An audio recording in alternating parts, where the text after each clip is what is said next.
The stadium is electric, a sea of roaring fans. The moment everyone's been waiting for is here, the official start of the Asia Friendship Tournament. On the giant screen, the host's voice booms across the arena, kicking off the countdown. He's Singapore's A-rank player, Alex Go, chosen as the official host for this massive international event. The crowd becomes a single, thunderous voice, chanting down from 10, their faces lit with pure excitement. In the Japanese section, Sorara watches with a cool, predatory smile as the countdown hits 7. Beside her, Nakata Shinji is focused, anticipating the start. Meanwhile, China's massive Xie Shen lets out a bored laugh, wondering aloud if he should just kill a few people to get things started. His teammate quickly reminds him this is an official event. The Korean team leader is deep in strategy, barking out last-minute orders about who will handle the monsters. The countdown hits 4. He continues, assigning another player to assist Taehyun, but when he turns, he freezes. He's gone. The other players look around, confused, asking where Taehyun went. The final number flashes on the screen. 1. The host, Alex Go, throws his hands out with a massive grin, announcing the start of the thrilling 7-day festival. He's about to shout the final word, begin, but his voice cuts off. A flash of movement, too fast to see. A clean red arc slices through the air. It's Taehyun. He's standing where the host just was, a cold, merciless smile on his face as blood splatters the stage. The host's head, frozen in a look of complete shock, tumbles through the air. For a split second, there is dead silence. Then, a collective gasp rips through the stadium as excitement twists into pure horror.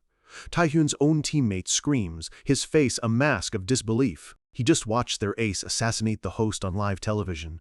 On the stage, China's Xiejin grins wildly, his bloodlust flaring. At the same time, the host's body begins to glow with a strange, dark energy.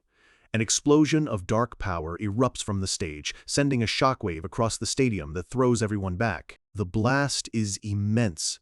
The Korean team is sent flying, their faces contorted in shock as they brace for impact. The stage erupts in a massive fireball, shaking the entire stadium to its foundations. As the smoke begins to clear, the crowd descends into absolute panic, shouting in confusion, trying to understand what just happened. The players land on the shattered ground, the air thick with dust and tension. The Korean team quickly regroups, weapons drawn, eyes scanning the chaos. They're in a war zone and they have no idea why.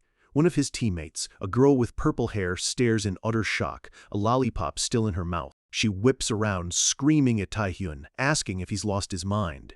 But he just stands there, perfectly calm, which only drives her into a fit of crazed, disbelieving laughter. The Chinese team is loving it.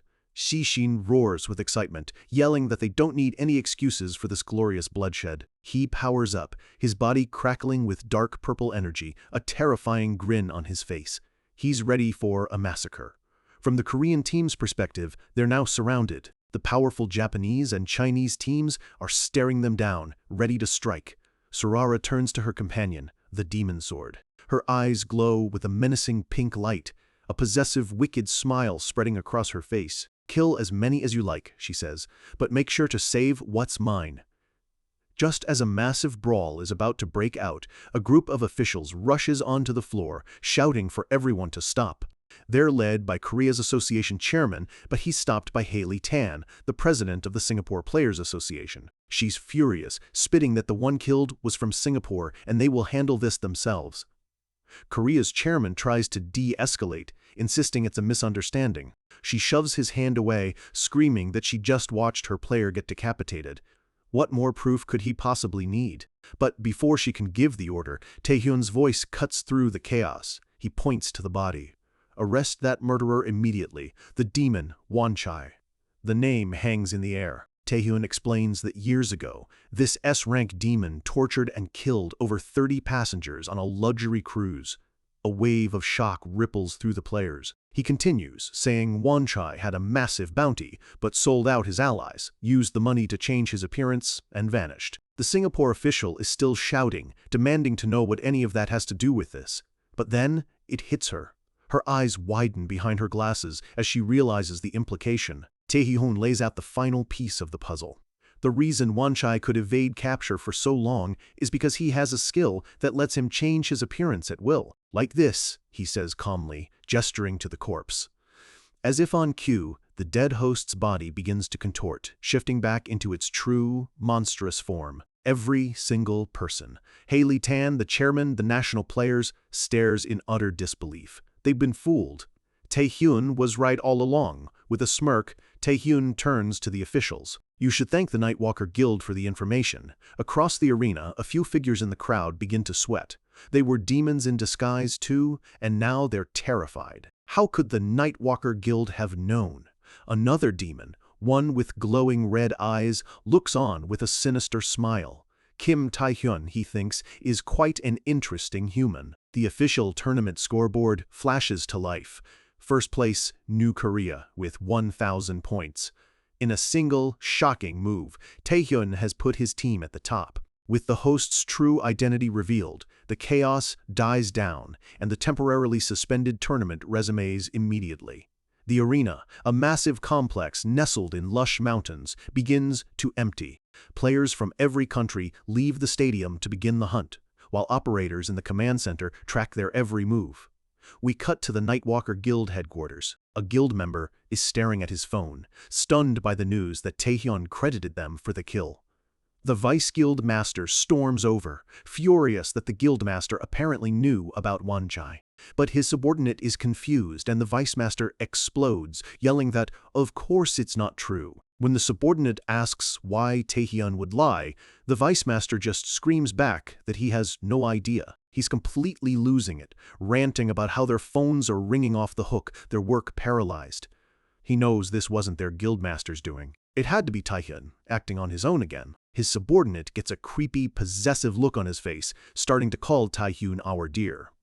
The Vice Master just stares at him, completely weirded out by his choice of words. The scene shifts to a rainy night overlooking the city. On a dark rooftop, the rain pours down relentlessly. Taehyun stands over the body of another defeated demon. The A-rank demon, Gakdagwi, coughs up blood. His last words, a question of how Taehyun knew his true identity. Taehyun is on the phone, a casual smile on his face. He tells the demon he knew because he's a demon, then puts a hand to his ear and says, "Listen." A shriek blasts through the phone so loud it makes him flinch. "Darling, it's you Ah Young." Taehyun calmly says she's late, but she shouts back that she's been busy enough to die thanks to him. He asks if she's using a secure channel. She immediately realizes his plan. He credited her guild on purpose, forcing her to contact him on a line that couldn't be traced. He confirms it, then gets down to business, saying he has two things to ask her. One is something that needs investigation, and the other is information about more demons. She's confused, reminding him she already gave him all the information she had through the association. A single teardrop of frustration rolls down her cheek as she realizes he's always one step ahead. Taehyun explains that catching these small fry demons won't be enough to win. To aim for the top, you need much bigger prey. A truly wicked, predatory grin spreads across his face. For example, he says, like the malignant guild. Before she can react, his attention is pulled away by a new arrival. A man in a traditional conical hat stands in the rain, his hand on his sword. He introduces himself as Kimura Ren. Taehyun is completely baffled. What? Who? On the other end of the line, Yu Ah-hyung is just as lost. The swordsman, Japan's S-rank player Holy Swords Kimura Ren, points his blade at Taehyun, his face a mask of pure fury. "I've come to punish you for tarnishing the saintess's name." Taehyun just stares back, utterly bewildered. He thinks to himself, what did I tarnish? It seems his cold dismissal of Sarara is already coming back to bite him. The man confronting Taehyun is no pushover. He's Kimura Ren, known as the Holy Sword. A spiritual wolf materializes behind him as immense purple energy surges from his body. This is an S-rank player from Japan, a truly formidable warrior. And more than that, he's one of the saintess's most fanatical followers. He lives only to serve her. Japan has two master swordsmen. While the national-level demon sword, Nakata Shinji, is known for his flawless elegance, Kimura Ren is the complete opposite. His style isn't about finesse, it's about pure, overwhelming destruction. He channels all of his power into a single, devastating lunge, letting out a fierce battle cry. A storm of purple energy erupts from his blade, hurtling towards Taehyun with enough force to level a building. But no matter how powerful the attack is, if it doesn't land, it's meaningless. Ren's blade slices through Taehyun's afterimage, meeting nothing but air. He's like a ghost. What? It's not working. Why? He stumbles forward, completely bewildered, and turns back screaming in frustration. Why can't my attack reach him? His eyes glow with rage. He can't comprehend how this brat is simply phasing through his ultimate attack. Meanwhile, on the phone, Yoo Ah-hyung is practically yelling at Taehyun about targeting the malignant guild, asking if he has any idea why the association leaves them alone. She explains frantically that they're like shadows. The moment you get close, they scatter. Even with solid info, the association won't move unless they are absolutely certain of success. She tells him that stirring the pot without a perfect plan is just asking for trouble. All the while, Taehyun effortlessly dodges another of Ren's furious strikes. But Taehyun has heard enough. He isn't listening to her warnings anymore. In an instant, he's behind Ren, landing a single, brutal strike to the back of his neck.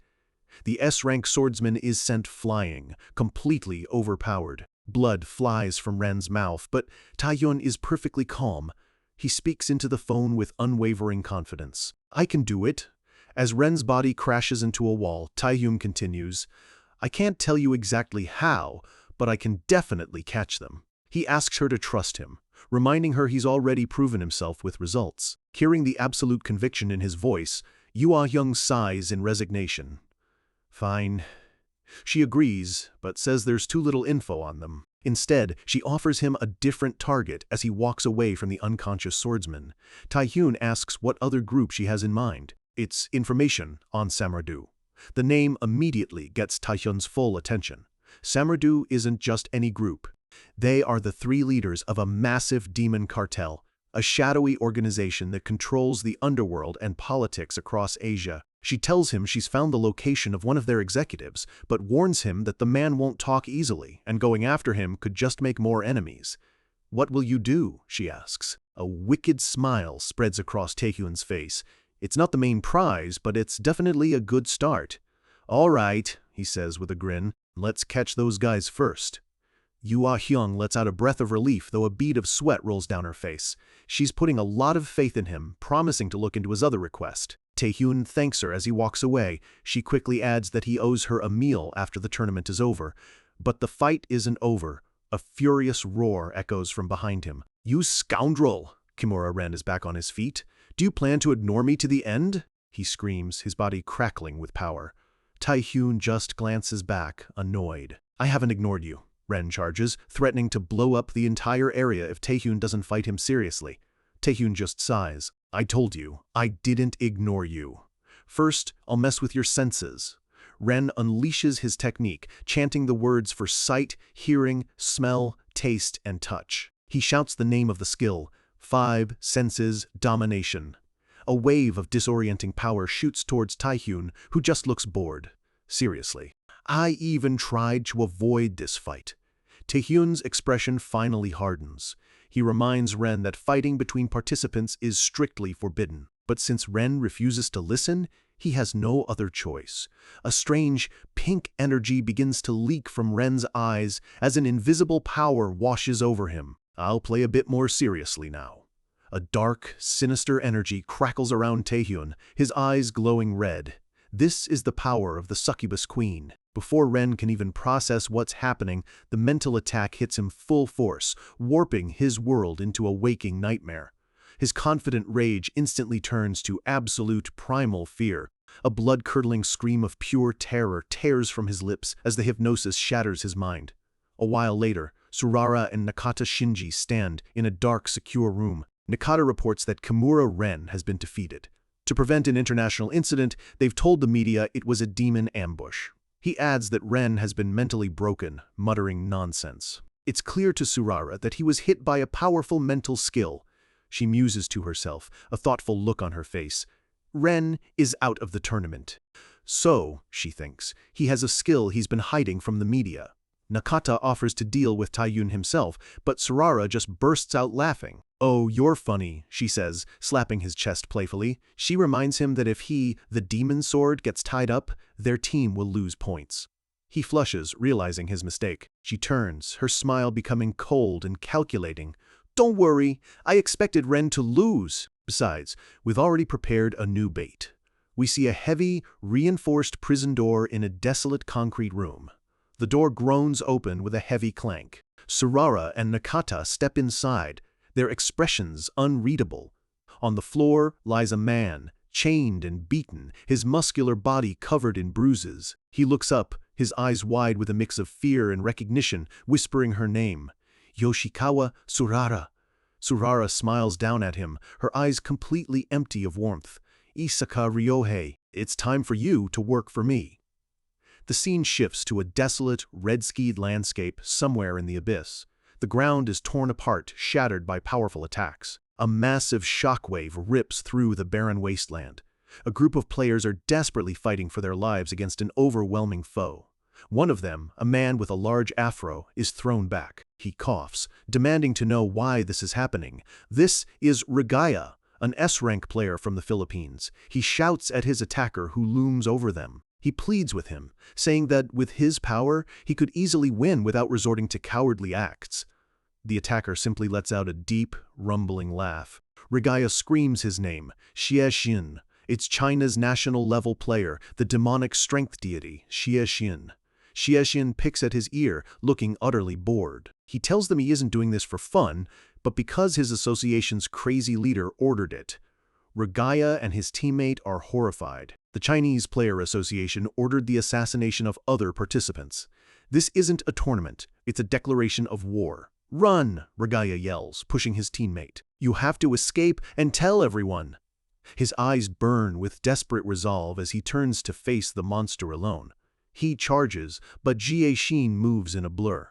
The fight is over before it even begins. The ground is littered with rubble, a testament to the one-sided battle. Xie Xin stands over Regaya's body looking disappointed, muttering that his teammate probably had more fun with the Singapore team. He looks down at the other fallen player. Next, who was next again? Then he remembers. Ah, right, South Korea's. A savage grin spreads across his face. It's time for that guy, Kim Tae-hyun. Back in the real world, the point tally for Day 1 is revealed to the public. South Korea still holds a massive lead, with China and Japan fiercely chasing them. The public is in an uproar, watching the news on massive city billboards, questioning how Korea is beating the powerhouse nations. The news reports are grim. Japan's Kimura Ren forfeited due to injuries. Singapore's team was found dead. The entire Philippine team has vanished. People are confused and scared. They can feel that something is terribly wrong. One thing is certain. This Asia Friendship competition is no ordinary event. In a high-rise hotel room, Tae-hyun sits and watches the news unfold. The organizing committee has formed investigation teams in response to the chaos. He knows this all happened in his previous life, but it's starting on Day 1, not Day 3. Things are accelerating. Has it already begun, he wonders? He knows exactly who the culprits are. China's national-level players, eliminating rivals to display their overwhelming strength. He knows the main reason is the personal ambition of their leader. He lets out a frustrated sigh. Whether it's the Saint or these guys, they never let me rest. He stands up, his mind made up. It can't be helped.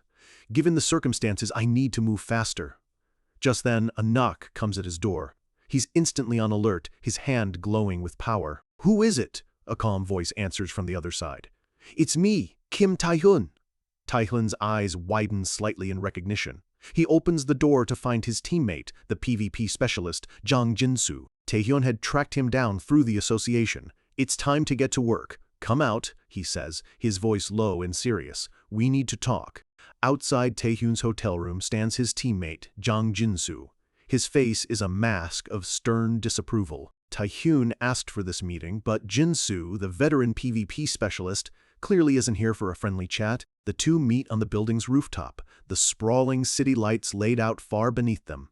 Jin-soo doesn't waste any time. He demands to know what Tae-hyun is thinking. He admits the stunt at the opening ceremony worked, but he's furious that Tae-hyun ignored their plans and acted alone. He gets right in Tae-hyun's face, his voice rising with anger, asking if he even realizes he's part of a team.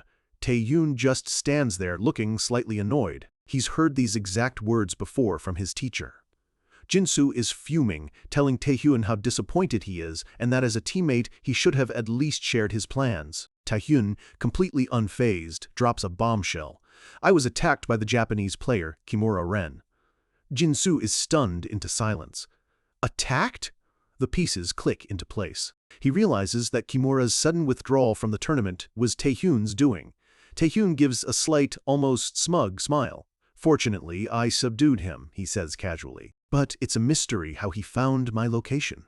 He leans in, his eyes narrowing, planting the seed of doubt. The most likely possibility, he says, is that there's a rat hiding within the association. The accusation hangs in the night air, and Jinsu breaks out in a cold sweat. He immediately gets defensive, thinking Taehyun is accusing him. But Taehyun cuts him off, his voice calm and reasonable. Hey, it's not that simple. He explains his logic, pointing out that everyone with access to their information is a suspect, including himself. He continues his masterful manipulation, explaining that since he knew a demon was hiding in the Singapore Association, he had to consider a spy in their own ranks. That's why he acted alone. He then points out that if other players are being assassinated, sticking together would just make them an easier target. Jinsu is left speechless, unable to argue with the cold, hard logic. Taehyun turns to leave, saying he'll continue to go alone for now. Jinsu tries to protest, but he's too stunned to find the words. With a casual wave, Taehyun is on his way. Jinsu can only watch him go, shouting his name in pure frustration. The door to the rooftop closes with a heavy thud, leaving him alone with his thoughts. A bead of sweat rolls down his face. He's been completely and utterly outplayed. He grits his teeth, his mind reeling. His frustration explodes into pure rage. That arrogant bastard. A wave of red energy bursts from him, cracking the ground beneath his feet. He roars into the night, furious that a rookie dares to treat him this way. As Taehyun disappears into the night, Jinsu vows to make him regret his arrogance. Meanwhile, Taehyun is already thinking ahead. He wonders if Jang Jinsu could be the spy. He didn't know about any spies in his past life, but the fact that Kimura Ren found him proves someone is leaking information. In this new timeline, with so many things changing, he knows he can't trust anyone. Until he can figure out who the spy is, he has to act alone. It's time to get started. He pulls out his phone, looking at the intel Yoo Ah-young sent him, cheekily titled, "The Stunning Yoo Ah-young's Samradu Strategy." He sees a note from her asking for a tax cut and just mumbles, "What?" The scene shifts to a brightly lit fast food joint. An order for a double cheeseburger and a drink is placed on a tray. A figure in a dark hoodie steps up to the counter. "Thank you," Taehyun says, taking the meal. He walks through the crowded restaurant, scanning for a place to sit. He passes a table of rowdy high school students messing around with their food. But Taehyun isn't here for a meal. His eyes are locked on his targets. He knows who they are. They have to be the lackeys of the Samro-do executive he's after. He's surprised to see they're just high school kids. He spots a duffel bag at their feet. That must be what he's looking for. The plan is simple. Wait for them to leave, then tail them back to their boss. But as he sits down, he senses a presence. Someone has taken the seat right across from him. "Always so cautious, aren't you?" Taehyun looks up, and a bead of sweat runs down his face. A man in a beanie and green jacket sits there, smiling at him. "It's been a while, Kim Taehyun." The man casually snaps a French fry in half. He leans back, a cocky smirk on his face. "You remember me, right?" Taehyun's eyes widen in shock. "Isaka Ryohei." "I heard you got a life sentence," Taehyun says. "How are you here?" Ryohei just laughs it off, claiming he isn't here to fight. Taehyun isn't buying it. He slams his tray down. "Stop talking nonsense and get lost while you can." Ryohei's smile turns sinister. "Get lost? How naive. You're not really in a position to say that, or are you?" In a flash, he launches a fist across the table, shattering the window behind Taehyun. Taehyun barely manages to lean back, dodging the blow. The entire restaurant erupts in panic. People scream as the Samradu lackeys recognize both men. One of them recognizes Taehyun from the news and realizes he must be here to capture them. The lead lackey decides to fight back, thinking they can take them down. Ryohei just keeps smiling, his body glowing with a golden aura. His eyes flare with intense power. He unleashes a massive wave of energy, knocking out every single lackey in the restaurant in an instant. They all hit the floor with a collective thud. Taehyun stands amidst the unconscious bodies, unimpressed. Just his killing intent alone was enough to take them out. Ryohei dusts himself off and gets to the point. He knows Taehyun is after Samro-do. "Then give me some time," Ryohei says, a sly look on his face. "It won't be a waste." Before he can react, a chain shoots out, wrapping around him instantly. Ryohei is bound tight, completely caught off guard. Taehyun stands over him, holding the other end of the chain. "If you're that confident, fine. I'll give you exactly 1 minute." He pulls the chain taut, a dangerous smile on his face. "But if you spout nonsense, you'll pay the price for ruining my plans." Ryohei lets out a nervous laugh. "This is bringing back bad memories. But if you think I'm the same as I was back then..." He tries to power up, but the chains, infused with Taehyun's own energy, tighten and snuff out his power. He can't break free. Tendrils of dark energy snake around the chains, draining him. He screams in shock. "What is this power? Kim Taehyun, just how strong have you become?" Shive 737 though. Taehyun holds up 5 fingers. 50 seconds. Ryohei struggles, but it's no use. The pressure is immense. He finally cracks, screaming that the lackeys were just bait and that following them would have been a trap. Taehyun holds up 3 fingers. 30 seconds. Ryohei gets desperate, claiming he's different and that he can lead Taehyun all the way to Samro-do. He asks if it's a good enough deal. Taehyun doesn't answer. He just says one number. 10. He holds up a single finger. Ryohei is panicking now, screaming that Taehyun's goal is Samro-do, so what more could he possibly want? He argues that it hasn't even been a full minute, but Taehyun just clenches his fist. The dark energy surges and the chains tighten violently. Ryohei screams in pure agony. He can barely choke out a single word. "Save me." Taehyun lets the chains go slack. Ryohei collapses to the floor, gasping for air. "It was a tempting offer," Taehyun says calmly. "But isn't it strange? Someone who wouldn't hesitate to attack me suddenly wants to help me?" Ryohei stammers, trying to come up with an excuse. Taehyun's eyes glow with hypnotic power, and pink petals begin to drift around them. "So, tell me, what is your real plan?" As the hypnosis takes hold, he asks the final, crucial question. "And who's behind you?" The image of the succubus queen appears behind him, her power flowing through him, ensuring he gets the truth. We're in a large, desolate warehouse. The air is thick with the smell of blood and fear. Inside, a massacre is taking place. Men scream for their lives, begging for someone to save them as a shadowy figure cuts them down without mercy. The carnage is swift and brutal. A blur of white light flashes through the room. The figure moves with impossible speed, his blade finding its mark before his victims even have a chance to scream. A final, sickening crunch echoes through the warehouse as the last man falls. The swordsman, Nakata Shinji, stands over the bodies, his blade dripping blood. From the shadows, someone begins to clap. It's Yoshikawa Tsurara. She walks toward him, surrounded by the demons he just slaughtered. "Taking down all those demons at once," she says with a pleased smile, as expected of the demon sword. Shinji, however, looks troubled. He asks if she's really okay with her plan involving Isaka Ryohei. He points out the obvious flaw. Ryohei has already lost to Taehyun once, and there are rumors that Taehyun is now at a national power level. Tsurara isn't concerned. She explains her true plan. By empowering Ryohei with her holy revelation, she made a pact. The condition was to bring Taehyun to her. If Ryohei fails, he alone bears the risk. Shinji offers to go himself, but Tsurara just laughs. She gives him a sly, confident smile. It doesn't matter whether he wins or loses anyway. Shinji is confused by her words. She reveals another piece of the puzzle. According to her intel, Taehyun's current target is Samro-do. Shinji is shocked, but Tsurara's smile widens. She's already leaked this information to Samro-do as well. She lays out her trap. Ryohei has connections to a Samro-do executive. Since he can't beat Taehyun alone, he'll be forced to lure him to his contact, and the two will have to team up to survive. She knows it won't be easy for them, but Shinji still doesn't understand the point. "That's why we need information," she says, her expression turning deadly serious. She wants to know everything about Taehyun, his combat style, his values, his reactions, his personality, even the power he's hiding. Her face contorts into a look of hungry obsession. So, no matter what happens to Isaka Ryohei, she reaches out, gently touching Shinji's chin.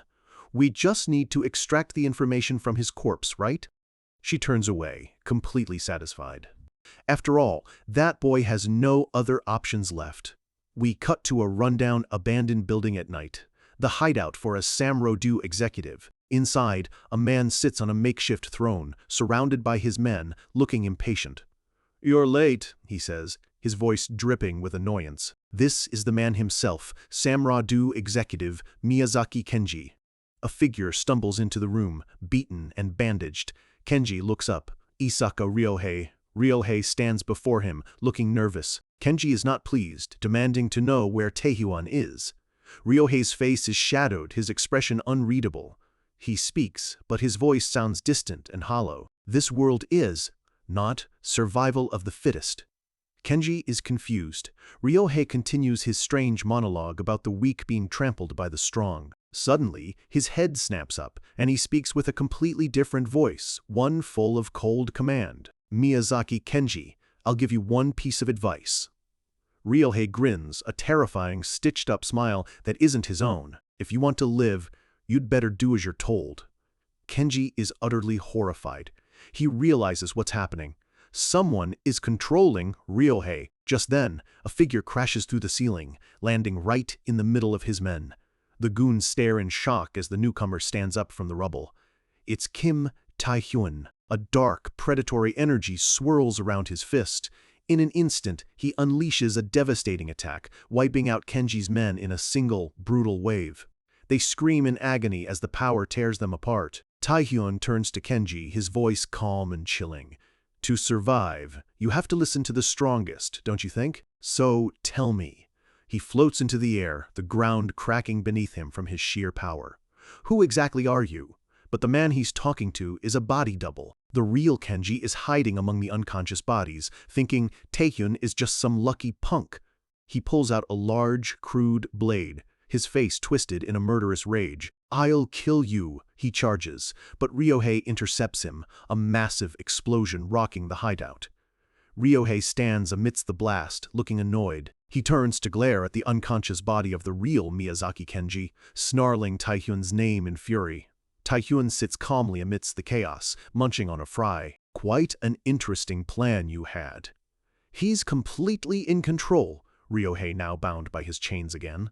Taehyun lays it all out. He knows about the Saintus, the Pact, and the Trap. Ryohei is still reeling, unable to believe Taehyun has a mind control skill. Taehyun stands up. "Fine, I'll play along." Ryohei is terrified. He sputters, trying to understand Taehyun's plan, still thinking he'll be brought to the real Kenji. Taehyun gives him a friendly, yet terrifying, smile. "But instead of siding with Kenji and the Saintus, you'll join me." Ryohei refuses, screaming that he can't possibly help Taehyun. He's desperate, shouting that if he helps, both Samro-do and the Saintus will hunt him down and kill him. Taehyun just casually eats another fry. "Yes, and if you don't help me, I'll kill you. But don't worry." He looks down at Ryohei, his eyes cold. "Considering your past, I don't care if trash like you lives or dies, but I'll give you a chance." Taehyun makes his offer. Help him during the tournament, and when it's over, spend the rest of his life atoning. Then, I'll save you from the Saintus and Samro-do. The offer is insane, but it's Ryohei's only hope. Ryohei starts laughing hysterically. He can't believe it. His enemies are at a national level, a demon cartel. "Are you saying you can beat those monsters?" he screams, his voice filled with disbelief. A wicked, confident grin spreads across Taehyun's face. A bead of sweat rolls down Ryohei's face as he realizes the horrifying truth. Taehyun's unspoken answer is clear. Does that even need to be asked? The scene erupts again. This time, it's a one-sided slaughter as Taehyun unleashes his predation skill, devouring the remaining demons. Ryohei sits amidst the carnage, completely stunned. His face is a mixture of terror and awe. He starts laughing again, a broken, crazed sound. "You monster!" Taehyun grabs the real Miyazaki Kenji by the face, his hand crackling with dark red energy. Kenji struggles, helpless, as Taehyun uses Ryohei's own words against him. "If you want to live, you'd better do as you're told." Taehyun's eye glows red, his face splitting into a predatory grin. "How about we open the gate to Samro-do? We're transported to a massive, opulent pagoda floating in the clouds of the abyss. This is the hideout of Tetsu, one of Samrodu's leaders. The ornate doors stand closed, hiding the secrets within. Inside, the floor is littered with dead bodies. China's Xie Xin sits on a throne, looking bored, while a man kneels before him. "Why did you drag me to this gloomy place?" Xie Xin asks. He threatens to smash the man's head in if he's wasting his time. The man on the floor, Tetsu, one of the 3 leaders of Samrodu, bows his head in submission. He explains that he merely wished to offer a legendary grade item to Lord Xie Xin. This is Tetsu, an S-rank demon and one of the most powerful figures in the underworld. He says that while the item he originally promised is overseas, they recently acquired another one to offer instead. But before that, there's one pest aiming for my life that I need you to take care of. Xie Xin leans forward, intrigued that even a leader of Samrodu has someone they fear. Tetsu explains they've set a trap, but it has a high chance of failure. Xie Xin's interest is piqued. He's more interested in the man than the item. "Who is it?" he asks. Tetsu begins to speak. His name is... Suddenly, a massive crash echoes through the hall. Someone has just been thrown through the massive doors. The shattered doors reveal the bodies of Tetsu's elite guards, already defeated. The doors explode inwards, completely obliterated. A figure steps through the smoke and debris, his foot glowing with power. His hand glows with the same energy. It's an all-out war. Ryohei and the mind-controlled Kenji are fighting Tetsu's men in a chaotic symphony of energy and clashing blades. Kenji is in the thick of it, his eyes glowing as he screams Ryohei's name. Ryohei, fighting for his life, screams back, "Damn it! You have no choice but to win now!" Xie Xin watches the chaos, a flicker of surprise on his face. And in the middle of it all, Tae-Hun stands, a red aura crackling around him. He looks at Ryohei with a cold, commanding smile. "Just do as you're told, partner." A plan within a plan comes crashing down. The meeting between 2 titans is shattered by a third as raw power explodes through the room. The shockwave rips through the air. Tae-Hun and his unwilling partner Ryohei are blown back by the sheer force, skidding across the floor as dust and debris fill the room. But as the dust settles, Tae-Hun looks up, a sharp, predatory grin on his face. This wasn't part of his plan, but he's more than ready to adapt.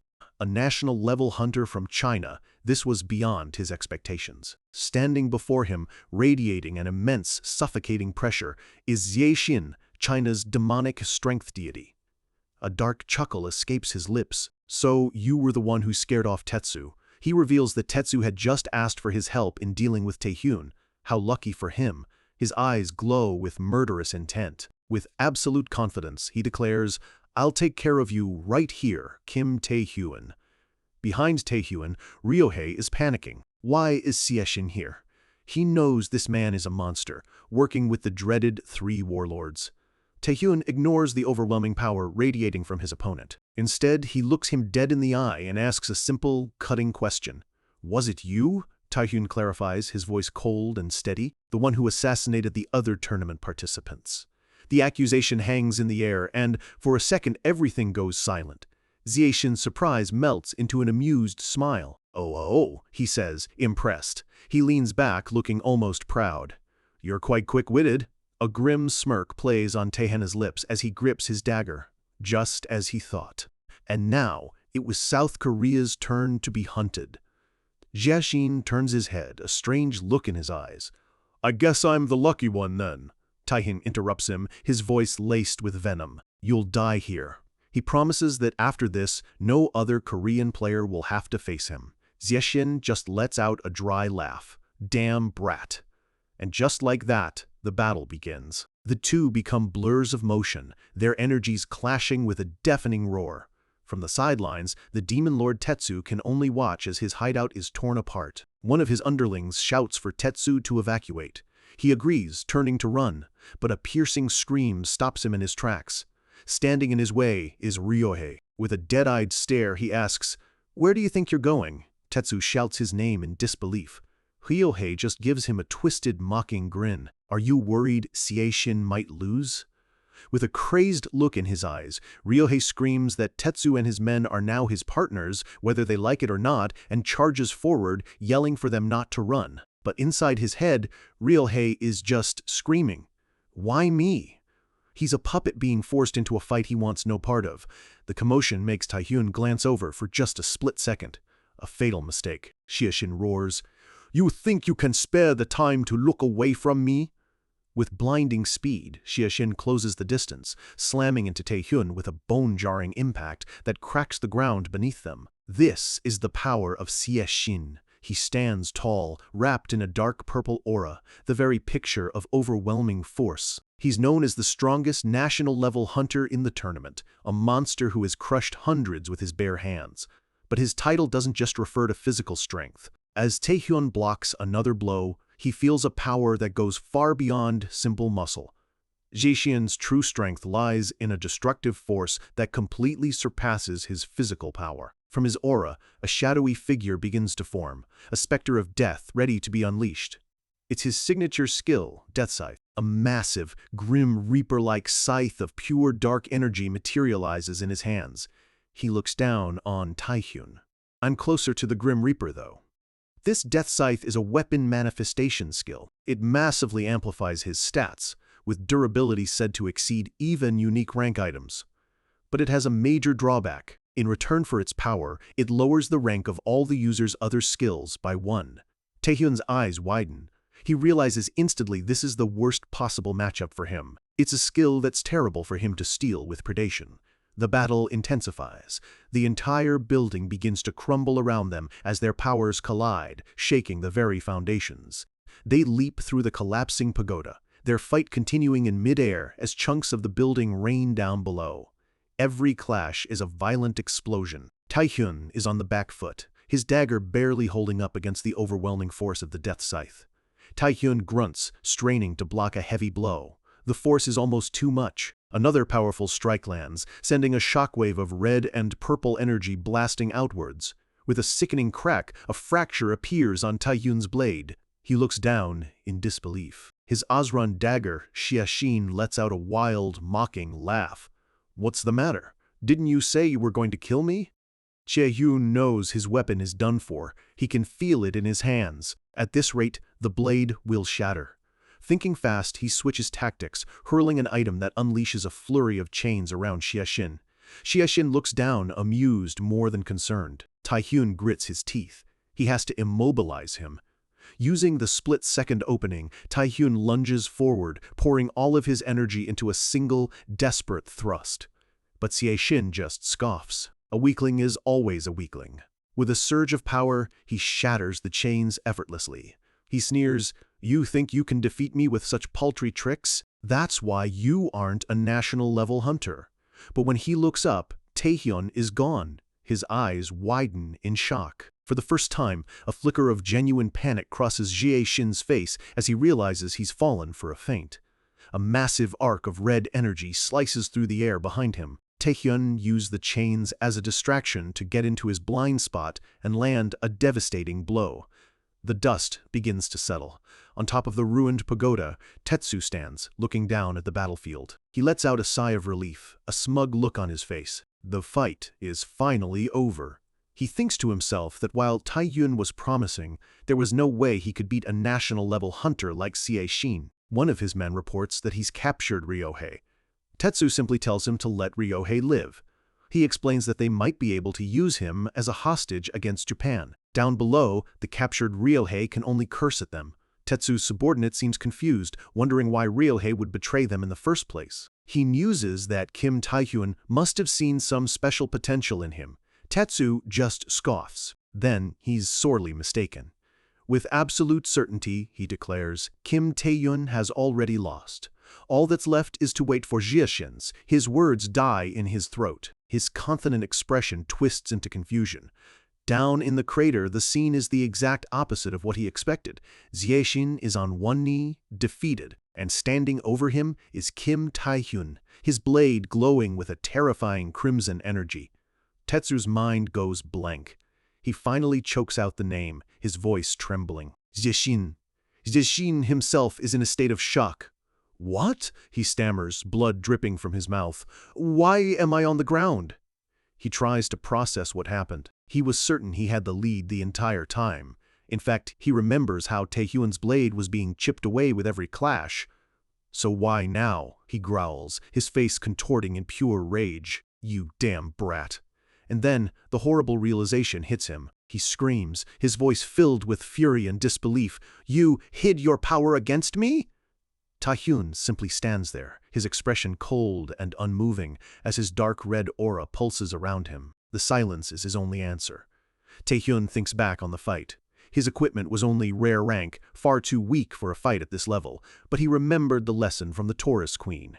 If he infuses his weapon with Predation's power, his opponent can't drain his mana, which means if he pushes that power to the absolute maximum, he had overloaded his own weapon, feeding it so much raw power that it couldn't contain it. The blade didn't just crack, it was set to detonate in a controlled burst of energy.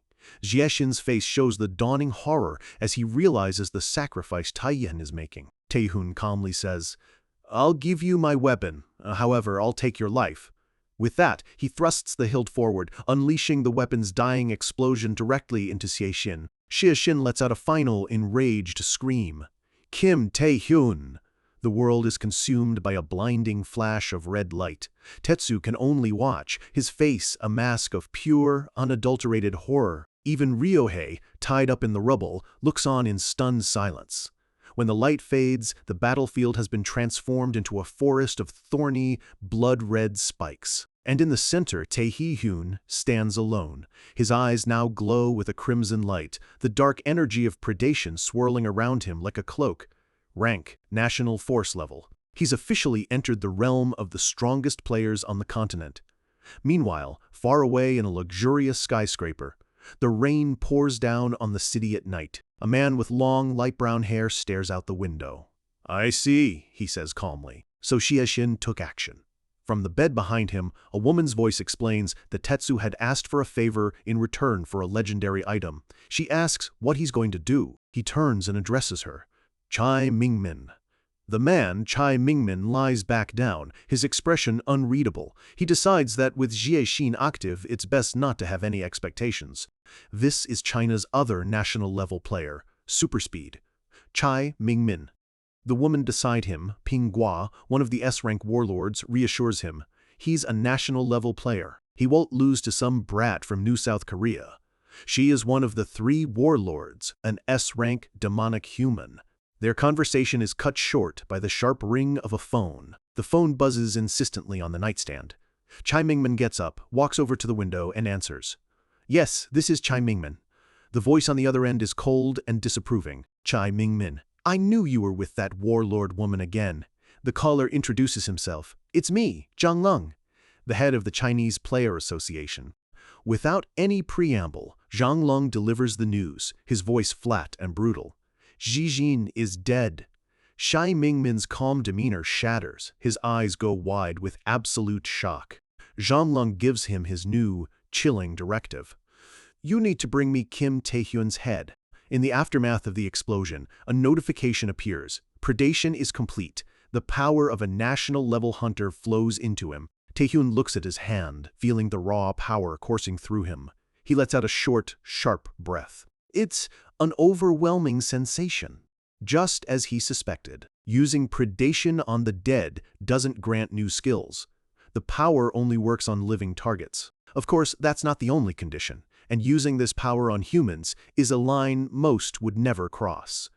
But for criminals like these, Taehyun feels no sympathy. If anything, he's more curious about the other voice he once heard when his power went out of control, a memory of it whispering, "I can't bear to watch."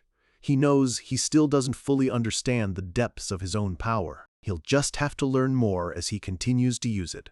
With Jiexin dead, the rest of the cleanup went smoothly. The once arrogant demon lord Tetsu is now on his knees, groveling and laughing hysterically, pathetically trying to convince Taehyun he was on his side all along. With the help of Rosaria's power, Taehyun performs a complete hypnosis. Tetsu's memories are wiped clean, and he and his men are handed over to the association, dismantling a third of the Samradu cartel.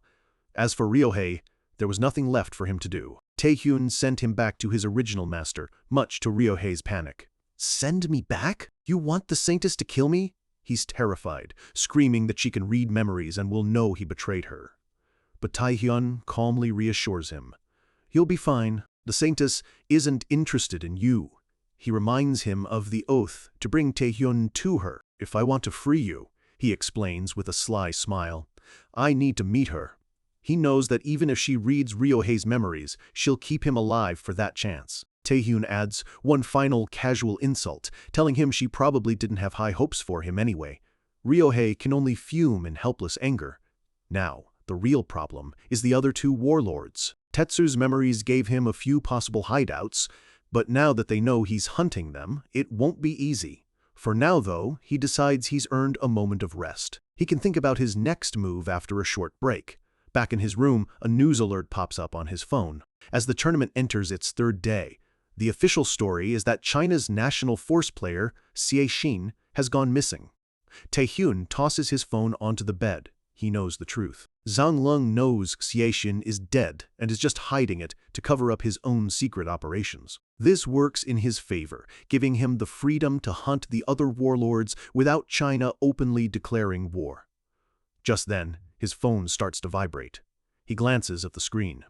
Zhang Jinsu. A flicker of annoyance crosses his face. Again? We cut to a remote container yard. Zhang Jinsu is waiting, looking relieved as Taehyun approaches. Thanks for coming, he says. I was worried you might not show. Taehyun appears with a smirk. Well, the information you had gave me no other choice. He gets straight to the point. Are you sure? He asks, his expression turning serious. One of the three warlords, Pinghua, is here? Jinsu confirms it, claiming his sources are legit. He explains that Pinghua and her cronies entered the nearby building last night, likely planning to hide there until the games are over. Taehyun looks at the building, his expression unreadable. Internally, he confirms it matches one of the hideouts from Tetsu's memories. Jinsu suddenly gets defensive, asking why Taehyun would believe him after everything. He turns away with a huff. He spins back around, his face earnest and intense. It's to show you I'm not a spy. Taehyun just stares, feigning confusion. Jinsu's voice is filled with emotion. He says he understands why Taehyun would doubt everyone. However, I don't want to just let others doubt me like this. So I've prepared information that would get you to accept me as your ally. He's practically begging for Taehyun to believe him. Taehyun looks at him, seemingly stunned by the passionate declaration. Zhang Jinsu, he says slowly, but his inner thought is cold and simple. I already know you're a spy, though. We flash back. Before this meeting, Taehyun had received a call from his ally, Yu Ah-hyung. She confirms his suspicions. There is a spy on his team. Taehyun, ever ahead of the curve, replies, It's Zhang Jinsu, right? Ah-hyung is shocked he already knew. Taehyun asks who he's working for, guessing it might be Kimura Ren from Japan. Ah-hyung corrects him. It's a critical piece of the puzzle. Unfortunately, he's spying for China. She explains he racked up a massive gambling debt in a Chinese casino. Taehyun pauses. If Jinsu works for China, then how did Kimura Ren find him? That's why I said unfortunately, Ah-hyung continues. There's likely another spy on your team working for Japan. 2 spies. Taehyun is furious at the association's incompetence. Ah-hyung offers to report it, but Taehyun cuts her off with a sharp, wait. Don't report it, he commands, his expression deadly serious. He explains his reasoning. First, if Jinsu is arrested, the Japanese spy will go into hiding. And 2, he continues, now that I know he's a spy, I can make use of him. The flashback ends. Back in the present, Jinsu tells him the building is full of traps. With a confident smile, Jinsu declares, I've not only acquired her location, but also the perfect route to get to her. But his inner thoughts are dripping with contempt. A perfect route? You end here. I'd been ordered to lead you straight into this building. The trap is laid. Jinsu knows that Pinghua isn't alone. Chai Mingmin, China's other national-level hunter, is waiting inside. Suddenly, Taehyun's body tenses as a wave of crimson energy starts to emanate from him. Without warning, he unleashes a massive wave of predation's power, not at the entrance, but at the entire building's foundation. The ground erupts in a cataclysmic explosion of rock and fire. As the dust settles, Taehyun notes that his power output feels higher than before. Jinsu lets out a blood-curdling scream of pure terror. What are you doing? Are you crazy? Taehyun just looks at him with a chillingly calm expression. You said it was full of traps. Why would we sneak in? A wicked, predatory grin spreads across his face. We can just bring the whole thing down. In that moment, Jinsu realizes Taehyun isn't just reckless. He's a monster. As they walk through the wreckage, Jinsu stammers about human rights. Taehyun just casually points. "Oh, is that Pinghua over there?" Pinghua, half buried in rubble, glares at Jinsu. "You gambling addict! You dare betray us like this!" She swears she'll kill him. Taehyun, enjoying the chaos, stands beside a petrified Jinsu and muses aloud. Betrayal? What could she be talking about? Pinghua turns her fury on Taehyun. "You may be laughing now, but the one who will kill you will be, say, Chai Mingmin." Right on cue, a figure emerges from the dust, radiating a calm but immense pressure. Jinsu's face goes pale. He finally understands. Taehyun knew all along. "You never trusted me," he whispers, his voice trembling with betrayal. Consumed by rage and desperation, Jinsu throws a punch at Taehyun, but before it lands, his face twists in agony and blood erupts from his mouth. He's been struck by an invisible force. Taehyun looks over, slightly surprised. He wasn't the one who attacked. A system message appears. "You have been affected by domination of 5 senses. His sensory abilities are weakening. His sight begins to crack and fade. Blood drips from his ears as his hearing dulls. His fingers go numb as his sense of touch disappears. He clutches his head. This is Chai Mingmin's skill. It's so strong, it's affecting him even through predation's passive defenses." Chai Mingmin walks toward him, his purple aura swirling. "I didn't expect you to bring the whole building down," he says, his voice eerily calm.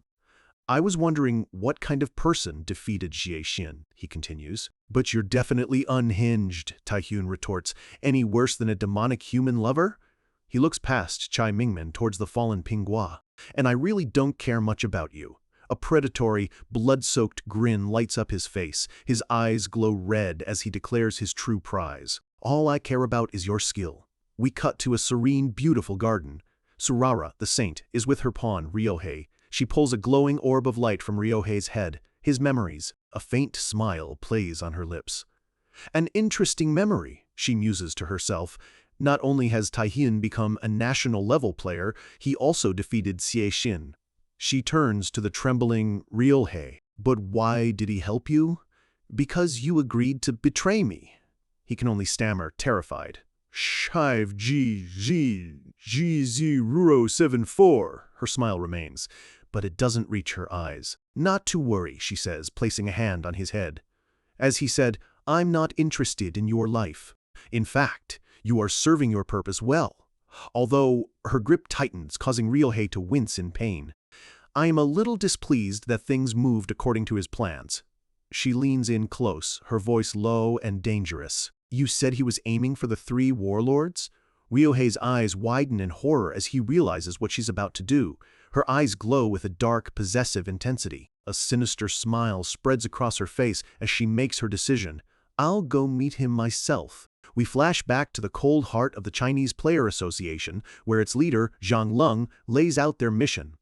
First, they must win the Asia Friendship Tournament. Second, they are to cripple the other associations by eliminating their key players. This will prove China's absolute superiority and allow them to monopolize the continent's resources.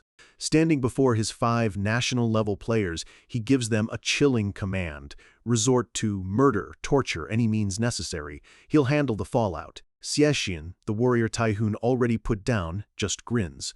He couldn't care less about politics, he's just here for a good fight. Beside him, another player agrees. As long as the plan succeeds, the methods don't matter. But Chai Mingmin watches them all, thinking to himself that they're completely insane. Then, a cold look crosses his face. But it has nothing to do with him. He has his own secrets. To protect his relationship with the warlord Pinghua, he's already silenced anyone who stood in their way. He knows the truth. Deep down, he's just as twisted as the rest of them. And this time is no different. His memory shifts to a phone call with Zhang Lung, the final order echoing in his mind. "Bring me Kim Taehyun's head, or else." He remembers his lover Pinghua, begging him for help, warning him that Kim Taehyun was coming for them. And now, back in the present, surrounded by rubble, Chai Mingmin unleashes his full power, roaring Taehyun's name. "It's just your turn now." But Taehyun's response is overwhelming. A raw, crimson energy erupts from him, manifesting as the head of a monstrous beast. The demonic jaws roar open, completely swallowing Chai Mingmin's attack. Chai Mingmin stumbles back, his mind reeling. His signature skill, the World of Numbness, has no effect. He knew Taehyun was strong, but this is something else entirely. What is this monstrous power? This isn't the power of a national-level player. For a terrifying instant, it feels like Taehyun isn't even human. Taehyun stands calmly within the storm of energy. World of Numbness, he thinks, a power that dulls the senses. He admits it could have been trouble, if not for his predation skill, but with predation, it's not a problem. A chilling smile spreads across his face. Well, whatever. His eyes glow with a predator's hunger as he clenches his fist. I'll put your skill to good use. The beast's jaws clamp down, trapping Chai Mingmin and crushing him with immense pressure. He lets out a final, agonized scream as the crimson void consumes him completely. A notification confirms it. The skill World of Numbnesses has been acquired. Where Chai Mingmin once stood, only a single dagger remains, half buried in the dirt. Taehyun calmly walks over and picks it up. I was unarmed, he thinks, but this will do nicely. He inspects the blade, a high-quality weapon, as expected from a national-level player, a welcome bonus. The dagger is named Ledik, a unique grade weapon, a significant upgrade indeed. Taehyun takes a moment to assess his progress. That's 2 of China's national-level players down. He glances at the scoreboard. New Korea's lead is now massive. 2 of the 3 Samradu warlords are also dealt with. Just 1 more to go for a guaranteed tournament win. But something feels off. He's been wondering why the Japanese team has been so quiet. Just then, a familiar sound cuts through the air, the thumping of helicopter blades. He looks up, surprised. A helicopter? It's a sleek, black chopper, and a single figure is standing in the open doorway. Without a moment's hesitation, the figure leaps, plummeting towards the ground. Taehyun can only watch, stunned. What the hell? She hits the ground with enough force to shatter the earth around her, yet lands completely unharmed. She looks up at Taehyun, a pleasant, almost teasing smile on her face. We finally meet again. Player Kim Taehyun. Taehyun knows that face instantly. It's Yoshikawa Sarara, the saint of Japan. Her reputation is legendary. With her high-speed regeneration, she can regrow severed limbs. Her Holy Revelation skill grants blessings that empower allies and save countless lives. It's how she earned her title. She stands there now, bathed in a soft light, the very picture of a benevolent saint. But Taehyun, the regressor, knows the horrifying truth.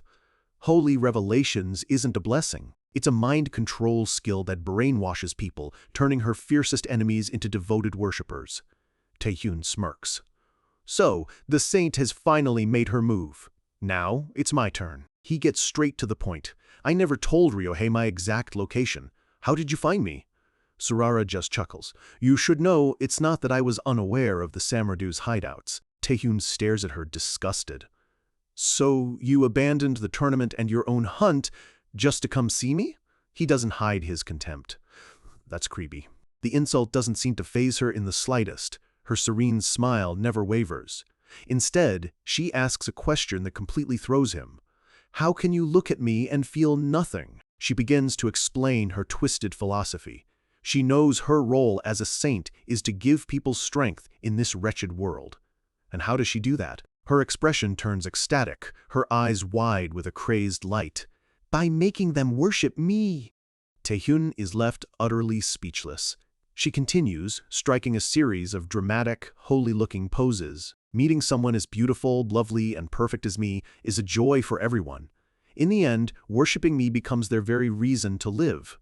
She points an accusatory finger right at him. But why you? Why can you look at me and feel nothing? All Taehyun can think is, wow, she's actually insane. Sarara's expression softens back into her serene smile. But it's all right, she says, her voice dripping with condescension.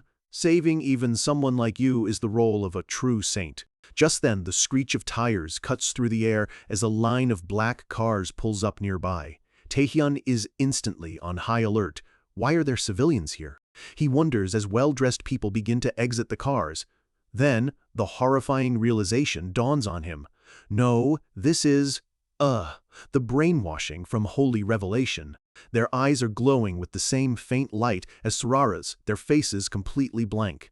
Sarara explains her trap. Even after digging through Ryohei's memories and tracking your movements, there were still things I couldn't figure out, like the source of your information and the skills you're hiding. So, I came prepared. A wicked, predatory grin spreads across her face as she snaps her fingers. No matter what secrets you have, no matter how powerful you are, I'll make sure you can't use any of it. On her signal, the brainwashed civilians swarm Taehyun, trapping him in a sea of bodies. Sarara lays out his impossible choice. Now then, will you harm these innocent believers? Or will you quietly accept my salvation? Choose, player Kim Taehyun, she demands. Pinned and unable to move, Taehyun can only grit his teeth in fury. Damn this woman. Meanwhile, across the city, another plan is in motion. Two members of the Nightwalker Guild are perched on a rooftop, scouting. One gives an order. Contact Guild, Master Yu Ah-hyung. I think we found it. The last hideout of the Samro-do. We've found shadows. They gaze up at a massive skyscraper, shimmering with a strange, unnatural energy. One of them marvels at the sheer scale of it. They hid the entire space with some kind of illusion. No wonder we couldn't find them until now. The senior agent turns to his partner. What are you doing? I told you to make the call. But before he can reply, his partner collapses without a sound, a pool of blood spreading from his head. The junior agent can only stare in horror. A figure now stands over the body, his hand clamped on the junior agent's head. He's wearing a glowing mask and a sharp suit. Nightwalker, huh? He sighs, sounding almost bored. Annoying pests have latched on. This is Shadow, vice master of a notorious guild and the last of the Samro-do. His power is estimated to be at the national level. The captured agent breaks out in a cold sweat, realizing he's in the presence of a true monster. A sickening crack echoes in the night as Shadow crushes his skull. He lets the body drop to the rooftop, completely unconcerned. Sitting alone on the edge of the roof, Shadow calmly analyzes the situation. An ordinary info guild tracking me, he thinks. Did Tetsu get caught and leak information? He quickly connects the dots back to one person. Kim Taehyun. Since he appeared, all my plans have gone sideways. The very man I tried to eliminate is now hunting me. One of his underlings rushes over, announcing that the escape gate is ready. A swirling blue portal opens behind them. Shadow isn't worried. But don't get cocky, Kim Taehyun. You're not the only genius in this world. He looks toward the portal with absolute confidence. I reached the pinnacle of my talent more than 10 years ago. He gives his final command. Let's go to the abyss. The final warlord makes his escape, just as Taehyun is caught in the saint's twisted trap. Trapped. Taehyun stands at the center of a closing circle, human shields with glowing, vacant eyes ready to tear him apart on their master's command. Watching from a distance, Sarara is confident. A renowned hero like Taehyun, a man who has saved so many, could never bring himself to harm innocent civilians. All she has to do is wait. A smug, triumphant smile spreads across her face. Victory is hers. But then she blinks. Huh? In a flash, Taehyun moves. He doesn't attack them directly, but the ground around him erupts, sending debris flying into the crowd and knocking them back. Sarara lets out a shriek of disbelief. What on earth are you doing to civilians? She screams.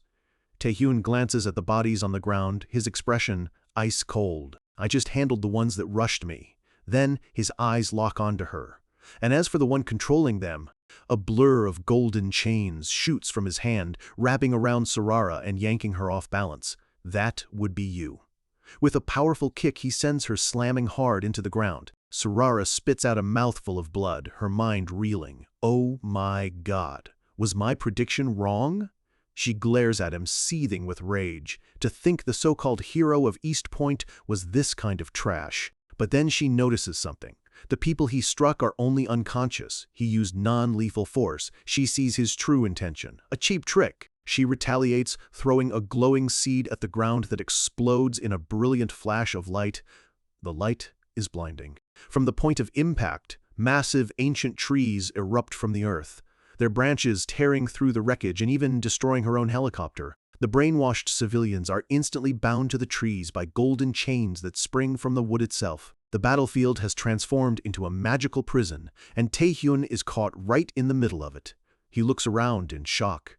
Trees? He realizes she's applied her rapid regeneration skill to plant seeds, but he's stunned she would trap her own pawns. A stray branch strikes the civilian he was protecting. "You even hit your own people!" Sarara lets out a low, sinister chuckle. As expected, she reveals her true plan. The first attack was a feint, meant to make him think using civilians was a useless tactic. "If you were going to act," she says, wiping dust from her cheek, "you should have finished the job." Her eyes glow ominously. "But now you've been found out. The real trap was just beginning." Suddenly, the unconscious woman in Taehyun's arms springs to life, her hands wrapping around his throat. Taehyun looks down, surprised. "What? He shouldn't be able to move." The woman's face contorts in agony, blood pouring from her mouth as Sarara forces her body past its limits. Sarara's voice echoes through the wooden prison, cold and cruel. "From now on, it doesn't matter if they faint, if their bones break or their flesh is torn. I won't stop them." Her face twists into a maniacal grin. "If you don't want to kill them, there's only one way. Accept my salvation, player Kim Taehyun." Taehyun stares back at her, his face a mask of pure disgust. To think a saint could feel not a single ounce of guilt. A terrifying, dark red aura explodes from his body. "You're truly beyond saving." Sarara stumbles, the world around her suddenly warping into a grotesque mess of screaming mouths and shifting eyes. What is this? She's hit by the power he just stole. You have been caught in the world of numbness. Her senses, vision, hearing, everything begin to fade. Her mana flow seizes up. She clutches her head, letting out a choked scream of agony. Blood pours from her eyes as the sensory deprivation attacks her. "This is Chai Mingmin's skill," she gasps. "What's going on?" Her mind races. It can't be a coincidence. But if he had this skill all along, why wait until now to use it? An image of the demonic beast from his predation skill flashes in her mind. The horrifying realization hits her like a physical blow. This power is... Taehyun appears before her, his eyes glowing a menacing red. "You need a beating." He strikes her with brutal force, sending her flying with a scream. The battlefield erupts into a chaotic storm of power as Taehyun unleashes his full fury. When the dust settles, the scene is one of total devastation. The massive trees are nothing but shattered husks. The civilians lie unconscious but unharmed, still loosely bound by the golden chains. And Taehyun stands over the broken form of Sarara. He wipes his chin, impressed despite himself. As expected of someone with rapid regeneration. Incredible recovery. On the ground, Sarara is already healing, her body glowing as she pushes herself up. "Even after all that, you're still alive." She glares at him, her sanity hanging by a thread. "Kim Taehyun! How do you have the world of numbness? What on earth are you?" Taehyun kneels down to face her. "That's what I wanted to know," he says calmly. "That's why I was looking for you." Sarara is utterly bewildered. "What do you mean?" And then Taehyun lays his true plan bare. "You wanted to brainwash me, didn't you? Go ahead. Try it. Use your holy revelation." This was his goal all along. He explains that her skill allows her to see into his mental world. He connects the dots out loud, his own strange memory loss, the absolute terror he saw in others who glimpsed his mind, the secret behind his devour skill. He knows the answers are in there, and Sarara is his key. Sarara starts to laugh, a broken, maniacal sound that echoes across the battlefield. "I must have seemed like a joke to you." "Fine." She rises to her feet. "If you really want it, I'll use it." But an angelic, multi-eyed being of pure light manifests behind her. As my follower, she unleashes the full, terrifying power of her holy revelation. "I don't know what you're planning, but once you're under my power, it's over. I'll make good use of you." Her confident scream dies in her throat. Her eyes widen in pure terror. She has entered his mind, but it's a realm she can never conquer. She stands on the shore of a churning, endless sea of blood, staring at a colossal throne made of skulls. This blood-red sea? Is this Kim Taehyun's mental world? She whispers in horror. Her eyes lock onto the figure sitting on the throne. A silhouette of Taehyun, but darker, ancient, and infinitely more menacing. Who is that? A deep, amused chuckle echoes from the throne. He was smarter than I thought. In that moment, Sarara's blood runs cold. The entity continues. "To think he'd use such a weakling to try and draw me out." She realizes her fatal mistake. No, that thing isn't human. That must be the secret he was trying to find. But it's too late for her. The figure on the throne, the true master of this domain, looks down at her with absolute contempt. Someone like you won't stand a chance. The sea of blood roars to life, a monstrous maw rising up to swallow her whole. Back in the real world, Taehyun's eyes snap open. But the scene has changed. He's lying in a hospital bed, wearing patient scrubs. What? A hospital room? What happened? He sits up, completely disoriented. Where did Surara go? The door to his room slides open, and Yu Ah-hung rushes in, calling his name. Player Yu Ah-hung? She hurries to his bedside, relief washing over her face. You've finally woken up. Do you have any idea how worried we were? She says. Your family was just here last night keeping watch. Taehyun is confused. Last night, Ah-hyung explains, you showed no signs of waking up for more than a day. A day. The word hits Taehyun like a punch. What? Then Yoshikawa Surara is... Ah-hyung gives him the report. Surara was found unconscious, along with Pinghua and the spy Jang Jinsu.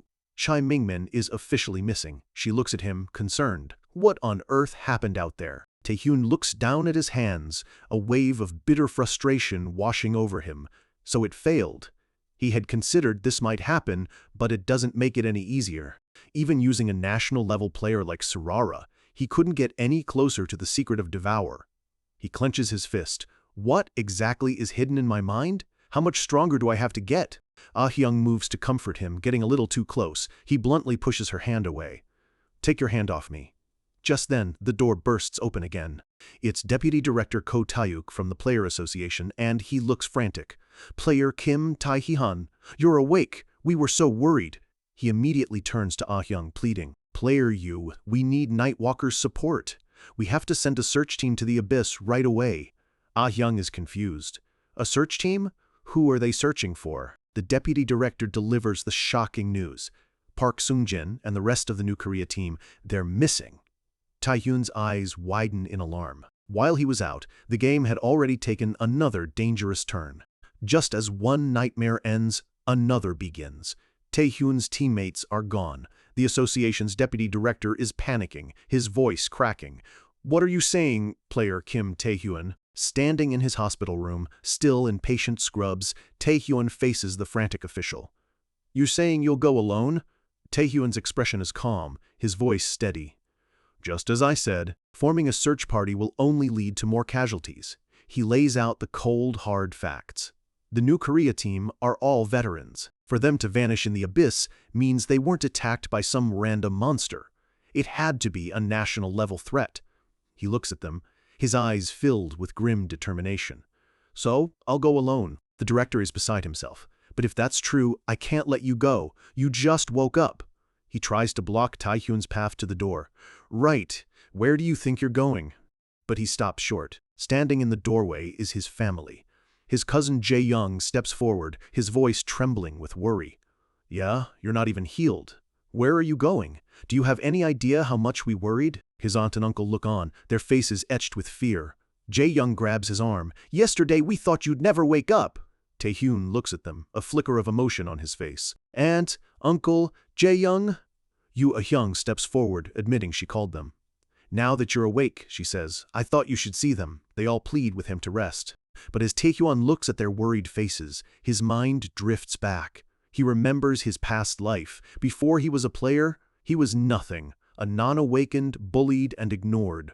No matter what happened to him, all he ever received were mocking stares and contempt. But now he has people who genuinely care for him, who worry. A faint, almost imperceptible smile touches his lips. He takes a slow breath, and for the first time in a long time, his voice is soft. Thank you all for worrying about me. And then his expression hardens.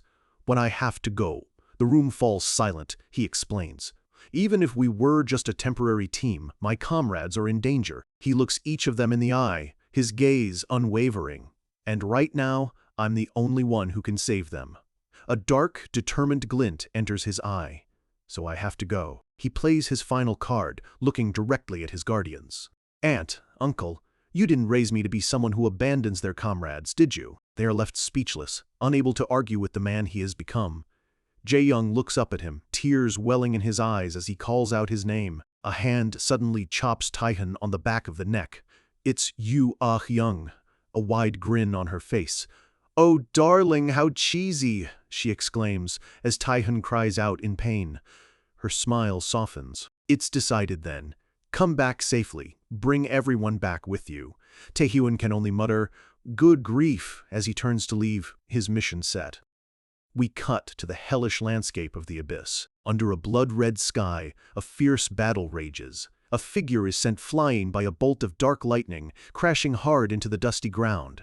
It's Park Song-jin, leader of the Korean team. His teammate rushes to his side, screaming his name. A group of figures emerges from the red haze, their leader's voice dripping with arrogance. "I was going easy on you, but I didn't expect you to last this long." "Not bad, Park Song-jin." He raises a hand, a wicked blade of crimson energy forming around it. "But this long game of hide-and-seek is over. This is China's national-level player, Bloodsword, Lu Ping. He offers them a twisted deal. Swear to become my subordinate, and I'll spare your lives. I'm more merciful than I look." Park Song-jin struggles to his feet, laughing weakly. "You're asking me to betray my country and my comrades?" He glares at Lu Ping, his face a mask of pure defiance. "I refuse." Lu Ping is unimpressed. Pride over life. "Impressive, but it seems your comrade doesn't feel the same." He gestures to the side. Standing there is another member of the Korean team, Seo Hangul. His teammates look on in shock. "Seo Hangul, what are you doing?" one of them shouts. Internally, Hangul is screaming, "You're all fools. Now is the perfect time to betray them." In his mind, Lu Ping radiates an overwhelming, monstrous power. He knows this man is a monster among monsters. "If I want to survive, this is the only way." His mind flashes back. He remembers being trapped by roots in a dark alley. A figure approached him. It was Surara. "Become my follower," she had ordered, "and report everything you learn about Kim Taehyun and the new Korea team." Her eyes had glowed with a sinister light.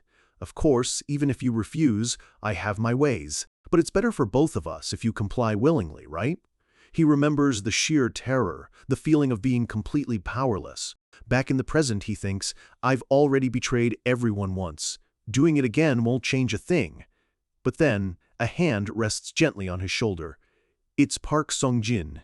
"Seo Hangul, it's okay." He looks at him, his face bloody, but his voice steady and kind. "You must have been terrified. But don't worry, I will risk my life to make sure you all escape." He turns to face Lu Ping. "So, you can betray us after I'm dead." A nearby Chinese player scoffs. "You talk big for someone about to die. But for Seo Hangul, those words are a lifeline." He looks at his comrades, his hands trembling. "Everyone, I'm sorry." Tears stream down his face as he clenches his fists. "I'm so sorry. I'll fight with you." The three Koreans stand together, ready for their last stand. Lu Ping sighs, exasperated. "Seriously, why won't you listen when I'm showing you how to survive?" He smirks at his subordinate. "It seems you can't assess the situation because I've been toying with you." His eyes flare with a murderous red light. "Then I'll just have to show you the difference in our power." With a snap of his fingers, his true power is unleashed. The very ground erupts. A forest of jagged, blood-red crystals shooting up from the earth and surrounding the Korean players. They can only look on in absolute terror. Park Song-jin's face is a mask of pure, unadulterated horror. "What?" Lu Ping's voice echoes through the crystal prison. "Now you understand, don't you?" A cruel, sadistic smile spreads across his face. "The only reason you're still breathing is because of my mercy." The crystals begin to close in, ready to crush them. The three players let out a final, desperate scream. But just as the crystals are about to impale them, Lu Ping freezes. His vision warps as a system message appears. "You have fallen into the world of numbness." He looks around in shock. The blood-red crystals shatter into nothingness. The world around him dissolves into a grotesque landscape of disembodied eyes and screaming mouths. He recognizes it instantly. The world of numbness? Chai Mingmin? A voice, cold and familiar, cuts through the illusion. No, Chai Mingmin is already dead. Lu Ping whirls around, his face contorting with rage. "Then this is a figure descends from the sky, a massive, skeletal demon phantom manifesting behind him. Lu Ping screams in fury. "The one who killed Chai Mingmin!" He glares at the newcomer. "It's you, isn't it? Kim Tae-hyun?" He lunges, but Tae-hyun simply raises a hand. "It's not me." A massive explosion of pure energy erupts from his hand, blasting the entire area. When the dust settles, Tae-hyun and the other Korean players are gone. Lu Ping stands alone, clutching his arm, a mixture of shock and fury on his face. He fired off one skill and ran away. He scoffs. "I was looking forward to this, but how boring." His subordinate rushes up, but Lu Ping waves him off. "No, let them be." He looks down at the lingering traces of mana and the footprints in the dust. He knows exactly where they've gone. Yongin's tower. In the distance, a massive, leaning tower looms over the desolate landscape, the so-called impregnable dungeon of the abyss. Inside the tower, the air is thick with ancient magic. Park Sung-jin cries out Tae-hyun's name. Tae-hyun calmly shoves a healing potion down his throat. Now safe, Seo Hengel looks at their savior. "Kim Tae-hyun, thanks for saving us, but what now?" His teammate explains their new predicament. "This place, Yongin's Tower, is where countless players have been defeated. It's impregnable. Once you enter, you can't leave until you find the escape gate." Tae-hyun just shrugs, gesturing to the barely conscious Park Sun-jin. "It couldn't be helped. Even I can't protect all of you and fight at the same time. But don't worry, it's just a dungeon." He gives them a confident, almost crazed grin and a thumbs up. "If we clear it, we can leave." His teammates can only stare, completely unconvinced. One mutters, "Did you even hear what I said?" while the other worries, maybe he actually has no plan at all. They are now inside Yongin's Tower, the impregnable dungeon of the abyss. It's feared for its endless, deadly traps, and for the hordes of intelligent monsters called Dragon Men, a place that has claimed countless veteran players. And yet, as the battered Korean team follows their new leader, they can only watch in disbelief. Tae-hyun moves like a blur of crimson energy, weaving through traps and monsters with impossible ease, dispatching entire groups before they can even react. The team is speechless. He's clearing the floors so easily, one of them breathes, "How is that even possible?" But Tae-hyun knows exactly how. In his past life, he obsessively read every interview from the tower's few survivors. He's memorized every trap, every monster's weakness. The tower is known as impregnable, but Tae-hyun knows a secret. Long before you ever reach the final boss at the tower's peak, there's a hidden escape gate. It's information that isn't known yet in this timeline, but he knows exactly where it is. So if you know the traps in advance and have the strength to defeat the monsters, escaping is easy. He carves a safe path for his team with absolute confidence. Led by Tae-hyun, the team ascends the tower stairs, their hope finally renewed. And just as he predicted, they enter a large chamber. In the center, a swirling orb of blue energy materializes. "It's the gate!" one of them shouts. Relief washes over them. "A gate? In a place like this, we're saved." The female teammate looks at Tae-hyun, her face a mixture of awe and disbelief. "Did you know this from the start?" He just gives a slight smile. Of course. Seo Hangil urges everyone forward. "Come on, let's get out of here." They hurry towards the portal, their escape finally within reach. Park Sung-jin is the first to step into the gate's light, but as he passes through, he stops and turns back to Tae-hyun. His expression is filled with gratitude. "Thanks for coming for us." Tae-hyun looks surprised for a moment. Park Sung-jin promises, "I'll be sure to repay this favor." Tae-hyun gives him a slight nod and a small, genuine smile. "Don't mention it." As his teammates vanish into the portal, Tae-hyun allows himself a moment of satisfaction. With everyone safe, it feels right. On top of that, Seo Hengel confessed to being a spy, resolving that problem. All that's left is to handle the fallout from the tournament. Everything is going according to plan. He steps towards the gate, ready to follow them home. But instead of passing through, he's violently thrown back by a surge of raw energy. He lands hard on the stone floor, his body crackling with blue lightning. What? A system message appears, cold and final. "You cannot use the warp gate." And then another message follows, sending a chill down his spine. "The owner of the tower, Kaiselin, is watching you." His eyes widen in pure shock. Kaiselin, the owner of the tower. This This was never supposed to happen. The ground beneath him begins to crack, glowing with an intense, molten heat. With a deafening roar, a colossal red dragon bursts from the floor, its body wreathed in flame and shadow. Taehyun can only stare up in horror. A dragon? A voice, ancient and full of contempt, booms through the chamber. To think it was such a pathetic human. He's facing the master of Yongin's tower, the red dragon Kaiselan. Rank, SS, everything has gone wrong. Taehyun knows that dragons are one of the strongest species in existence. The dragons of the abyss are classified in 4 stages: hatchling, adult, T, elder with SS rank power, I, and finally the legendary ancient level dragons, whose true strength is unknown. The one before him is definitely, at least an elder level dragon. He realizes with dawning horror that this tower was built from the corpse of a powerful dragon. Just how strong is this thing? His mind races. But why has it appeared? According to the information I had, this shouldn't be happening. He considers trying to talk his way out, but the dragon just roars, "Die, trash." So much for diplomacy. The dragon unleashes a massive fireball, and Taehyun is engulfed in the explosion. He emerges from the flames, his expression grim.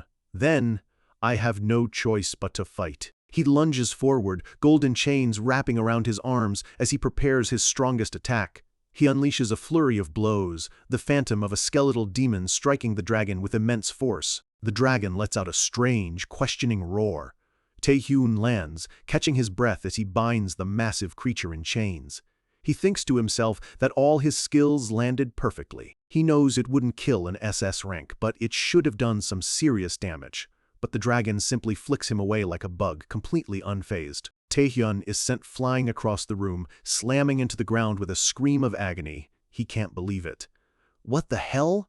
That durability is ridiculous, even for an SS rank. He tries to buy time with his stealth skill, but the dragon is already on him, its human form appearing in a flash of purple light. Blood erupts from Taehyun's eyes as the dragon's overwhelming presence slams into him. The dragon strikes, and Taehyun is smashed into the ground, the floor cracking beneath him. He lies in the rubble, beaten and bloody. This is polymorph, the ability to change form. Kaiselan, now in his human form, looks down on him.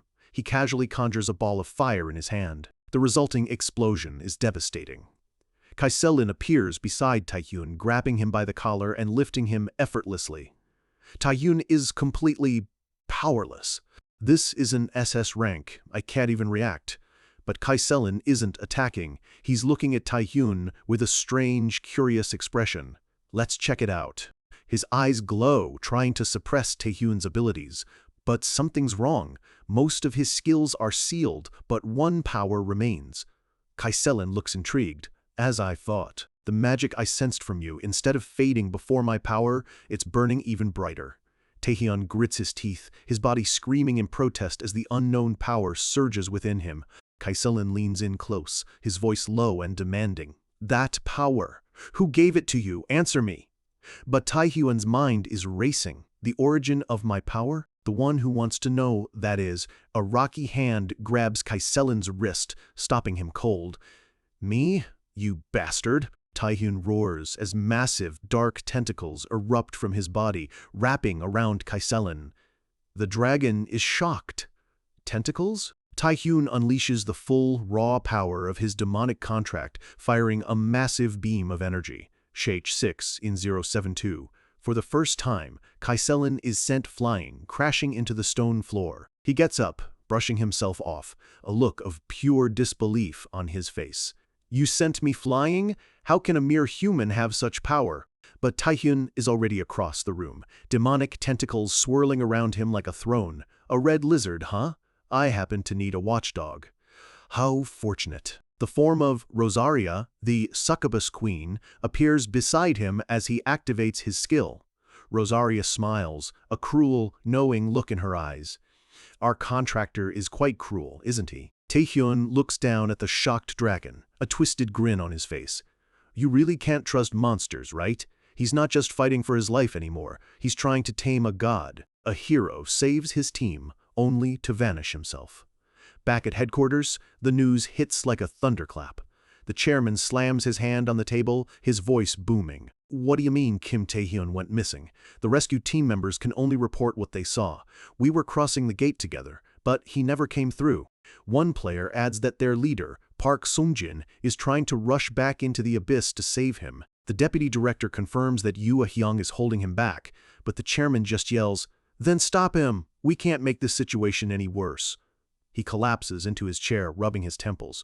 He gives the order, hide the fact that the team is back. With China's top players gone, they can't risk another international incident. The tournament is already on its final day. Soon, it will all be over. The chairman stares out the window, his heart heavy. The rankings don't matter anymore. They wouldn't have even made it this far without Kim Tae-hyun. If he's gone, it all means nothing. All he can do is pray. Kim Tae-hyun, please be alive. But deep inside Yangnin's tower, that prayer is being tested. A brutal battle rages between two titans of the abyss. Rosaria, the succubus queen, clashes with Kaiselim, the red dragon, and the air crackles with demonic energy. Their attacks tear the chamber apart, sending shockwaves of destructive power in every direction. Caught in the middle, Tae-hyun can barely stand. Blood streams from his eyes. For the first time since his regression, a terrifying thought crosses his mind. I might actually die here. He knew they were both monsters, but this is a level of power he can barely comprehend. The entire tower trembles with every blow. He thinks to himself that maybe it was the right choice to wait this long to summon Rosaria. The skills he got from their contract are complete hypnosis and the ability to summon her. But he's had a simple reason for not using her until now. The first is the massive drain on his mana. Summoning skills require a constant stream of power, and while he could chug potions, that's not the real issue. The real problem is this. Kaiselim unleashes a meteor spell, calling down flaming rocks from a hellish sky. Even Rosaria looks up in alarm as the meteors rain down, threatening to incinerate everything. Her tentacles lash out, intercepting the meteors with explosive force. She is far too strong. Her power is so immense that even as she defends him, the collateral damage is catastrophic. Tae-hyun knows the truth. Power that strong is dangerous. He can't actually control her. If he'd summoned her in a city, she might have burned it down for fun. However, Rosaria floats down beside him, a teasing smile on her lips. "What do you think," she purrs, "of my power?" Tae-hyun has to admit, in a situation like this, it is quite trustworthy. Across the chamber, Kaiselim watches them, his expression grim. "I see. This power belongs to the succubus queen, Rosaria." He straightens up, his wounds slowly healing. "This only confuses me more. Why would an Archduke of the Abyss help a mere human?" He roars at her, his voice filled with outrage. "Have you no shame, you wench?" Rosaria just laughs. Talkative for a lizard, but Tae-hyun catches her word. "Archduke?" The pieces click into place. An Archduke serves the king. Rosaria knew about the king. She must have a connection to him. So what does she know, he wonders. Why did the king? His thoughts are cut short by her voice. "My contractor." She looks at him, her expression suddenly serious. "I know what you want to ask, but right now, you don't have the right to know. Nor could you do anything about it if you did. But you know this already, don't you? Regardless of the answer, you must continue down your path." She's right. He has to keep moving forward.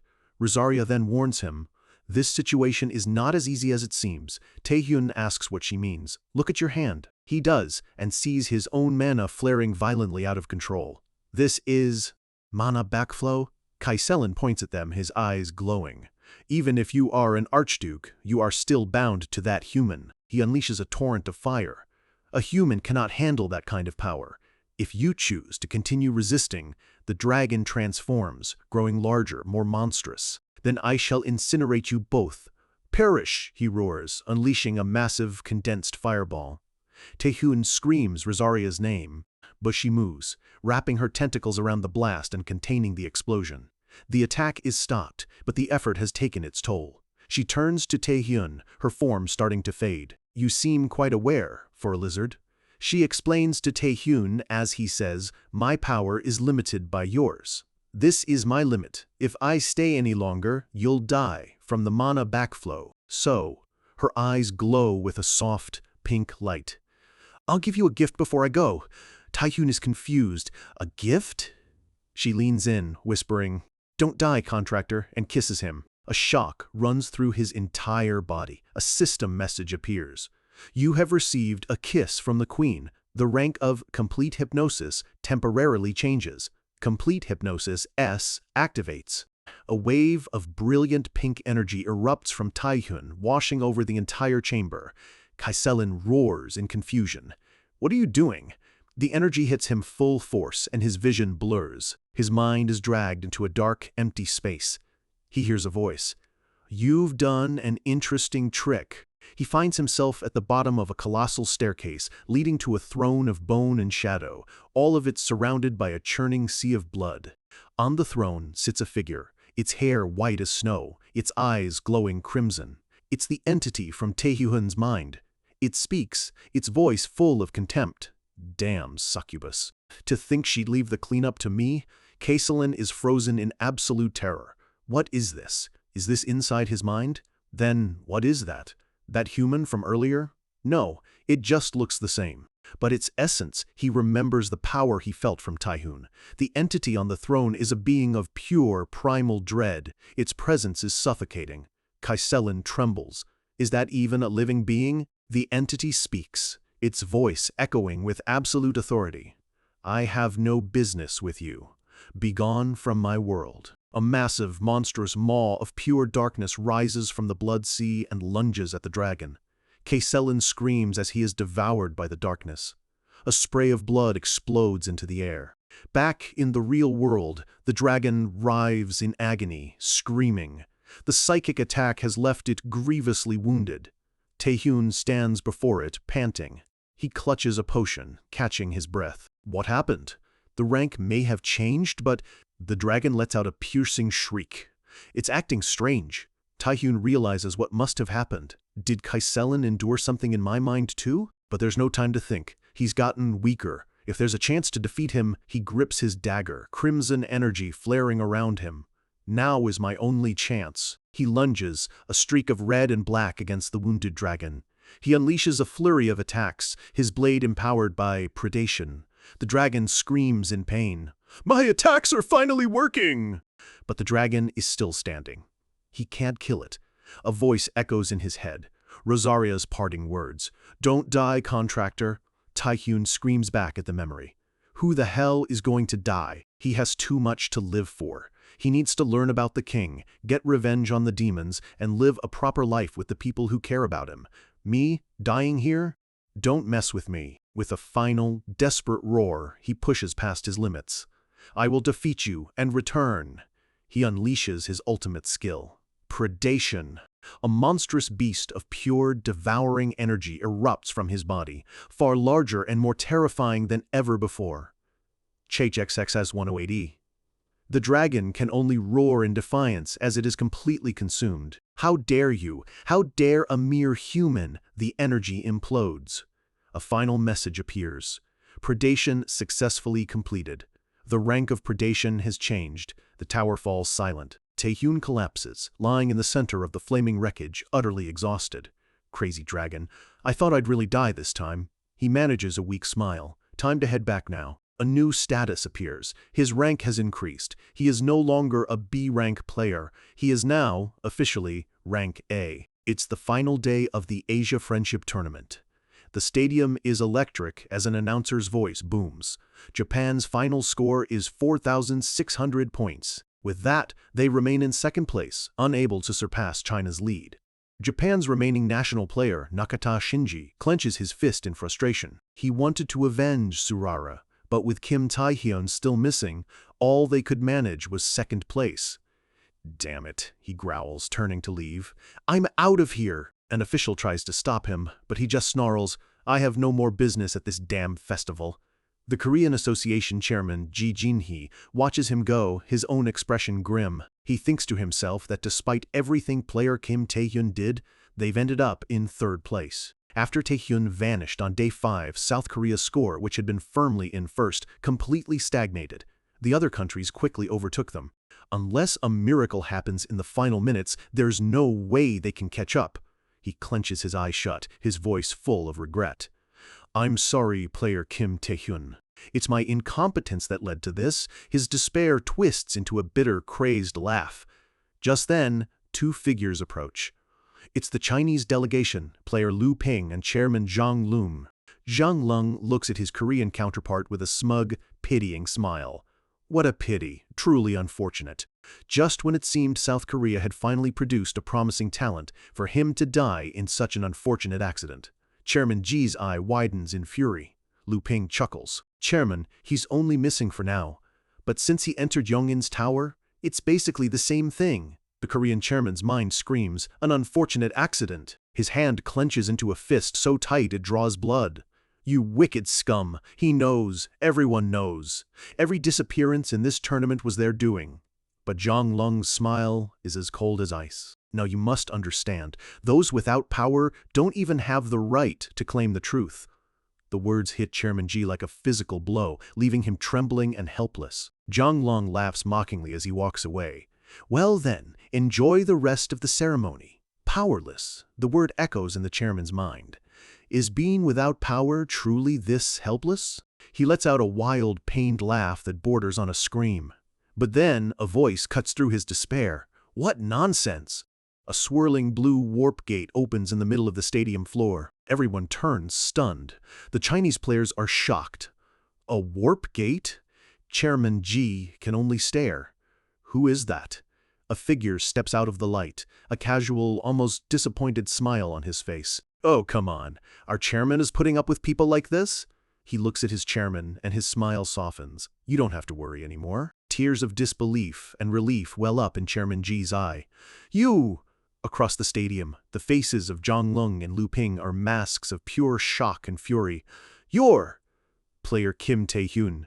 He stands there, bathed in the portal's light, holding a massive, glowing red magic stone. He gives them a confident smirk. Now that I'm here. Far away, in an apartment, Tae-hyun's aunt is calling for his cousin. Jae-young, come out and watch the tournament broadcast. But Jae-young is just lying in bed, miserable. No, he's crying, bandages on his head. Tae-hyun Young is missing. What's the point of this tournament? A tournament without him is like dumplings without filling, and you're asking me to watch it? That's a betrayal. His rant is cut short by his aunt's voice. Even if that Tae-hyun is on TV right now? Jae-young sits up, confused. Huh? On the TV, an announcer is shouting with excitement. An unbelievable event has just happened.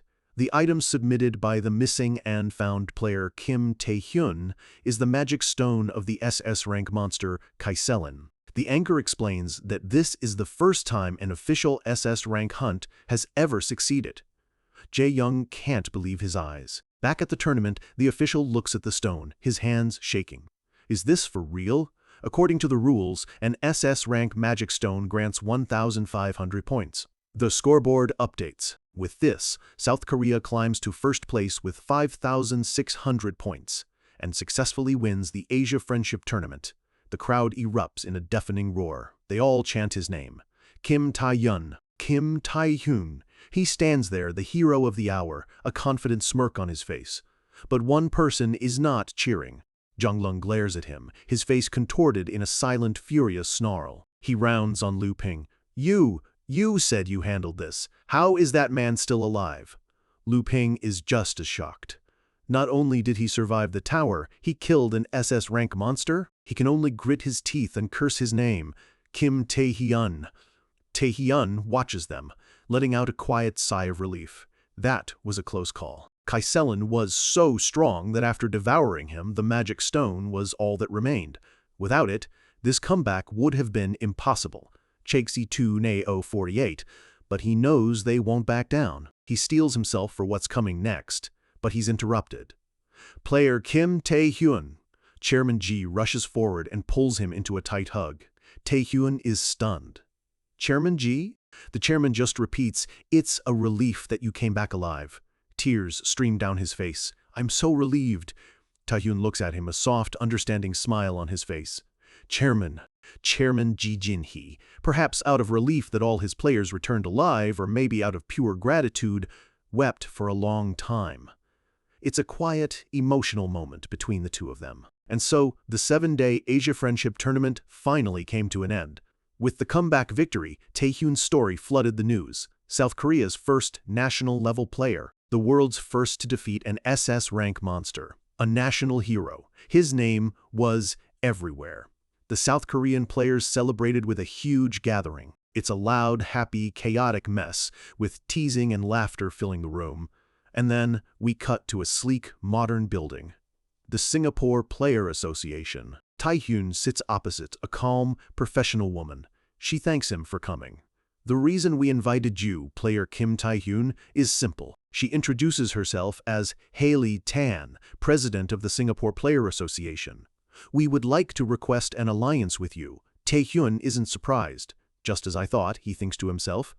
It's the same as before my regression. He remembers from his past life that Singapore lost its main players and tried to form alliances, but China didn't let that happen. But Taehyun smiles politely. Let's deal with the uninvited guests first. Haley Tan looks confused. Huh? The wall beside her explodes inward in a shower of glass and metal. She lets out a terrified scream. A figure steps through the wreckage, a bloody axe resting on his shoulder. So here you are. Haley Tan recognizes him with dread. Lu Ping. How on earth did you? It doesn't matter. He's brought an entire assassination squad with him, their blades glowing with red energy. You're going to die here, he says with a sadistic grin. But Taehyun just smiles calmly. President Haley, I told you, didn't I? The unwanted guests have arrived. Lu Ping looks at him, a flicker of confusion on his face. What? The windows on the other side of the room shatter. More figures crash through the glass, landing in fighting stances. It's the rest of the Korean team. One of them smirks. I was skeptical, but to think my partner was telling the truth. Lu Ping's eyes narrow in fury. You guys? Park Sungjin glares at them. Attacking in broad daylight? Are you out of your minds? Seo Hangul draws his weapon, his eyes burning with a new resolve. Player Kim Taehyun. I'll repay my debt to you right here. Another figure joins them, a man with light blue hair and a massive sword. Don't worry, President of Singapore. Hero An Hyun Soo, the Mad Sword, is here. The Korean team sighs, but Park Sungjin admits he's a powerful, if unbelievable, ally. Taehyun looks at Lu Ping, his smile turning sharp and dangerous. What did you say earlier? Lu Ping's face contorts in pure rage. Kim Taehyun, you bastard, you're going to die here. The two forces charge, ready to clash in an all-out battle right in the heart of Singapore. Humiliation can turn a man into a monster. And for Lu Ping, revenge is the only thing on his mind. His face is twisted in pure hatred, a single name echoing in his thoughts. Kim Taehyun, you bastard. It's more than a thought, it's a promise. You're going to die here, and his plan is already in motion. Elsewhere, a strike team moves with silent, deadly precision. The tournament may be over, but the war has just begun. Back at the Korean Association headquarters, the mood is grim. Chairman Ji stares at the report, his expression tight with worry. He can't believe it. Lu Ping isn't just after Taehyun, he's targeting the president of the Singaporean Association. Kwan Kang-yuk slams his fist down, not understanding why this is happening now. But the chairman knows better. The head of the Chinese Association is not the type to accept defeat. This is retaliation. But Taehyun, ever the strategist, sees the bigger picture. He calmly explains that their goal was never just to win a tournament. It's about eliminating the competition to monopolize the world's most valuable resource, mana stones. This only deepens the chairman's concern. It means anyone who survived the abyss is now a target. He looks at Taehyun, a mix of trust and anxiety in his eyes. He asks the question on everyone's mind. What do you plan to do? Taehyun looks up, and a cold, almost predatory smile spreads across his face. There's only one way to deal with scum like them. They need to be taught a lesson. And as he says this, the lesson has already begun. In Singapore, chaos has erupted. The air crackles with energy as players loyal to their president clash with Lu Ping's assassins. A massive explosion rips through the side of a building, a testament to the raw power being thrown around below. The Singaporean guards form a protective circle, desperately trying to get their president to safety, shouting encouragement as they push through the onslaught. One guard screams that the hero will protect her. President Tan, caught between assassins and her fanatical bodyguard, just looks terrified. One of Lu Ping's men reports in. The Singaporeans have broken through their lines and are escaping. From a distance, Lu Ping watches, his patience wearing thin.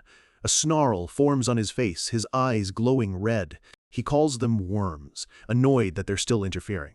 But just as he's about to move, something flashes. A brilliant golden chain whips through the air, wrapping tightly around his arm, stopping him dead. Before he can react, another chain snares his other arm, yanking him back with incredible force. He's completely immobilized. His subordinates stare in shock. This attack didn't come from the Singaporeans. One of them shouts, "Master Lu Ping is outside! It's Kim Tae-hyun!" And there he is. Stepping out from the debris, Kim Tae-hyun stands with a casual, mocking smirk. "Where do you think you're going?" He looks at Lu Ping not as a threat, but as an annoyance. With a chilling smile, he asks, "Don't you want to play with me?" Lu Ping's shock turns to arrogant confidence. He sneers, remembering how Tae-hyun ran from him in the abyss, and can't believe he has the nerve to face him now. "Don't get the wrong idea," he says as a torrent of blood-red energy erupts from his body, forming dozens of deadly blades. Lu Ping boasts that just because Tae-hyun beat his comrades, it means nothing. He claims to have already seen Tae-hyun's power, and with that level of strength, he stands no chance. Tae-hyun just listens, completely unfazed. His response is blunt. "You're yapping away noisily." And with that, the conversation is over. In a flash, Tae-hyun closes the distance, and Lu Ping's confident expression shatters into pure shock. A wave of dark, overwhelming power slams into him. He can't even comprehend the speed or the force. The impact sends him flying, a guttural scream tearing from his lungs as the ground beneath him explodes. Blood erupts from his mouth. He's dazed, confused, his mind reeling. He can't believe he lost his arm to someone like that. This is impossible. The power is on a completely different level. What he just felt was nothing like their fight in the abyss. In just a few days, Tae-hyun has become something else entirely. He screams his name in a mix of fury and confusion. Lu Ping gathers his energy, his body shaking with rage. "What the hell did you do?" he demands. Tae-hyun simply walks through the wasteland of their battlefield, leaving Lu Ping and his defeated men behind. He lets out a small breath, a faint smile on his lips. One of his eyes glows with a demonic red light. He knew it would end this way. After devouring the SS-Rank Red Dragon, he was certain he would win. He just hadn't expected the power gap to be this massive. A national-level powerhouse like Lu Ping was no match for him at all. A small laugh escapes him. Lying broken on the ground, Lu Ping finally gets it. Now he understands how his powerful comrades fell so easily. "What a monster!" he whispers. Tae-hyun looks down, ready to end it. But Lu Ping says something that gives him pause. "To think I'd have to use the Archduke's power on someone like you." The word catches Tae-hyun's attention. "Archduke?" Lu Ping glares up at him. He sneers. "You probably think you're the strongest now, don't you?" From now on, Lu Ping growls, "I'll show you what true power is." His skill activates, and his body begins to contort and swell, transforming into something inhuman. Meanwhile, across the city, the last of Lu Ping's assassins lies defeated. Ah-hyum sighs, surveying the scene. It looks like things are wrapped up on her end. But then Kwon Kang-yuk calls out to her, his voice urgent. He points towards where Tae-hyun was fighting. Ah-young's head snaps in that direction, her expression turning serious as she senses a massive, ominous energy. They arrive to find a colossal, swirling sphere of blood-red energy pulsing in the middle of the street. They stare, dumbfounded. Ah-young's eyes are wide with shock. Kwon Kang-yuk can only ask, "What the hell is that?" It looks like some kind of barrier, but the power rolling off it is unlike anything they've ever felt. Inside, Lu Ping's transformation is complete. He's become a monstrous, grotesque mass of pulsating red flesh. It lashes out, a shapeless limb of muscle slamming against the ground with terrifying force. A booming, distorted laugh echoes from the creature. This is true power. P.O. where? Tae-hyun, dodging the wild attacks, yells back, "What the hell are you babbling about?" He dismisses the creature as a big, oversized blob of flesh and charges in, his blade glowing. He lands a clean slice, but the wound seals itself almost instantly. Tae-hyun watches in disbelief. "Regenerating?" Before he can react, the monster brings a massive fist down on top of him. Tae-hyun cries out as he's smashed into the ground. He's thrown back, struggling to his feet. He can't believe the destructive power. This is nothing like the Lu Ping from moments ago. He looks around, his mind racing. The entire space within the barrier feels different, almost like the abyss. Then it clicks. He remembers Lu Ping's words. The Archduke's power, and he recalls what the dragon had called Rosaria, an archduke. A chilling realization washes over him. It means that besides Rosaria, there are other beings out there called archdukes. He knows Rosaria was connected to the king. So, could Lu Ping also be connected? The implications are staggering. The monster lunges again, but Taehyun dodges with a newfound focus. He's no longer just fighting to survive, he's fighting for information. The monster taunts him. "Are you stunned by my power? Your movements have slowed." It gloats that he is the one chosen by the Archduke. But before it can continue, Taehyun interrupts. He stops the creature's massive hand with his own, his expression calm and deadly serious. "Hey, let me ask you one thing before I kill you." His eyes lock onto the monster. "What do you know about the king?" The creature seems confused. The king? It assumes Taehyun must be talking about its master. A sickeningly wide grin spreads across its many mouths. It laughs, telling Taehyun that archdukes are beings with power beyond his comprehension. As expected, it sneers. "You don't know." Taehyun gets his answer. This thing has no idea who the king is, just as he thought. At that moment, a dark, ferocious power begins to pour out of him. The monster feels the shift and recoils in shock. "What is this power?" it screams. Taehyun smirks. "But it's fine." His eye glows with a menacing red light. "Thanks to you," he says, his voice dripping with cold satisfaction. "It's given me a reason to think a bit more about the archdukes." Chi 63 No 72. The monster screams his name, a hint of fear in its voice. It realizes, far too late, that it's been played. Taehyun looks at it, his face devoid of emotion. "I'm done here. Now disappear." He unleashes the full might of his predation skill, and tendrils of dark energy tear the monster apart from the inside out. Taehyun stands alone amidst the gory remains. With this, the devouring is complete. He takes out a potion, his mind already processing. He now knows the other archdukes don't know about the king. Rosaria is the only one, and more importantly, judging by Lu Ping's transformation, there are definitely other archdukes out there in the abyss. If they're all on the same level as Rosaria, then each one is an unbelievable, world-ending monster. The future just got a lot more complicated. Just as he's lost in thought, the pools of blood and flesh on the ground begin to bubble and stir, pulling together into a single mass. Taehyun whips around, startled. "What?" A new voice, smooth and condescending, echoes through the space. "So much for being the strongest, and this is all you amount to." The voice continues, filled with an ancient, chilling arrogance. "I guess it was inevitable. Humans are, after all, weak creatures." She sees 3083. Taehyun's eyes widen as he realizes what's happening. The voice says, "So, let's see." A new figure rises from the bloody mess. A man with long, flowing red hair and piercing red eyes, dressed in regal attire. Blood-red energy swirls around him. He looks down at Taehyun, his gaze filled with cold authority. "Archduke of the Abyss and Vampire Lord Igmun," he introduces himself. Then he asks the one question Taehyun wasn't prepared for. "Was it you who killed my contractor?" From the bloody remains of his fallen contractor, a new figure has emerged. An ancient, powerful being with an aura that chills Taehyun to the bone. The Vampire Lord, Igmun, looks down at him. "Are you the one who killed my contractor?" Taehyun grips his dagger, his body battered, his mind racing. "Contractor?" he asks, playing dumb. Who might that be? At the very least, it wasn't Lu Ping. But even as he speaks, the sheer pressure of Igmun's aura is suffocating. The magic in the air is dense, ancient, and terrifyingly powerful. Taehyun's eyes widen in horror. No way. This isn't just a high-level demon. This is an Archduke of the Abyss. Igmun lets out a dry, amused chuckle, casually flicking his finger. "Well then," he says, his smile laced with malice. "Let's see. Shall we test your skill first?" With a single thought, he unleashes his power.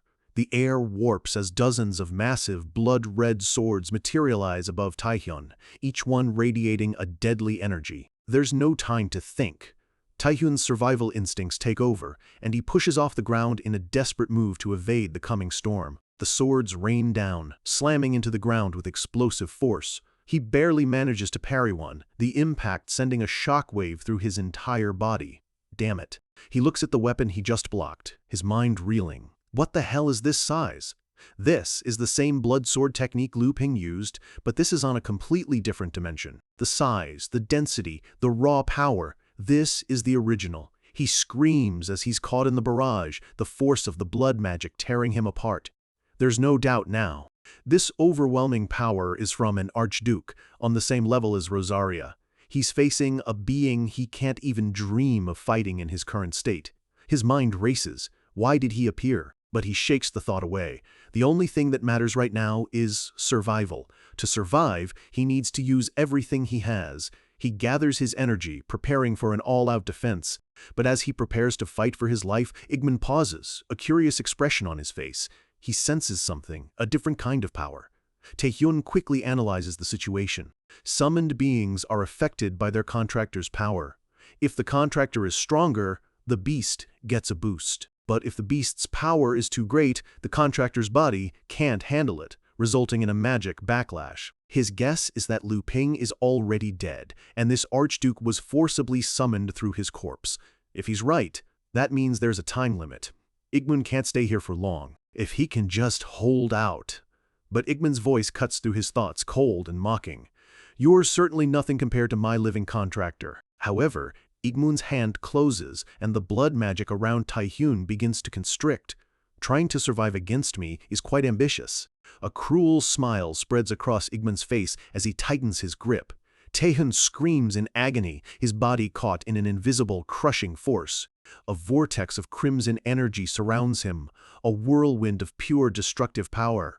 His scream echoes through the bloody space as he's lifted off his feet, completely helpless. Igman scoffs, looking at the display with disdain.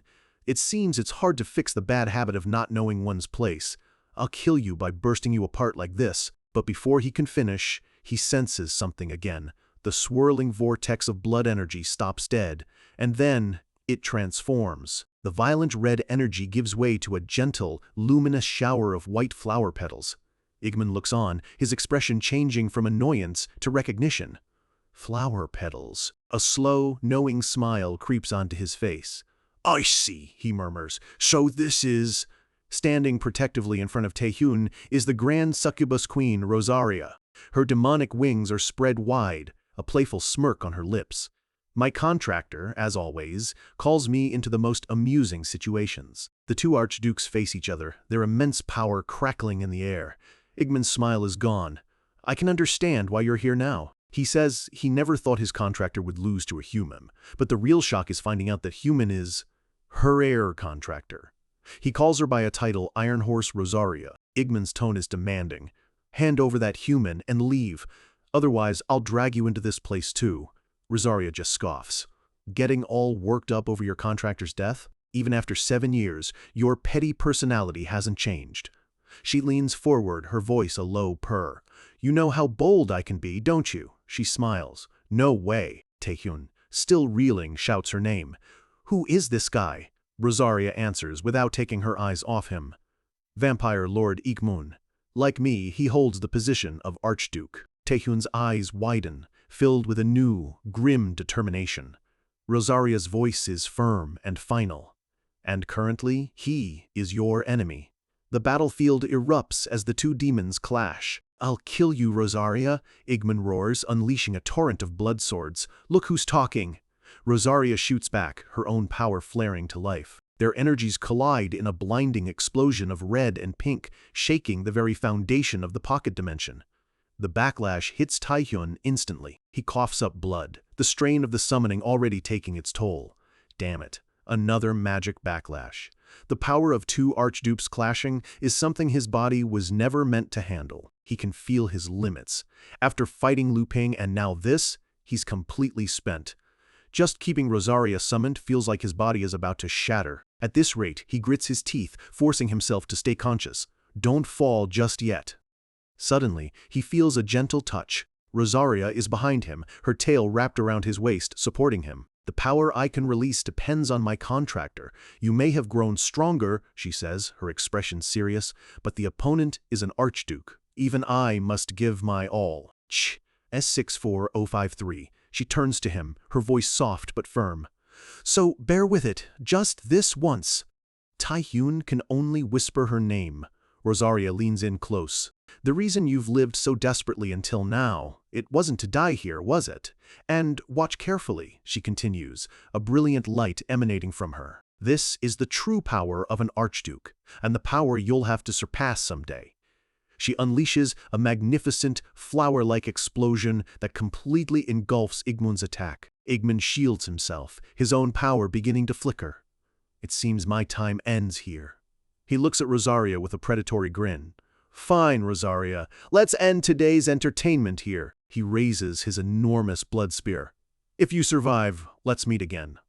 With a final roar, he hurls the spear, a comet of destructive energy aimed directly at them. Rosaria meets it head-on, her own power coalescing into a massive beam. The two ultimate attacks collide in a cataclysmic blast of light and force. The shockwave is immense, a blinding flash that whites out everything. Taehyun grunts, the feedback racking his body with pain. Damn it, he gasps, his vision blurring. My consciousness, he's fading. System alerts flash in his fading vision. Magic, 0. Fatigue, 100. Health has dropped below 10%. A total system failure. As he sinks into the blackness, his last thoughts are of the endless ladder he has to climb. S-Class, National Level, Archduke. Every time he thinks he's gotten stronger, a new, more powerful enemy appears. How many times does he have to go through this? But in the void, a cold, mocking voice cuts through his despair. Pathetic fool. Taehyun recognizes it. A voice, a figure appears before him in the darkness. It looks like him, but with stark white hair and cruel red eyes. What are you doing with the power of a king? The entity asks. The doppelganger scoffs. National power level? Archduke? Ridiculous. It floats above him, looking down with utter contempt. If you're not going to do it properly, that body, I'll take it for myself.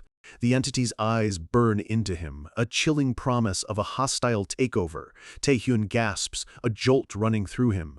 He shoots up, finding himself in a hospital bed. He looks at his hands, confused. Another dream? But what's going on? That voice was the same one from his previous dream. But this time, the entity looked just like him. The door bursts open. It's Ah Young, Kang Yuk, and the others. They see he's awake and rush over, screaming his name in a wave of relief. Taehyun is immediately swarmed. Everyone, stop hugging me, he yells, though there's no real heat behind it. Later, A Young explains that the red barrier vanished in a sudden flash of light. When they got there, they found signs of an intense battle, and Taehyun, unconscious in the middle of the rubble. The good news is that Lu Ping's assassination attempt failed, thanks to the other Korean players. And even better, Zhang Lung, the Chinese Association president, is now facing a major investigation by the World Player Association. And so, after a few days, Taehyun's treatment is finally complete. He stands on a balcony, feeling mostly recovered. He thinks back on everything. First the Archduke, and now this unknown doppelganger. It seems the closer he gets to learning about the king, the more dangerous things become. The only relief is that his rank is gradually increasing. He summons energy to his hand, feeling his new power. But then he notices something. A new skill has appeared on his status window. He's still rank A, but under his skills is something new, Blood Frenzy. It's currently unavailable, but the unlock condition sends a shiver down his spine. Consumption of powerful blood.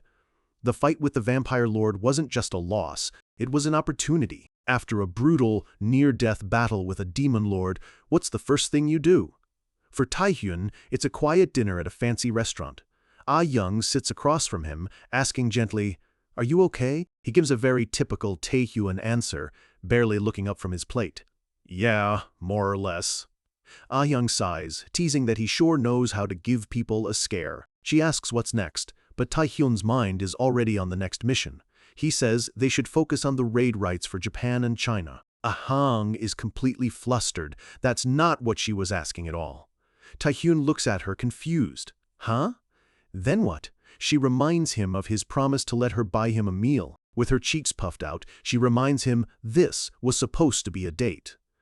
Taehyun takes a sip of his drink, changing the subject back to business. He explains that even with the raid rights, they can't go in right away. Hyung agrees. Dungeons are sources of immensely valuable mana stones.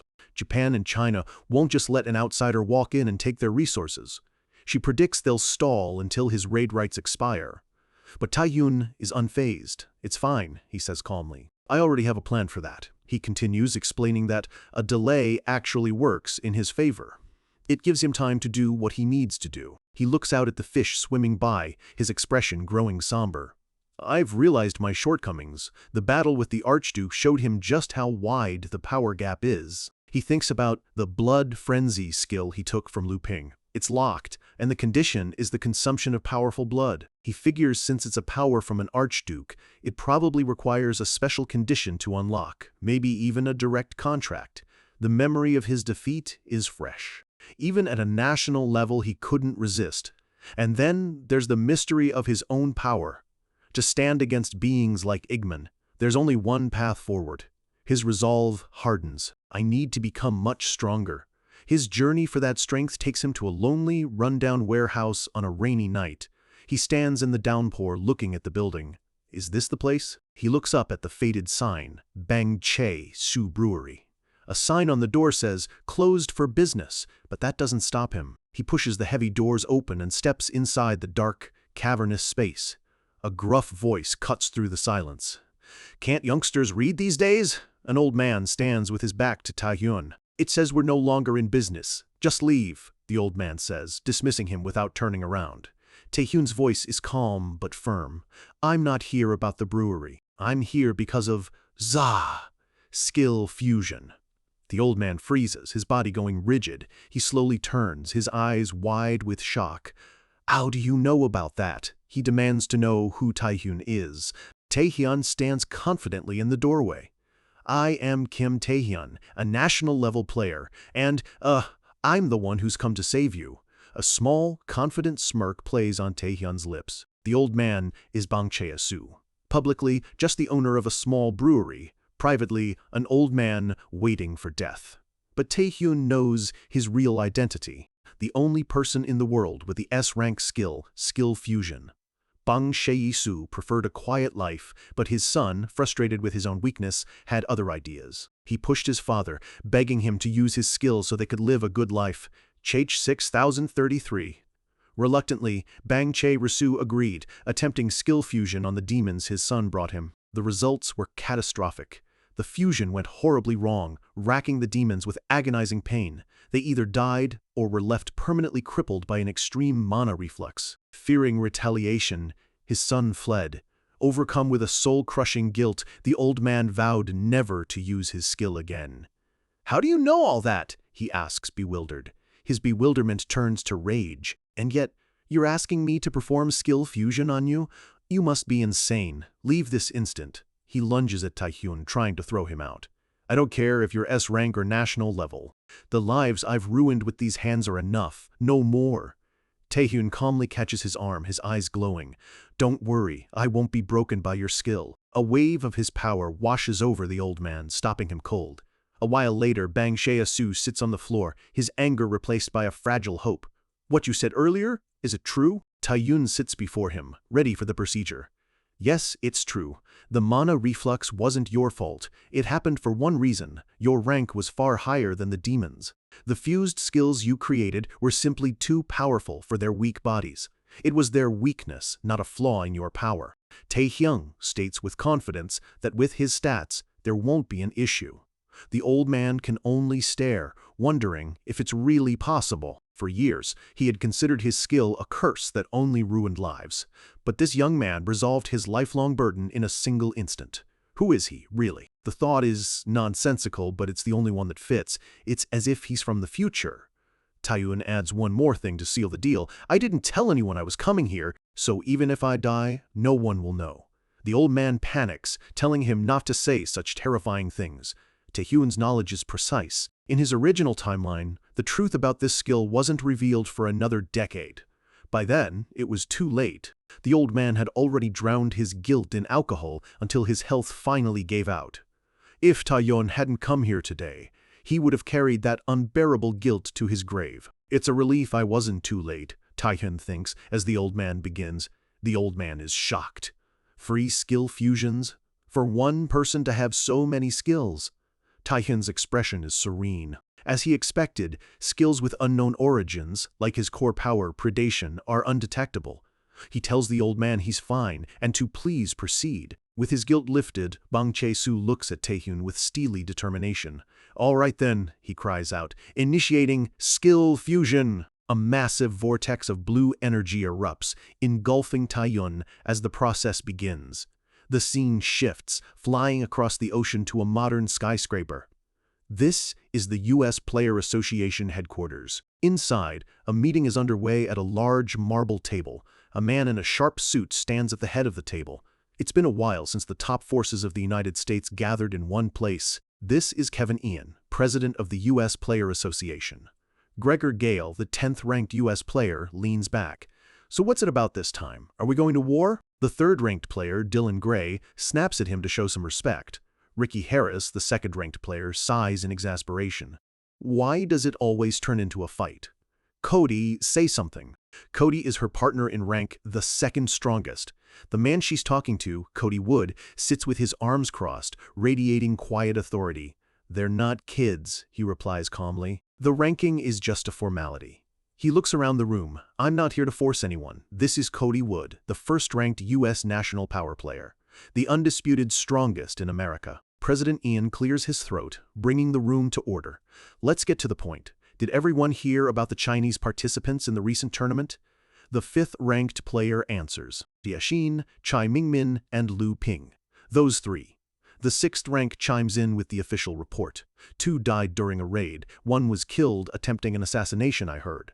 Gregor Gale scoffs. "So what? They're dead, aren't they?" Dylan tells him to shut up. President Ian clarifies that this was's the official story. "But," he continues, "according to new intelligence, it's confirmed that all 3 were defeated by a single individual." A wave of shock runs through the room. The president adds the most shocking detail, especially Lu Ping, who was contracted with the Abyss Grand Duke, Vampire Lord Igmun. Ricky Harris jumps to her feet. "A Grand Duke? Those monsters? Cody, did you know about this?" Cody remains silent, his expression unreadable. The president looks directly at Cody. "So, who dealt with them?" The tension in the room is thick enough to cut with a knife. President Ian gives the answer that will change everything. Kim Taehyun of New Korea.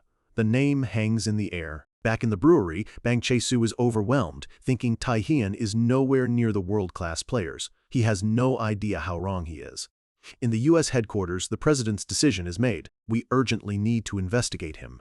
As they speak, the skill fusion process is changing. Taehyun, his body swirling with red energy. His new power is emerging. Not just S-rank, but AA, Chi 6SA8. A new status window declares his official rank, AA National Power Player. And so, a plane lands at New Korea Airport. 2 men walk through the terminal. It's Gregor Gale and another man. Gregor is complaining. "Because of this Kim Taehyun investigation, we had to come all the way to this backwater." Gregor grits his teeth. "If I could just, that Kim Taehyun." His companion places a calming hand on his shoulder. "Calm down. We're not here to fight him." He smiles, but there's a chilling edge to it. At least, not yet. This is Marcus Gore, the 8th-ranked U.S. national power player. The hunters have arrived. The elevator dings, arriving on the 24th floor. The doors slide open, and Taehyun walks out, a faint red aura still clinging to his hand. The skill fusion is complete. His mind is already on the next step. He needs to test his new skills soon. He now possesses Shadow Skin, King's Domain, and King's Aura, all powerful AA rank abilities. He imagines the chaos he could cause here in the city. Maybe he should just head to the Abyss. But his thoughts are interrupted. A voice cuts through the air. "You've finally arrived. Player Kim Taehyun." Standing in the lobby are 2 men he doesn't recognize. They've clearly been waiting. The man with the glasses adjusts them, a polite but unsettling smile on his face. "We've been waiting for quite some time. It's Marcus Gore, the 8th-ranked U.S. national power player. The other man, Gregor Gale, looks Taehyun up and down with open disbelief. This kid defeated Liu Ping? Is the information wrong? Taehyun instantly recognizes their status, U.S. national power level players. He can't help the grim, amused smile that spreads across his face. Taehyun approaches the two men who are now sitting at a table. The atmosphere is tense. He gets straight to the point. "So, what business do you have with me?" Marcus chuckles lightly. "You're quite impatient. We just came to have a conversation." But before that, Marcus says, raising a hand, "Allow me a moment." A brilliant green light envelops him as he activates a skill, holographic rings of data swirling around his hand. Taehyun feels the scan. It's a skill called Ziggurat, the signature ability of Marcus Gore, known as the best measurement skill in existence. Marcus frowns. This is the first time he's ever seen an AA rank. And while Taehyun's stats are definitely at the national level, they seem too low to have defeated Liu Ping. He decides to check the skills, but as he tries to probe deeper, his skill hits a wall. A dark energy surrounds Taehyun, repelling the scan. Every attempt results in the same message, unable to verify skills. Marcus's eyes widen in shock. "What?"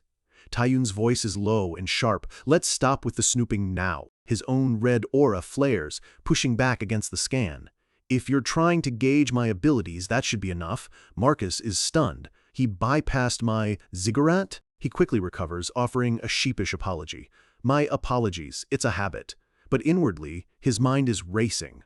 Kim Taehyun, the first national power level player of New Korea. He now understands why his chairman was so concerned. Taehyun, having asserted his dominance, asks again, "So, what's your real business here?"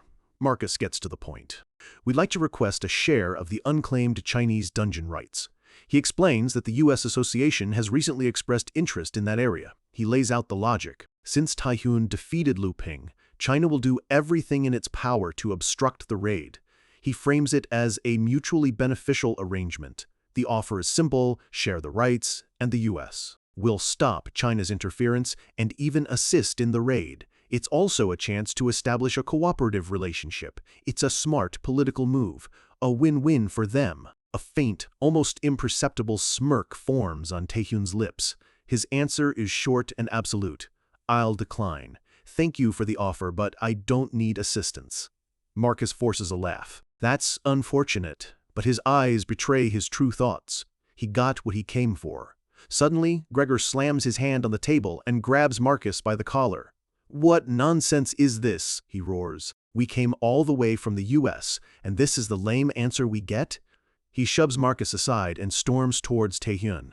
"This brat doesn't need words," Gregor snarls, getting in Taehyun's face. "Just settle it with force." Taehyun just stares at him, unimpressed. What's with this guy? And then he sees it. That look in Gregor's eyes, it's the same condescending gaze he experienced countless times when he was an unawakened nobody. This guy simply doesn't see him as an equal. It's been a long time since he's been treated with such blatant disrespect. Well, it's different now. A dangerous smile touches Taehyun's lips. "Fine." Gregor is caught off guard. "What?" Taehyun leans in. "If you're so desperate for me to accept," his eyes gleam with fighting spirit, "let's settle this with strength. It's a good chance for me to test my skills anyway." The scene shifts to a massive, state-of-the-art arena. They're at the Onzomiro Guild arena. A guild official is losing her mind. "You're saying you'll hold that match in our arena?" Kwan Kangyuk, lounging in the stands, just grins. "That's right, it'll be good publicity." Another guild member panics beside her. "How is the arena supposed to withstand a fight between national power level players?" Gregor stretches, a hungry look in his eyes. "An arena, huh? Interesting." Taehyun faces him, cool and confident. "I quite like it. I hope you're satisfied with the result too." A wide, savage grin spreads across Gregor's face.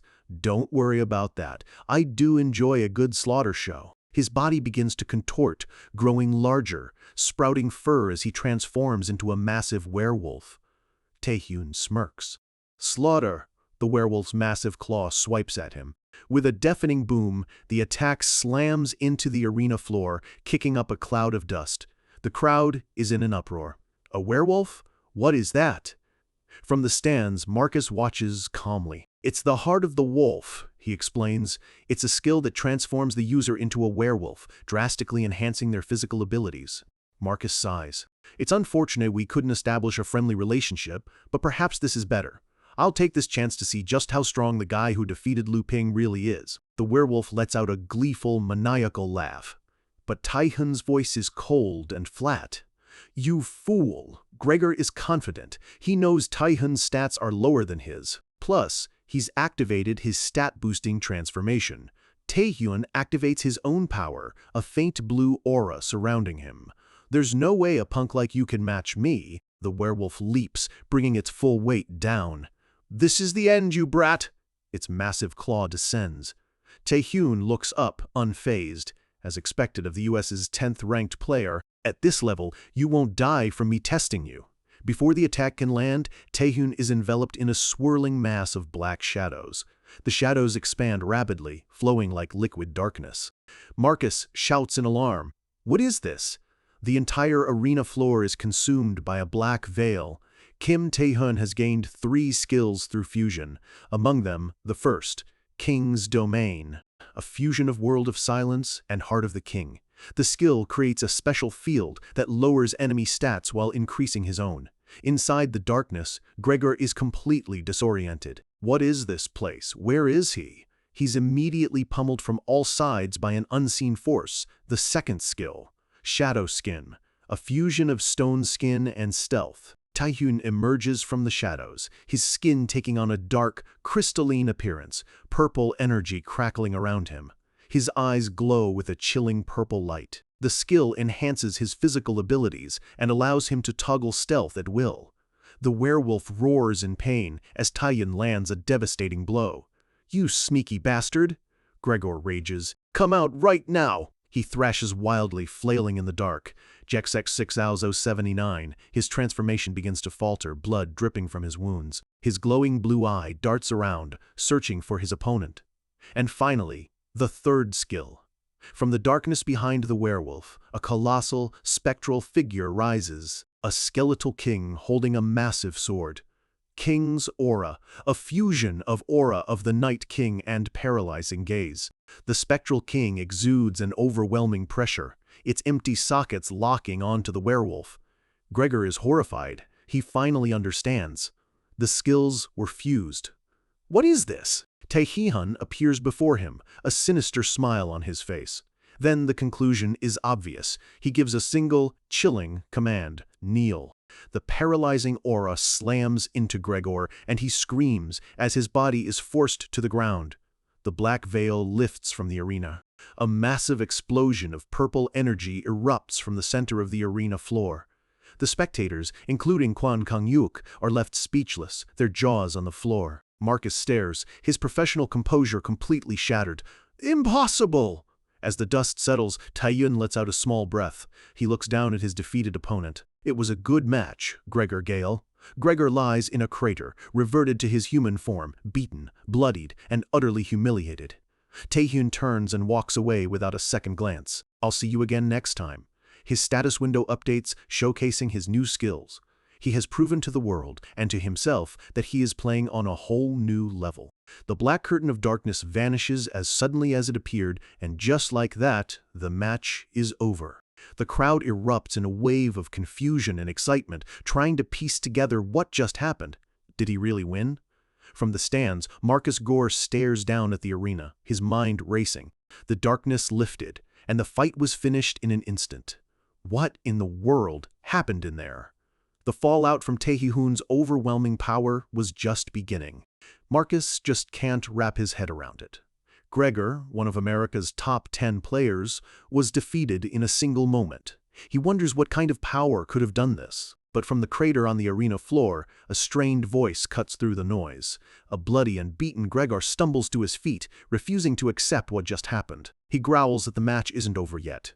A flickering blue aura engulfs his body, his eyes glowing with pure, humiliated rage. His pride is completely shattered as he roars, "I'll kill you, Kim Taehyun!" But before he can take a single step, several figures flash onto the arena floor, standing in his way. It's Korea's top players. Yua Hyung, Kwon Kang-yuk, and the others form a solid line, blocking Gregor's path to Taehyun. Young glares at him, clearly annoyed by all the talk of killing. Beside her, Kang-yuk just grins and tells the enraged werewolf to admit he lost. Another player steps forward, his own aura flaring. He warns Gregor that, if he keeps this up, it won't be about the bet anymore. Taehyun watches them, a little surprised. He had no idea that Park Sunjin and Yoo Ah-hung, some of Korea's strongest, were even here.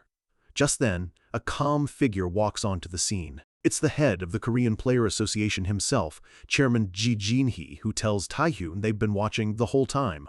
The chairman loosens his tie with a wry smile, admitting he planned to watch quietly, but it looked like things were getting a little out of hand. Taehyun lets out a nervous laugh. With all of Korea's top brass gathered here, this small bet has escalated into a major international incident. The chairman turns to the Americans, telling them to leave the rest to the Korean players, who stand ready as a united front. Gregor is furious. He screams at them, ready to take them all down right here and now. But a cold, sharp voice cuts through his rage. "Shut up, Gregor. It's Marcus, and his expression is dead serious." He warns him that if he takes this any further, their #1 player, Cody, will have to step in and punish him personally. The threat hangs heavy in the air. Marcus reminds him what happens when Cody gets serious, and Gregor's rage finally dies down, replaced by a flicker of genuine fear. He lets out a low, defeated growl, the fight draining out of him. Humiliated, he powers down his transformation, cursing under his breath as his human form returns. With the situation finally under control, Marcus turns to Taehyun and bows his head deeply. He sincerely apologizes for their rudeness. Taehyun just stands there, his expression unreadable. Marcus hesitates, admitting that it's awkward to bring this up now, but he has to ask. He looks at Taehyun, his eyes filled with a desperate hope. He asks him to consider joining the U.S. Player Association. The Korean players, and even Gregor, are stunned by the audacity of the offer, made right in front of their own association president. Marcus ignores them, his focus entirely on Taehyun. He promises that whatever Taehyun wants, they'll make it happen. But Taehyun simply says he'll take the offer as a compliment. Then, his gaze shifts to the horizon. As for China's dungeon, he says, his next destination is actually Japan. Marcus looks surprised. Japan? Taehyun pulls out his phone, showing an article on the screen. He explains that it seems Japan's saintess, Yoshikawa Surara, has awakened. The news hangs in the air, signaling that an old, dangerous chapter is about to be revisited. The scene shifts, plunging us into Surara's mind. She's trapped in a swirling, terrifying crimson void. It's a living nightmare. She's forced to relive the moment she invaded Taehyun's mind, her face a mask of pure terror. Dark, shadowy tendrils wrap around her body, pulling her deeper and deeper into the abyss. She chokes, struggling helplessly against the invisible restraints. She begs for it to end, her voice a desperate, cracking whisper. "Please stop." But a chilling voice echoes from the darkness, the voice of the devour entity inside Taehyun. It reminds her that she was the one who started all of this. A monstrous, shadowy maw opens right in front of her, ready to consume her whole. The entity, wearing Taehyun's face, looks down on her with utter disgust for daring to ask for mercy. She's pulled into the consuming darkness, her screams echoing as her eyes snap open in the real world. Her mind is completely shattered. She thrashes violently in her bed, screaming as she's held down by tendrils of red energy that only she can see. Her attendants rush in, panicked, asking if she's all right. "A nightmare," she pants, her body trembling. "This nightmare again. Ever since she woke from her coma, this has been her new reality." She's trapped in a hellish loop, forced to relive the terror of that mental landscape over and over again. She wonders how long she has to endure this pain before she finally dies. She shoves her attendants away, her mind fixated on one thing. She needs the ghost sword, her bodyguard. Her eyes are wild with fear, tears streaming down her face. She scrambles out of bed, her bare feet hitting the cold floor as she runs. She throws the door open, screaming his name into the hallway. But the person she finds standing there is not her loyal bodyguard. It's the very source of her nightmares. Before she can even process it, her bodyguard, the ghost sword, flies past her, launching a furious attack at the intruder. Taehyun sighs, easily deflecting the strike. He mutters that even when he's not looking for a fight, It always seems to find him. The ghost sword screams that he's here to repay the humiliation Taehyun inflicted on his lady. He leaps into the air, his blade glowing with a deadly light as he prepares his skill, Soulbringer. Ghostly dragons of pure energy swirl around his blade as he brings it down with killing intent. This is his ultimate attack. It's a skill said to be able to cut the very soul of its target. But Taehyun is completely unimpressed. The problem is, he says, his eyes glowing a menacing purple, they don't listen unless they're hit. He meets the attack head-on. The ghost sword is shocked by the sheer force of the impact. His powerful skill stopped cold. In a single, fluid motion, Taehyun disarms him and drives a fist into his gut, the purple energy of his shadow skin crackling on his knuckles. The force of the blow sends the ghost sword flying backward, crashing straight through the wall behind him. He lies in the rubble, groaning in pain, completely and utterly defeated in seconds. Taehyun walks past him without a second glance, his focus entirely on the terrified Surara. He tells her calmly that he came for 2 reasons. One, he says, is to find out what you saw in my mental landscape. Surara can only stammer his name, her body shaking uncontrollably. The other is, he looks at her, his expression turning dead serious. To stop the largest dungeon break in history from happening. Surara just stares, her terror momentarily forgotten, replaced by utter confusion. The scene cuts to a raging storm off the coast of Japan, a massive, swirling vortex of water and lightning. 2 members of the Japanese Players Association are on watch. One of them wonders if this giant storm is really the entrance to the unexplored dungeon. His partner explains that the storm itself is created by the sheer amount of mana leaking from a gate hidden deep inside it. He reassures his nervous colleague that there hasn't been a single sign of a dungeon break. They're just here as a precaution. But as he looks through his binoculars, his eyes widen. He thinks he sees something moving inside the storm. Deep within that storm, in another dimension, a demonic voice bellows to its leader that everything is finally ready. A centaur-like demon reports to his commander. After decades of gathering energy, they have finally shattered the gate that sealed them away from the human world. The entire army chants in unison, their voices a deafening roar as they beg their lord, Kentakenas, for their next order. Their leader, Kentakenas, looks at one of his eager soldiers and says a single word: enough. With one hand, he effortlessly crushes the soldier's head. He tears the body apart, declaring to his army that the more they eat, the stronger they will become. He addresses his roaring horde. There is only one thing left to do. For his son and for the Grand Duke Orgel, they will leave this place, slaughter the humans, and devour them all. A cruel, bloodthirsty smile spreads across his face. Let the blood festival begin. This is Grand Duke Orgel's lieutenant, Kentakenas. His rank is SS. The storm is about to break, and with it, hell on earth. The dust hasn't even settled, and Taehyun is already standing over Surara, the woman whose mind he just shattered. He cuts right through the tension, telling her plainly he's here for 2 reasons. First, he wants to know what she saw inside his head. The question alone makes her recoil, her face slick with sweat as she trembles, barely able to speak his name.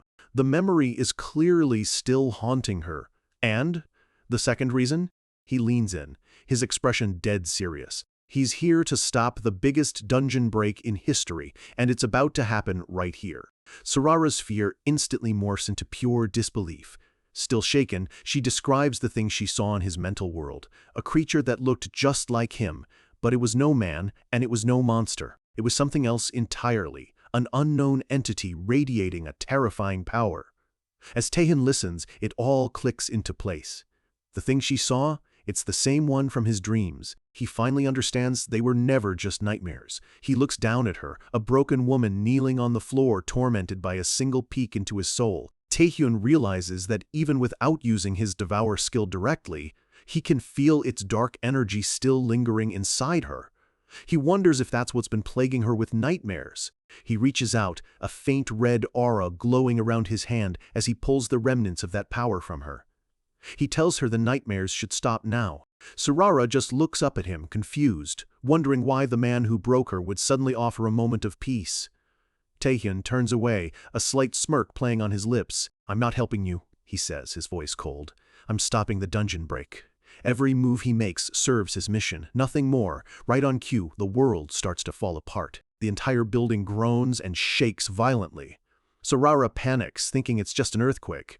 But Taehyun's face is a mask of grim certainty. He knows. It's begun. His voice cuts through the chaos, sharp and urgent. "Surara, it's a dungeon break! Get Nakata Shinji now!"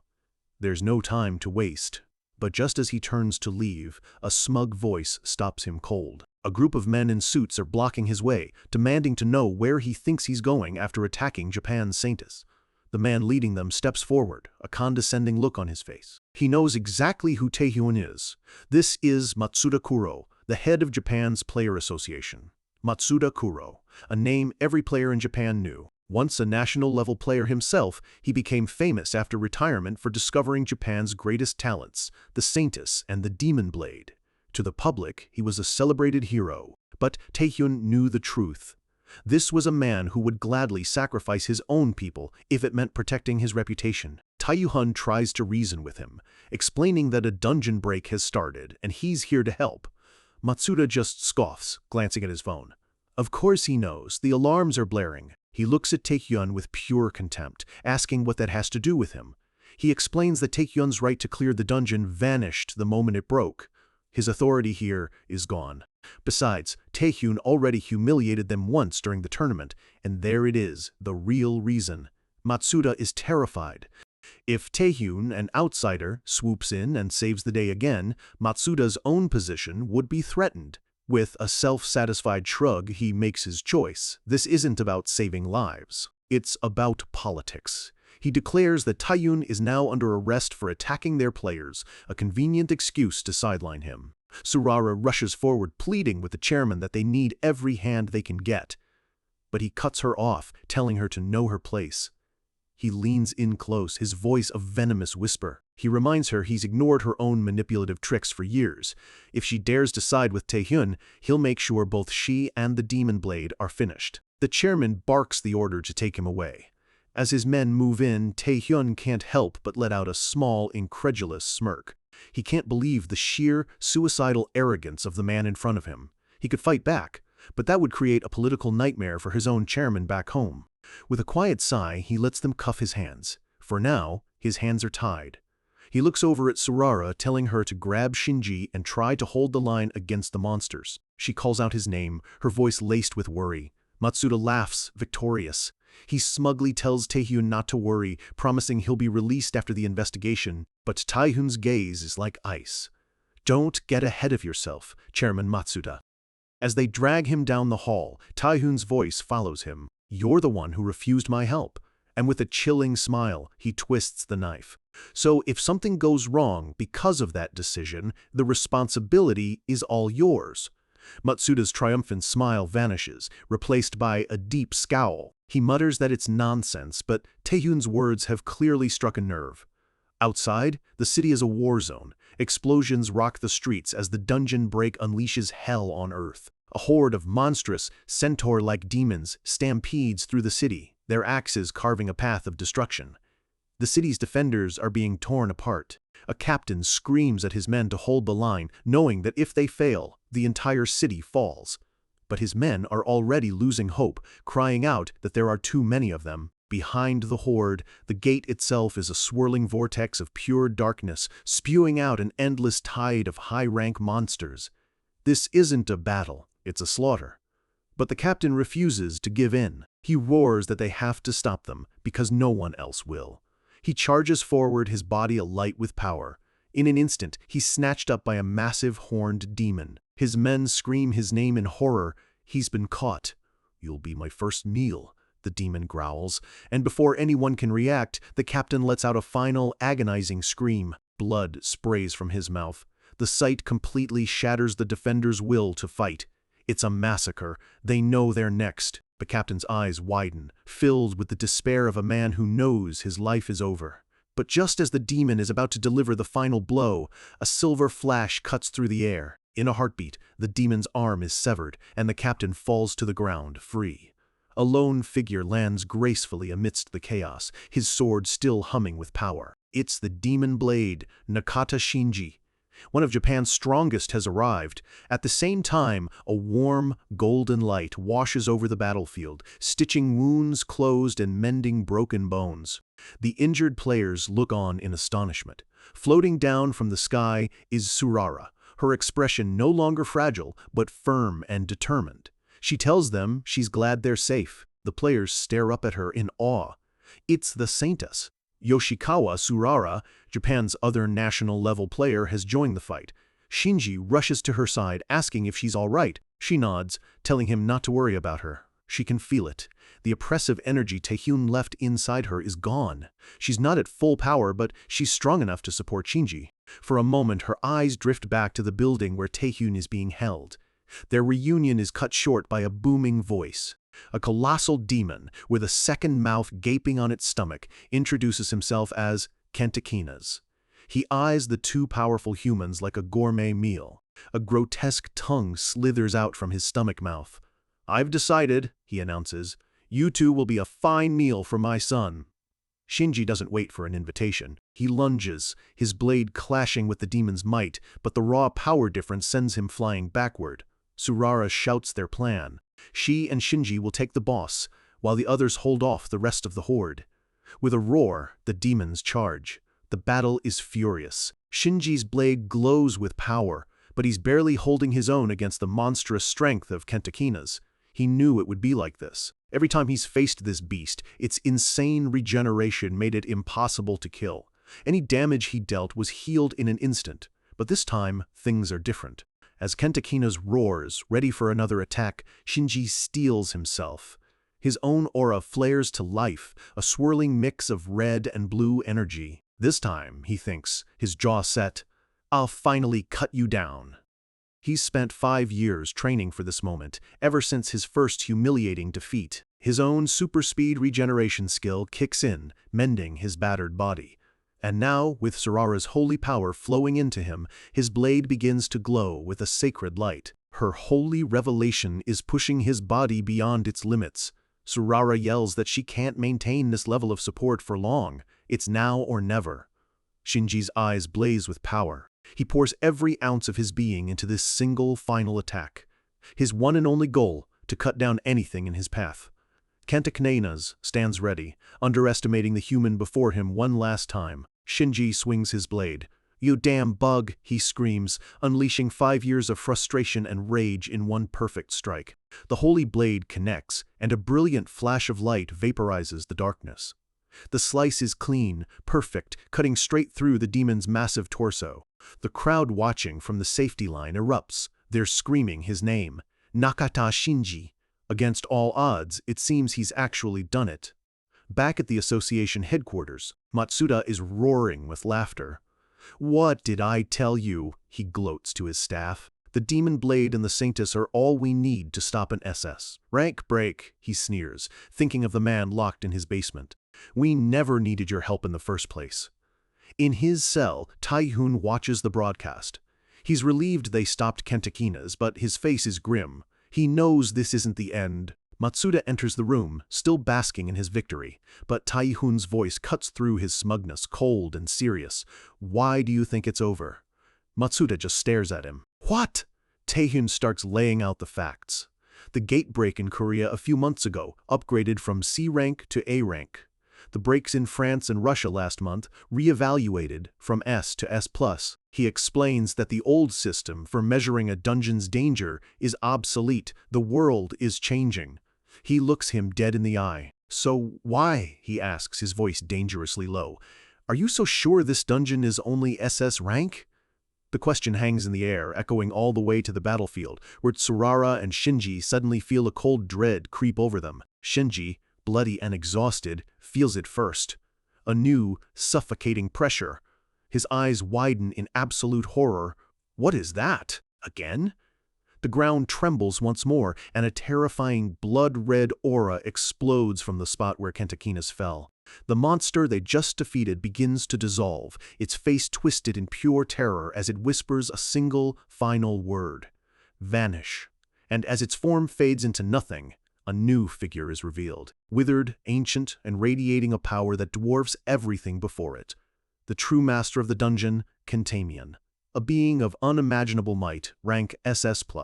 The real nightmare has just begun. The demon's body dissolves in fear, and from its remains, a new nightmare is born. The true master of this dungeon, a being of SS+ rank. Kentamian. A new chapter of despair has just begun. Shinji, bloody and exhausted, can only stare in disbelief. This new creature emerged from the corpse of the beast he just killed and began eating it. He doesn't understand what's happening, but he knows he has to stop it. Surara screams for him to wait, but it's too late. Shinji is already moving, his fighting spirit reignited by pure desperation. He roars that a monster is a monster, no matter what it looks like. His only thought is to cut it down. He funnels every last drop of his energy into one final desperate slash, his blade shining with a blinding white light. But the instant his legendary sword makes contact, it shatters into 1,000 pieces. Shinji freezes, his face a mask of utter shock. The one weapon he trusted his entire life with is just gone. Where the old demon fell, a new figure now stands. Sleeker, darker, and radiating an aura of pure dread. It looks down at Shinji, its red eyes glowing with a cold intelligence, and speaks, "Are you my father's enemy?" The voice is chillingly calm, filled with a predatory hunger. Shinji is paralyzed. This thing, it's not the same mindless beast he fought before. Its form has changed completely. It's something far, far worse. Before he can even process the thought, Kentamian lunges, moving faster than the eye can see. Surara screams his name as he's blasted backward, a helpless silhouette against a storm of dark energy. The monster brings its foot down, crushing Japan's strongest warrior into the pavement without a second thought. It then turns its gaze to Surara, who is too wounded to even crawl away. It whispers a cruel imitation of comfort, "Don't worry." A terrifying grin spreads across its face. "I'll devour everything." Back at the association headquarters, the control room is pure chaos. The staff are shouting, watching the nightmare unfold. They thought it was over, but now their sensors are screaming a power level of SS+, a rank they didn't even know existed. But in the detention room, Taehyun is perfectly still. His eyes are locked on the screen, his expression grim. "It's finally appeared," he says quietly. "The true master of this unconquered dungeon, Kentamian. Kentamian, the real boss of this dungeon, a monster ranked SS+. Taehyun knows this creature all too well from his past life. It starts out deceptively weak, but it has the terrifying ability to grow stronger by devouring everything around it. Monsters and humans alike. This thing is an extinction-level threat. He thinks to himself that if Matsuda would just swallow his pathetic pride and ask for help, maybe, just maybe, they could minimize the casualties. But he knows that won't happen.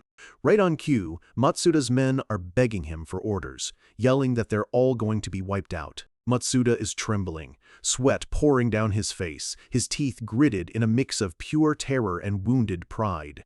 He can't process it. They beat an SS rank monster only for an SS+ to appear? It's impossible. He briefly considers calling for international support, but he immediately dismisses the idea. If Japan's own Saintus and Demon Blade failed, it's hopeless. The monster would tear the city apart before help could even arrive. All he can see is everything crumbling around him. The players, the city, his political career, all of it gone. And in a moment of pure, unforgivable cowardice, he makes his decision. He screams at his staff, "We're retreating!" One of his men cries out, asking what will happen to the players still fighting on the front lines. Matsuda just yells back that it's over for them. If their national heroes failed, what hope is there for anyone else? His face is a twisted mask of panic. "If we want to live, we have to run now." Before he can take another step, a flash of red energy erupts. Taehyun slams his fist into Matsuda's jaw, knocking him out cold. Taihan stands over the unconscious chairman as the broken handcuffs clatter to the floor. He tried to be patient for his own chairman's sake, but some people never change. Matsuda was just as pathetic in his first life as he is now. The guards stare, stunned. He turns to them, his expression deadly serious. "I'm here to stop the dungeon break. What about you?" he asks, his voice dangerously quiet. He gives them a choice. They can run, they can try to stop him, or they can get out of his way. "Do whatever you want." The guards exchange terrified glances, frozen in place. Taehyun's resolve is absolute. As the monstrous image of Kentamian looms on the screen behind him, he makes a simple promise. I'm going to save them. The sheer force of his will is suffocating. The guards are completely intimidated, unable to move. They know they can't stop him. Silently, they step aside and clear a path. Taehyun walks forward, his mind already on the battlefield. He has to kill Kentamian. He has to end this before everyone is lost. Suddenly, a familiar voice calls his name. He stops, a flicker of surprise on his face as he turns around. It's a team of agents from the Korean Association. He looks at them, confused. Huh? What are you all doing here? Meanwhile, on the battlefield, the city is burning. Surara lies helpless in the rubble, looking at the broken bodies of Shinji and the other players. She knows it's over. No amount of healing or reinforcements can stop that thing. As Kentamian towers over her, a single thought crosses her mind. No one can defeat this. The monster raises its weapon for the final blow. Is this the end? It taunts. Time to eat. In her last moments, Surara thinks of only one person, Kim Taehyun. A final, desperate hope flickers in her mind. If it's you, she remembers his cold, pragmatic words. I'm not helping you. I'm stopping the dungeon break. She finally understands. He was never her enemy. From the very beginning, his only goal was to stop this exact disaster from happening. The image of him standing over her, a figure of absolute, terrifying power, flashes in her mind. She thinks back to when she first became a player, back when she genuinely wanted to use her powers to protect people. A wave of deep, painful regret washes over her. When, she wonders, did I start walking down the wrong path? She sees a vision of herself standing in a doorway of light, looking down at all the people she harmed with her ambition. Is it too late to turn back now?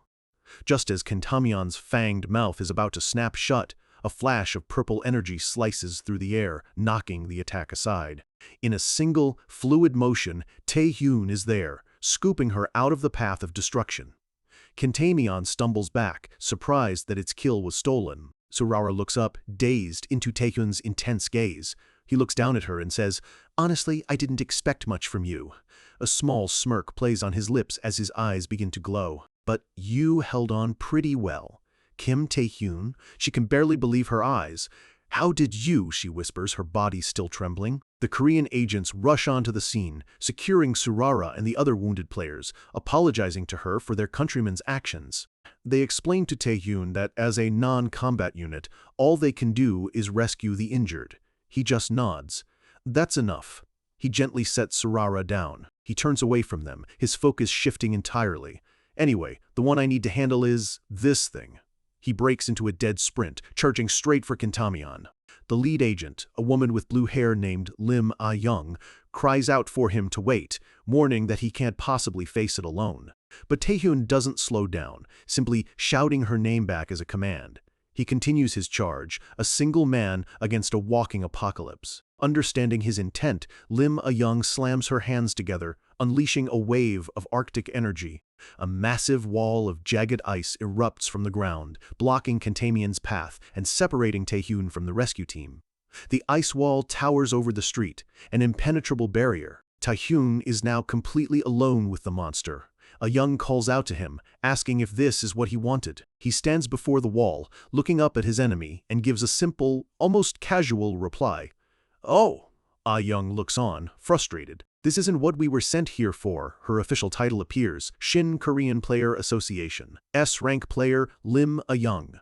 We flash back to her briefing with Chairman Ji Jin-hee. He told her Taehyun was being detained by the Japanese Association. The chairman knew Japan was trying to sideline him, but he declared that Taehyun was far too valuable to Korea to be left in their hands. His orders were simple and absolute. By any means necessary, bring him back. Back in the present, one of her team asks if they aren't supposed to be stopping the dungeon break. Ah-young shakes her head. "No, Japan already refused our help. We can just help out a little while we're here." Taehyun overhears and smirks. The chairman's orders were to bring him back no matter what. What a considerate old man. On the other side of the ice, Kentamian just stares at him, confused. It can't understand. Why isn't he running? Why would he trap himself with it? Doesn't he realize he's nothing more than prey? Taehyun's eyes flare with a terrifying light. The one who doesn't realize it is you. Kentamion is taken aback. What? A storm of dark energy swirls around Taehyun as he draws his blade. With a look of absolute certainty, he makes a chilling promise. From now on, the one being devoured is you, Kentamion. From the edge of the battlefield, the Korean rescue team yells for Suarara to get back, but she can't move.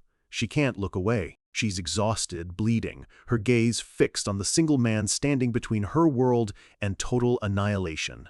All of Japan's hopes now rest on Kim Taehyun. Beyond the massive ice wall, he and the monster are sealed in their own private hell. The battle explodes in a flash of purple and red. Taehyun and Kentamion are blurs of motion, their blows sending shockwaves ripping through the ruined city. Taehyun lands a solid hit, but the wound on Kentamion's flesh sizzles and vanishes in an instant. He grits his teeth. The monster's regeneration is a problem, but something else is worse. He can feel it. The longer this fight drags on, the more precise Kentamion's attacks become. It's adapting to his every move. It's learning. The monster swings its massive spear, forcing Taehyun on the defensive. It's evolving right before his eyes. Taehyun changes tactics, summoning his king's domain. Shadow soldiers rise to attack, but Kentamion just smirks, unleashing a wave of dark energy that vaporizes them. His command to kneel has no effect. Kentamion is almost amused. It has to admit, for mere prey, Taehyun is putting up a decent fight. But the real power, it thinks, is held within its own body. The mouth on its torso opens wide, unleashing a colossal beam of roaring energy. Taehyun just grins, a look of pure defiance on his face. He thrusts his hand forward. Then why don't you try and stop this? The monster's eyes widen in shock as massive spectral claws erupt from the ground, intercepting the beam. The claws tear right through the blast, sinking deep into the monster's flesh. Kentamion lets out a furious, agonized roar as Taehyun's predation skill begins to rip it apart. But Taehyun knows this isn't enough. The longer this goes on, the worse his chances get. He has to end this now, even if it burns through all of his mana. His eyes glow with fiery determination. This has to end now. But just as he prepares to unleash everything he has, a cold, familiar voice echoes in his mind. I've told you many times, this isn't your own power. Suddenly, the world dissolves. The battlefield is gone. He's standing in a hellish red wasteland, at the bottom of a towering staircase made of bones. And on the throne at the top, a figure sits watching him. Taehyun looks around, completely lost. Huh? He knows this place, that throne, that suffocating presence. This is inside my own mind? He struggles to understand. Is this another dream? It feels too real. He looks up at the mocking, white-haired version of himself sitting on the throne and demands, "Who are you?" Taehyun screams at him, "What do you want? Why are you showing yourself to me now?" The entity just chuckles. "What do I want?" It leans forward, its eyes glowing with cold amusement. It explains that for him to be reached, Taehyun needs to be more than just some trash who gets drunk on borrowed power. He needs to prove he can overcome challenges on his own. This is a test. "Fuck off," Taehyun roars. "Who are you to test me?" He charges up the steps, but a wave of invisible power slams into him, stopping him cold.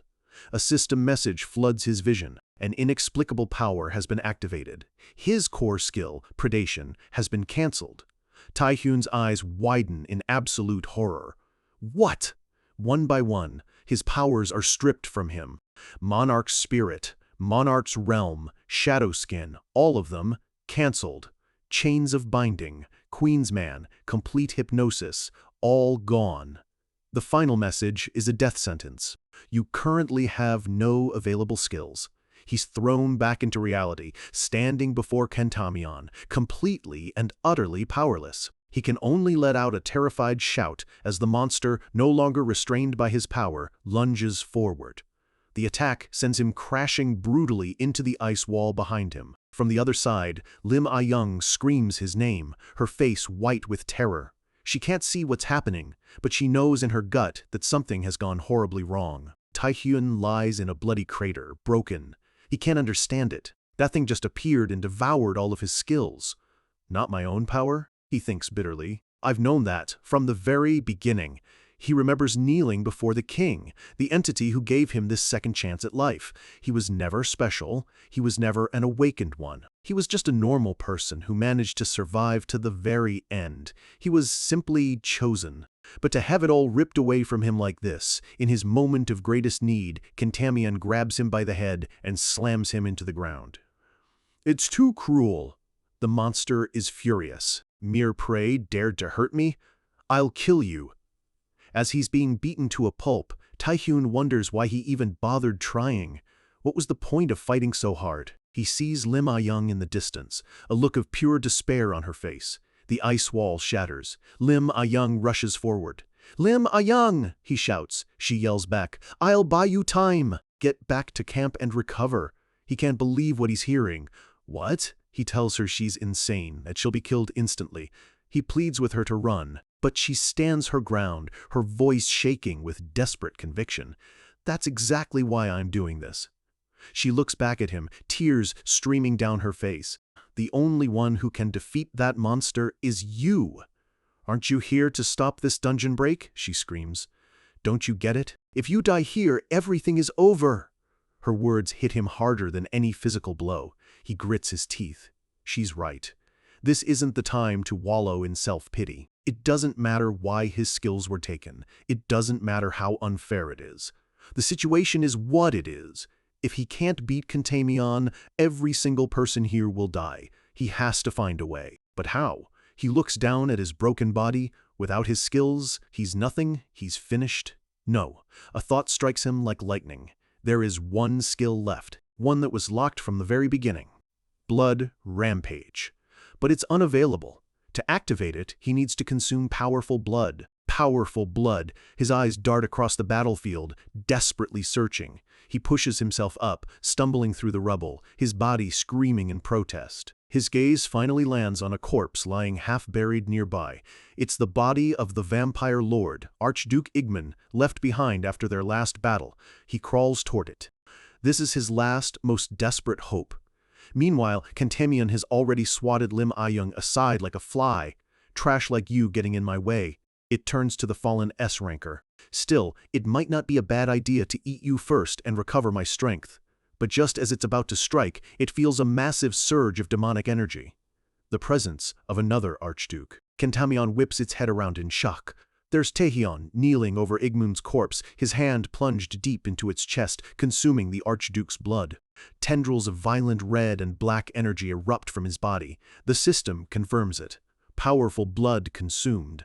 An immense power awakens. His broken body begins to regenerate at an impossible speed as his stats skyrocket. Kentamion stares, completely stunned. Impossible, that mana. It belongs to the Archduke. Taehyun rises to his feet, wreathed in a storm of crimson energy. Kentamion can only ask in a voice laced with fear, "Just what are you?" The system announces that all conditions have been met. Taehyun looks up, and one of his eyes is now glowing with a terrifying blood-red light. Skill, Blood Rampage, has been activated. The real fight is about to begin. Deep inside Taehyun's mind, the entity sits on its bone throne, watching the battle unfold through a swirling red window. A cold, satisfied smile spreads across its face. "I was considering letting you use a skill or two, but it seems I was worried for nothing." It watches as Taehyun, bathed in the crimson aura of Blood Rampage, completely gives in to his new, monstrous power. To awaken the vampire's power, he went so far as to consume a monster. This raw, survivalist desperation, it's exactly what the entity wanted. Yes, that's how you're supposed to grow, it muses, desperately and miserably. It speaks to the unconscious Taehyun, telling him to finally understand the idle nature of his old ways and embrace the true, raw power he has just unlocked. That's how, back in the real world, Taehyun's eyes glow a bloody red as he launches himself at Kentamion. "You'll finally be able to reach that person."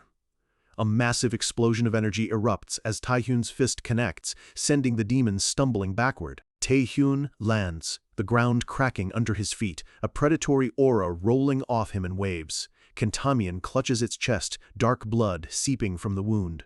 It's completely stunned. What just happened?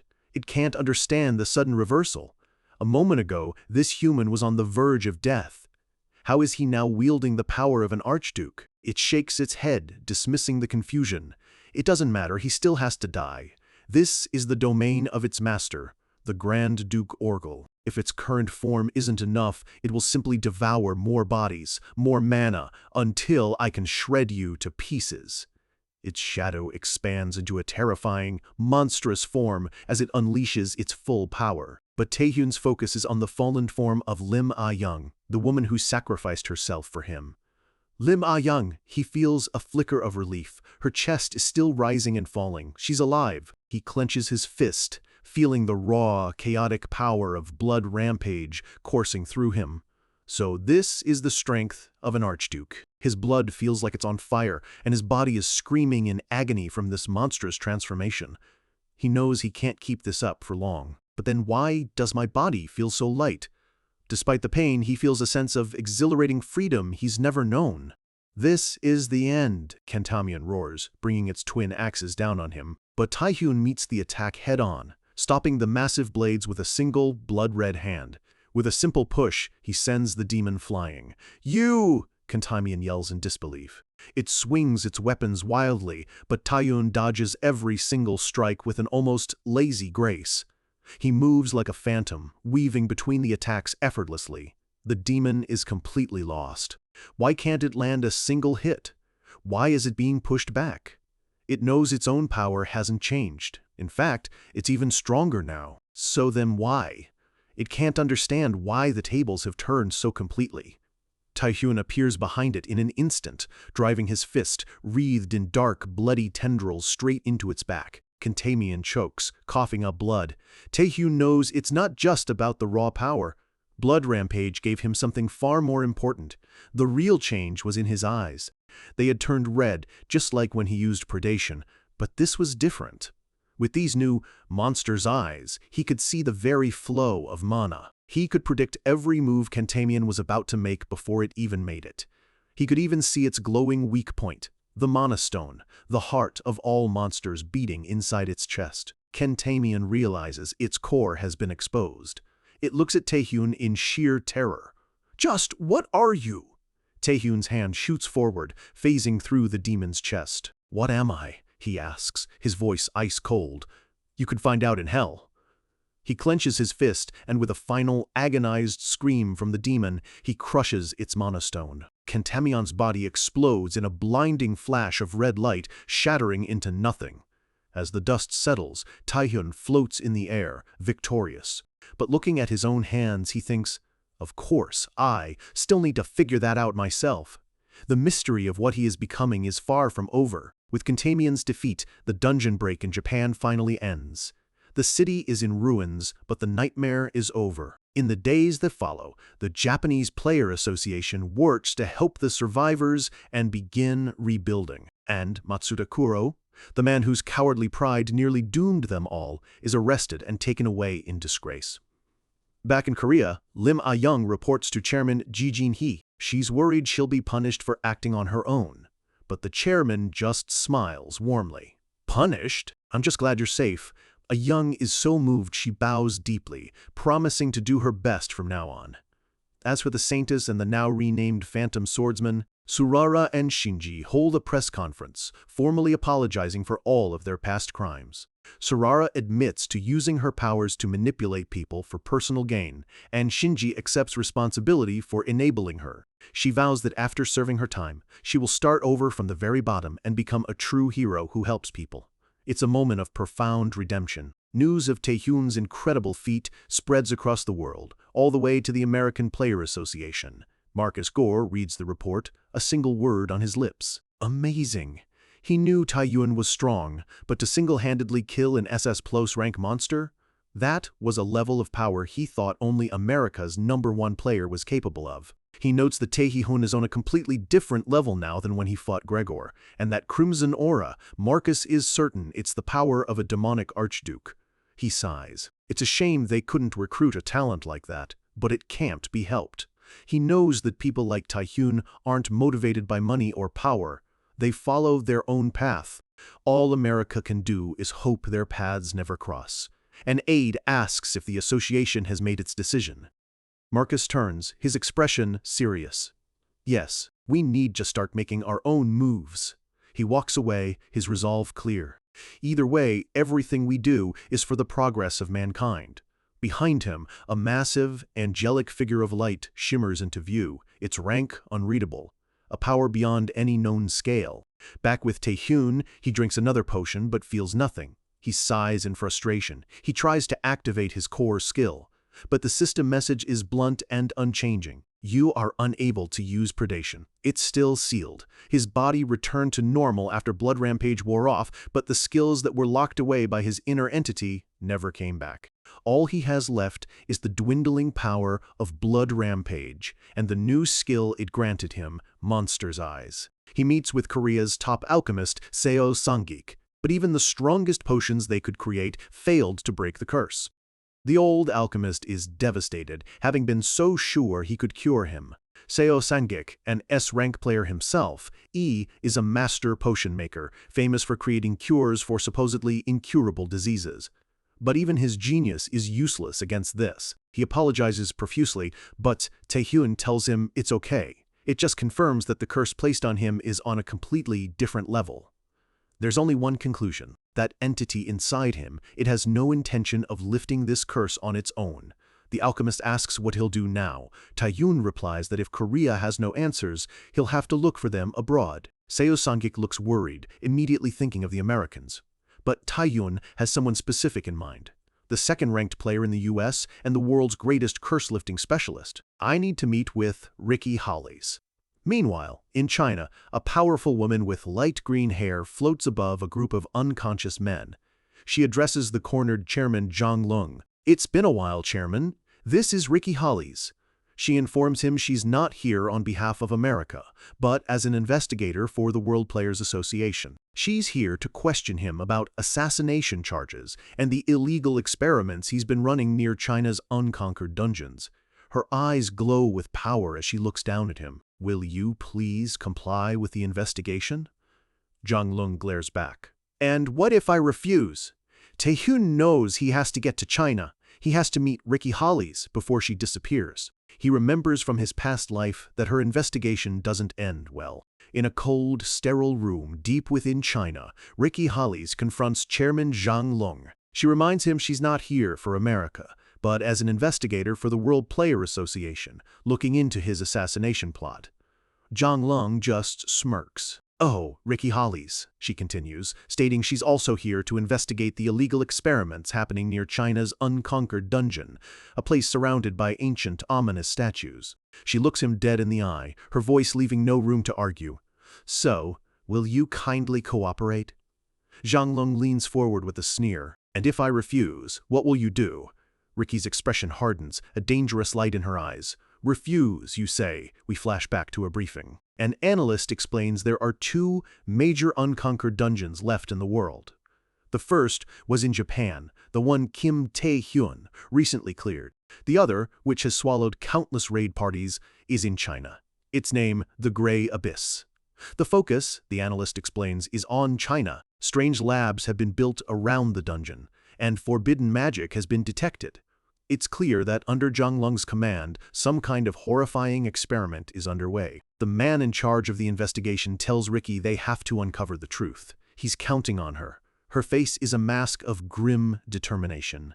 Back in the present, Zhang Lung's guards are crushed by an immense pressure as Ricky's aura explodes. Her eyes glow with raw power as she declares, "Then we'll have to settle this by force."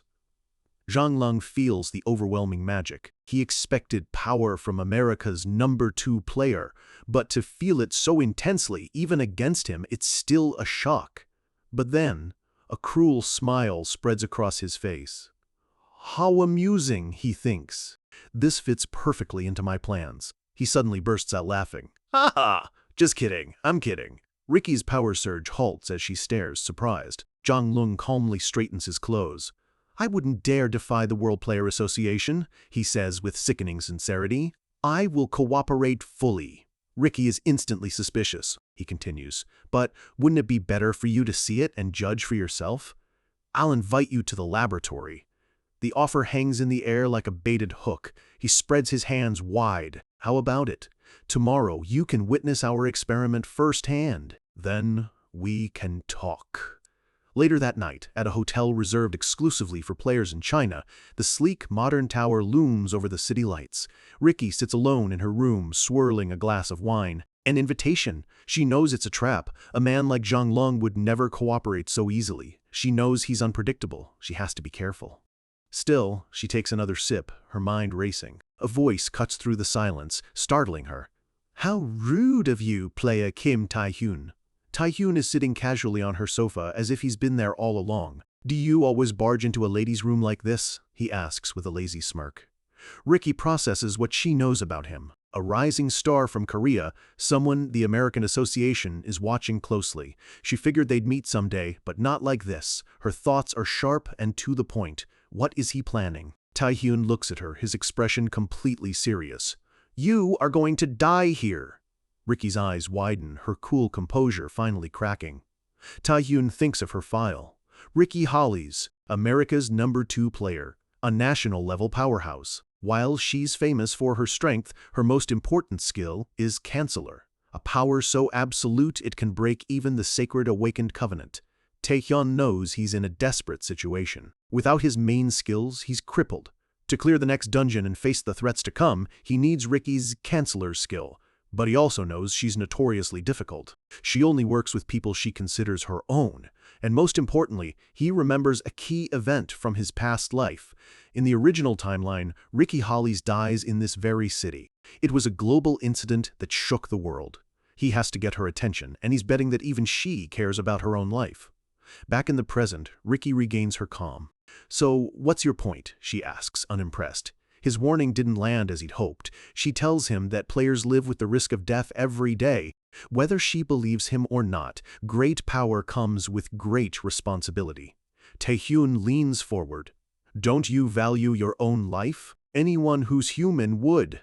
But she cuts him off, her eyes glowing faintly. "Human? Does someone capable of this still seem humans to you?" Her aura flares, a mix of blue and pink energy that fills the room with suffocating pressure. With a snap of my fingers, not just this room, but everyone in this building could be wiped from existence. The hotel's exterior begins to crack under the strain. She tells him that, in some ways, she's no different from the monsters she fights. But Tae-hyun pushes back. That's why players need something to hold on to.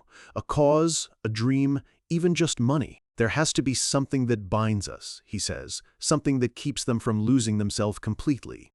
She looks at him intently. "And what binds you, player Kim Tae-hyun?" She leans over him, her hand on his chest, her question piercing. "Which side are you on? A human in control? Or a monster drunk on its own power?" Her touch causes his crimson energy to flare for a moment. He leans away, breaking the contact.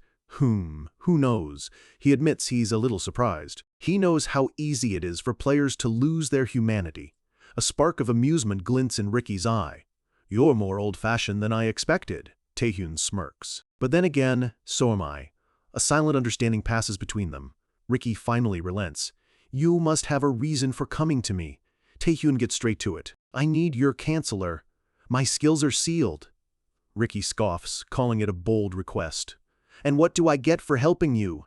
He lays his cards on the table. Her main concern is saving the potential victims in this city. With his help, they can do just that.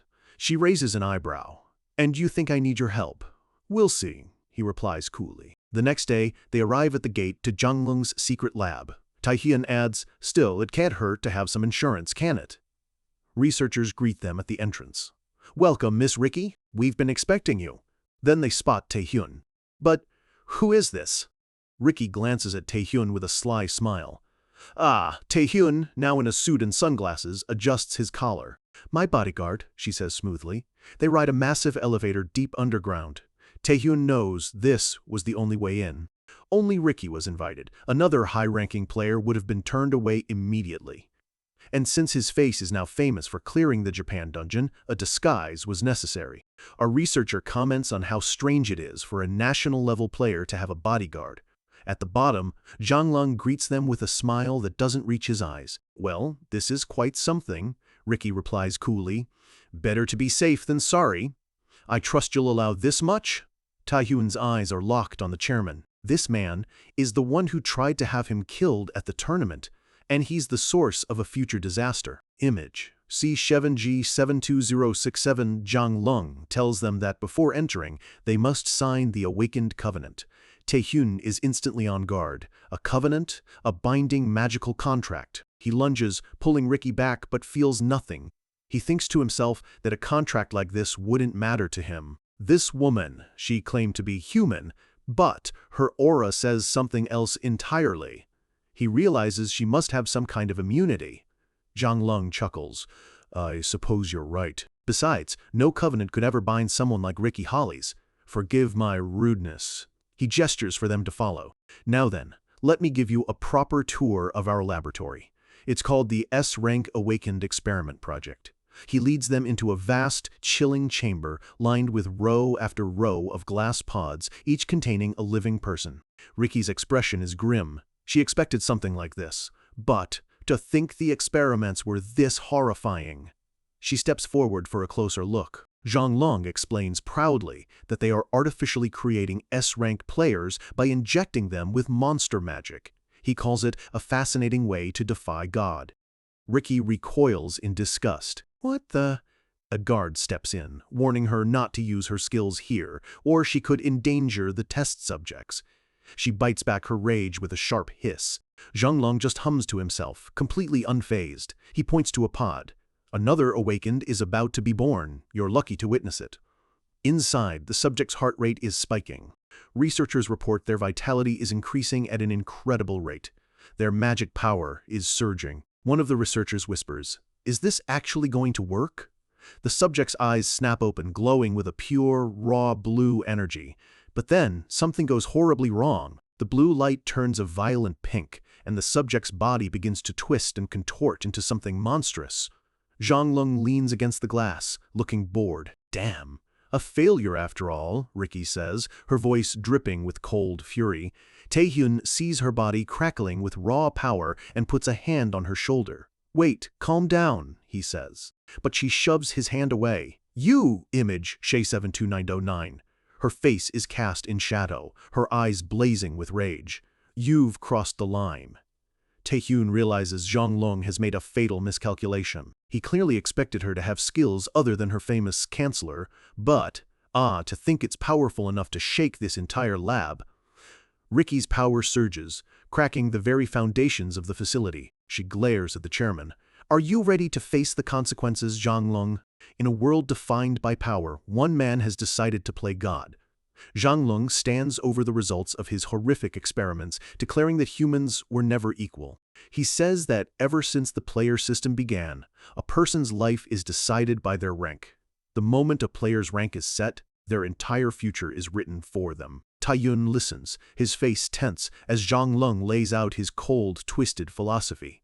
Pause for title card. Zhang Lung continues, his voice filled with a chilling conviction. He claims that no one wants to be weak, and all he's done is fulfill that deep-seated human desire for power.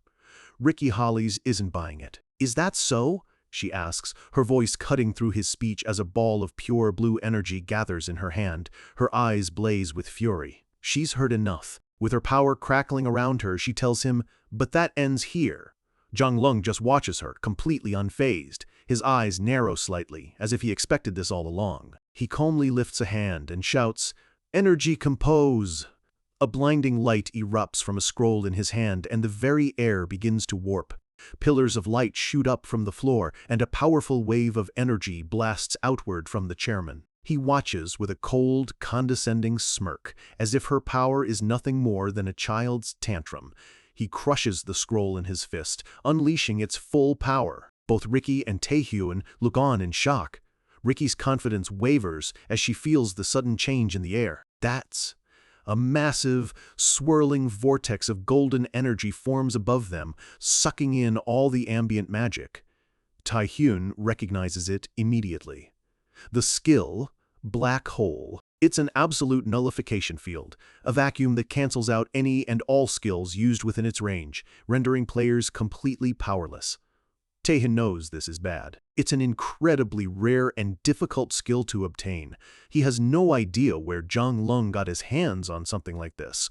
Zhang Lung mocks Ricky, asking if she was so confident just because her magic was stronger. He tells her that power is useless if you don't know how to use your tools, revealing the scroll as the source of the attack.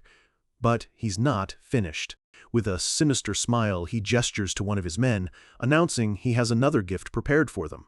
A low, deep rumble begins to shake the entire lab. "I hope you like it," he says, his voice dripping with malice. The vibrations intensify.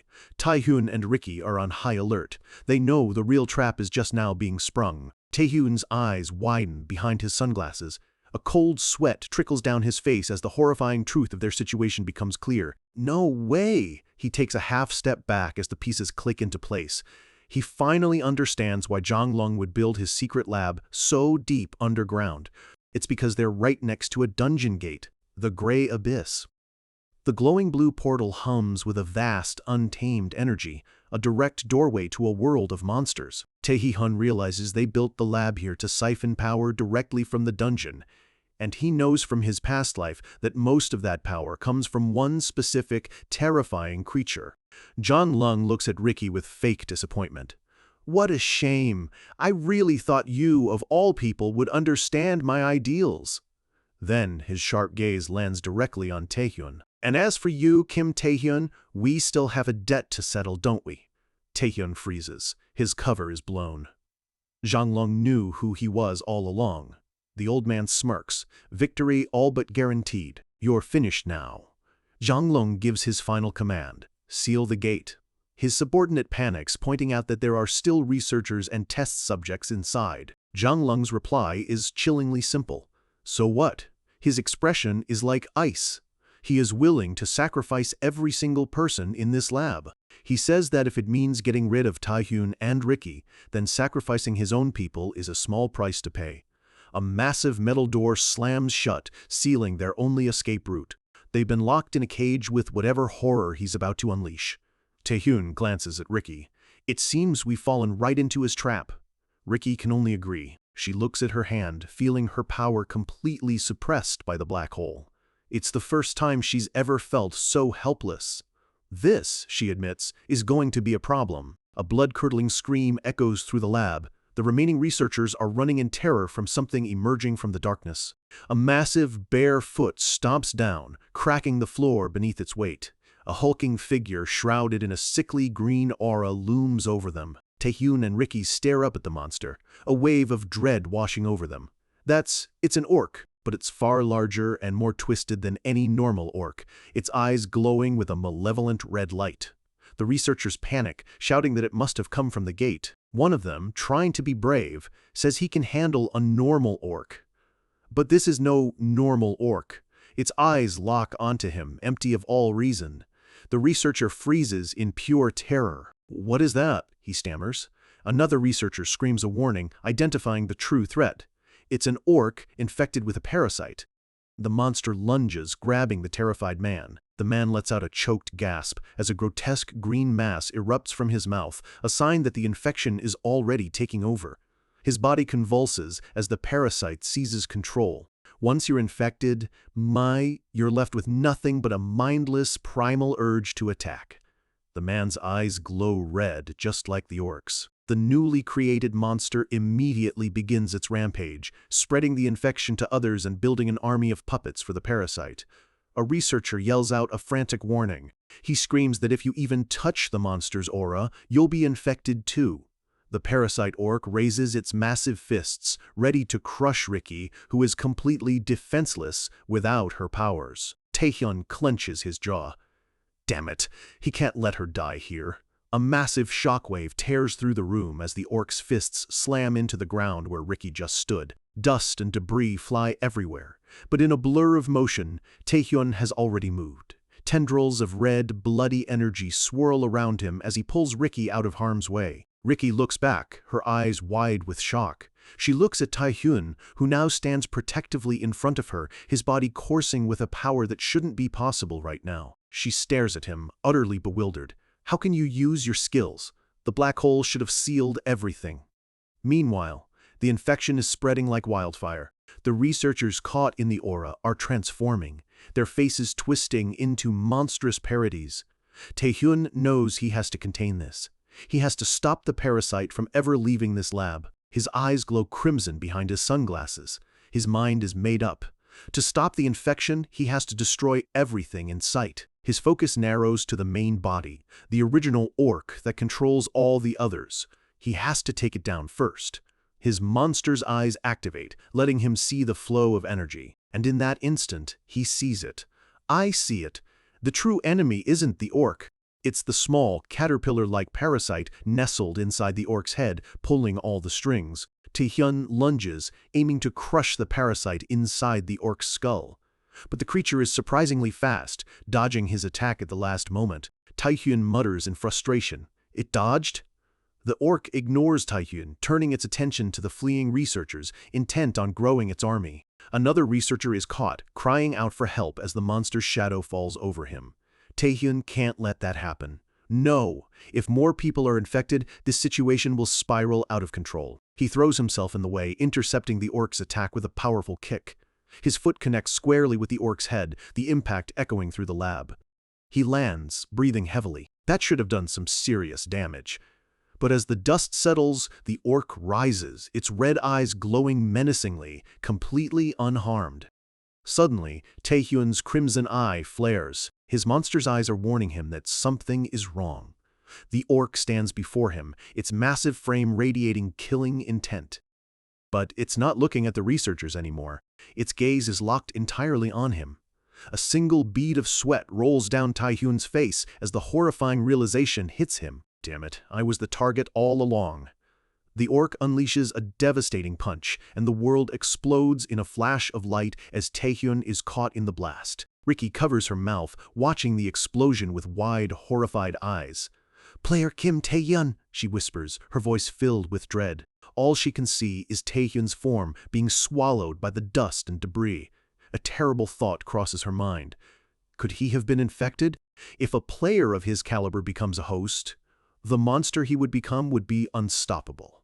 Not just the lab, but the entire world could be in danger. But through the settling dust, a confident smirk appears. The smoke clears to reveal an unbelievable sight. Taehyun is standing there, completely unharmed, catching the orc's massive fist in his single hand. "Got you," he says coolly. The orc's hand trembles as green energy crackles around Taehyun's grip. He asks the beast, "Where do you think, one, you're running off to?" Tendrils of his blood power wrap around the orc's arm, holding it in place. Ricky stares, absolutely speechless. He not only survived, but he's completely dominating a monster that had them all trapped. Taehyun stands firm, the red energy of his blood rampage skill swirling around him, completely in his element. He glances over his shoulder at Ricky, his expression calm and collected. "Are you ready?" He holds up a small, ornate key he must have swiped during the chaos. With a glint in his eye, he says, "Let's go catch Janglong now." Trapped deep underground, their fate seemed certain. High above, the architect of their doom watches from a secure catwalk, sure of his victory. One of Janglong's men approaches him nervously, addressing him as the association president. He asks, what will happen if their targets somehow survive? After all, they are still two of the strongest players in the world. Janglong just scoffs, a look of pure contempt on his face. Pause for title card. His subordinate continues to sweat, clearly unnerved by the chairman's immense gamble. Janglong waves his concerns away, telling him he worries far too much. He turns his back, explaining that this lab isn't just some basement. Its walls are made of a special, magic-resistant alloy. He boasts that it's a state-of-the-art facility, designed to contain even his most powerful experiments. It can withstand almost any skill, and the only way out is through a reinforced door made of the same material. Once they leave and shut it, huas, no one can escape. He smirks, picturing Taehyun and Ricky dying below, fighting an endless horde of monsters. But just as he's savoring his plan, a deep tremor shakes the entire platform. The subordinate stumbles, completely bewildered. What was that just now? Before he can finish, the reinforced elevator door below them explodes outward in a shower of sparks and shrapnel. Down on the floor, Taehyun stands amidst the chaos, his body wreathed in dark red energy. A figure emerges from the smoke, landing right in front of them. Zhang Lung's man stammers in disbelief. How did you break through the barrier? Taehyun looks up, his one visible eye glowing with a crimson light. He echoes Zhang Lung's earlier words with chilling intent. We still have a debt to settle, don't we, Zhang Lung? Zhang Lung glares back, his face a mask of pure fury. Kim Taehyun, you just have to interfere until the very end. Taehyun rockets towards him. From his knowledge of the past, he knows Zhang Lung has never fought directly. He's a schemer, a politician. Taehyun gambles that in a real fight, the old man is all talk. But a cold, condescending voice rings out in his head. Do you really think that's enough? To Taehyun's shock, Zhang Lung meets his attack head-on, blocking the punch with one hand. A shockwave of red and blue energy erupts from the impact. The collision is immense, shattering the catwalk and sending debris raining down. Taehyun is stunned. His eye widens in disbelief. He stopped his blood rampage with his bare hands? Zhang Lung channels his own power, and a surge of blue energy blasts Taehyun backward, smashing him into the floor below. Taehyun lands hard, skidding across the broken ground. He can't believe the raw physical strength the chairman possesses. He wondered where that monstrous power was coming from. But now, looking through his monster's eyes, he finally sees the truth. Zhang Lung has infused his own body with the power of a monster. As if on cue, crackling purple energy envelops Zhang Lung's body. A massive, shadowy demon appears behind him. Taehyun realizes with dawning horror that the man before him is now half monster. Taehyun gets to his feet, wiping blood from his lip. He suspected something was off, but he never imagined Zhang Lung was insane enough to experiment on himself. The chairman smirks, saying he never meant to get his own hands dirty. But these pests are becoming a real nuisance. He vanishes in a burst of speed, reappearing right in front of Taehyun. He throws a punch, his voice dripping with arrogance. Go drink some more milk, kid. Taehyun barely manages to block the blow, the force of it cracking the very ground they stand on. But a sly grin spreads across Taehyun's face. He says that by now, his backup should be arriving. And right on cue, a hand claps down on Zhang Lung's shoulder. Zhang Lung freezes as a strange energy courses through him. He tries to move, but his strength is gone. His body feels weak, paralyzed. He looks down and sees faint blue tendrils of energy clinging to him, draining his power. Taehyun looks past him. You've arrived, he says. Standing there, her hand on the chairman's shoulder, is Ricky Holly's. She gives a weary smile. Sorry, am I late? I can't exactly leap across distances like you can. Behind her, the bodies of the infected researchers are scattered on the floor. She explains that it took a while to clean up the pests. She turns to Taehyun, a look of genuine awe on her face. She admits that using skills inside a black hole and breaking that barrier was quite a feat. She notes that if he could use her canceller skill, he must have more abilities hidden away. She's curious to see what else he has in store. Taehyun just smirks back at her. With just this? He asks as if it was nothing. Pause for effect. Zhang Lung, now free from Ricky's hold, trembles with rage. These bastards dare. He lets out a roar of pure frustration, refusing to accept that he's been outplayed. Will I really lose like this? As Taehyun and Ricky stand ready, Zhang Lung gets to his feet, commenting that they still have some fight left in them. Indeed, Taehyun replies coolly. He looks at the chairman with utter contempt. Persistent, like a cockroach. Enraged, Zhang Lung charges at them, his power flaring. Ricky raises her hand, telling Taehyun not to rush in recklessly. But Taehyun simply places a hand on her back, and says, "Excuse me for a moment." He uses her as a springboard, launching himself over her head and straight at Zhang Lung. In a flash of red light, his hand, now a bloody claw, slashes clean through Zhang Lung's arm. The chairman's eyes widen in shock and pain. Taehyun lands behind him as the severed arm thuds to the floor. It's a devastating blow. Ricky looks on, but her focus isn't just on the fight. She's realized her new ally is no ordinary player. There's something different about him, something dangerous that she can't quite place. Suddenly, Taehyun senses a massive surge of power from behind. Zhang Lung ignores his missing arm and launches a vicious kick, sending Ricky flying. She hits the wall hard with a cry of pain. Taehyun whips around, shouting her name. He moves to intercept Zhang Lung's follow-up attack, taking the full force of the blow himself. The impact throws him back. He staggers, clutching his head, unable to believe the old man's power. Zhang Lung laughs as purple veins crawl up his arm, regenerating the limb in seconds.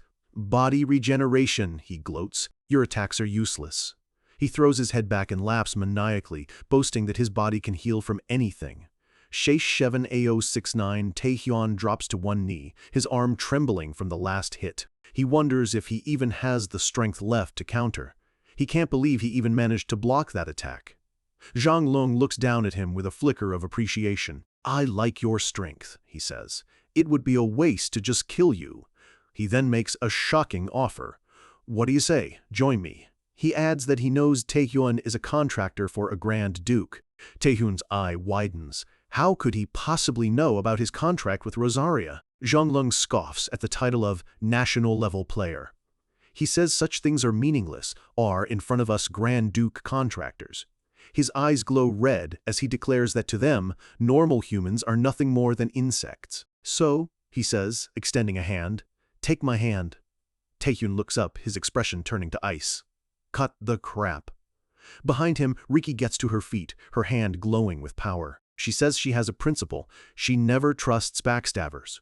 But in this situation, she has no choice but to leave it to him.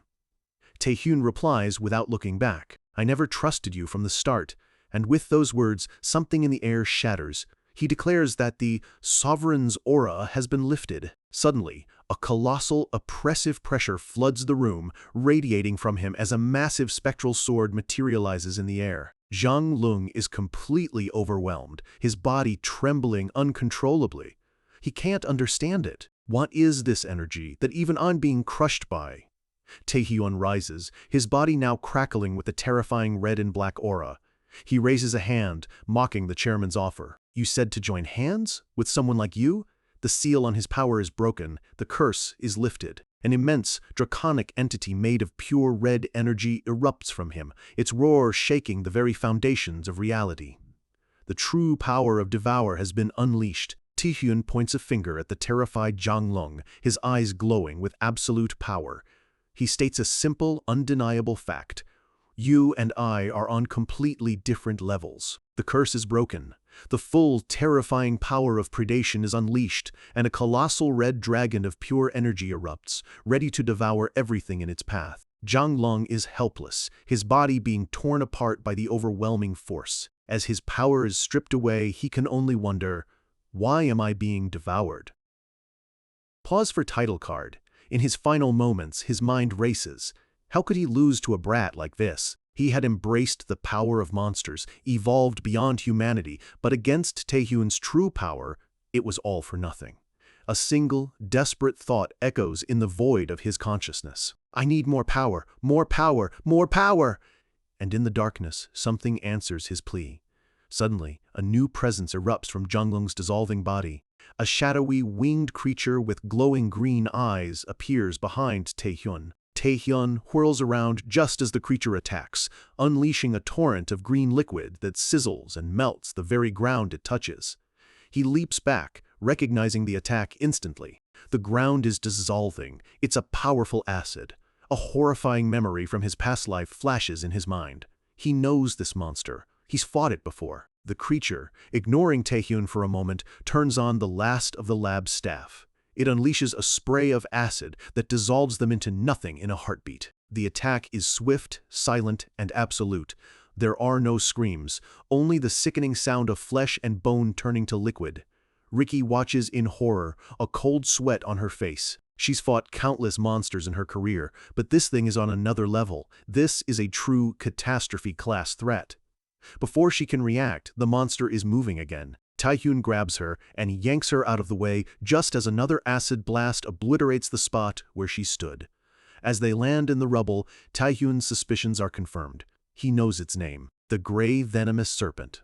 The true master of the unconquered dungeon in China, Gray Venom. The monster floats in the air, its sickly green aura warping the space around it. Its blank, insect-like face stares them down, its glowing eyes promising nothing but destruction. Taehyun remembers it all. The dungeon expansion in his past life, a global disaster where venom infected millions, turning them into a parasitic army. He glares at the creature, the final piece of the puzzle clicking into place. Zhang Lung didn't just experiment with its power, he gave his entire body to become its host. Taehyun puts a hand on Ricky's shoulder. He tells her to get out of here, knowing she must be out of mana after helping him break his curse. He says he'll hold Venom off while she goes for reinforcements. Ricky panics. But you'll be left all alone. Taehyun looks away, his voice firm. I'll be fine. He tells her bluntly that he can't fight at his best if he has to worry about protecting her too. Ricky looks at his determined profile, a mix of awe and worry on her face. She makes her choice. Placing a hand on his shoulder, she says a single word, please. A plea for him to survive. Grey Venom seems to find their exchange amusing. Interesting, it hisses. A Grand Duke's contractor protecting humans.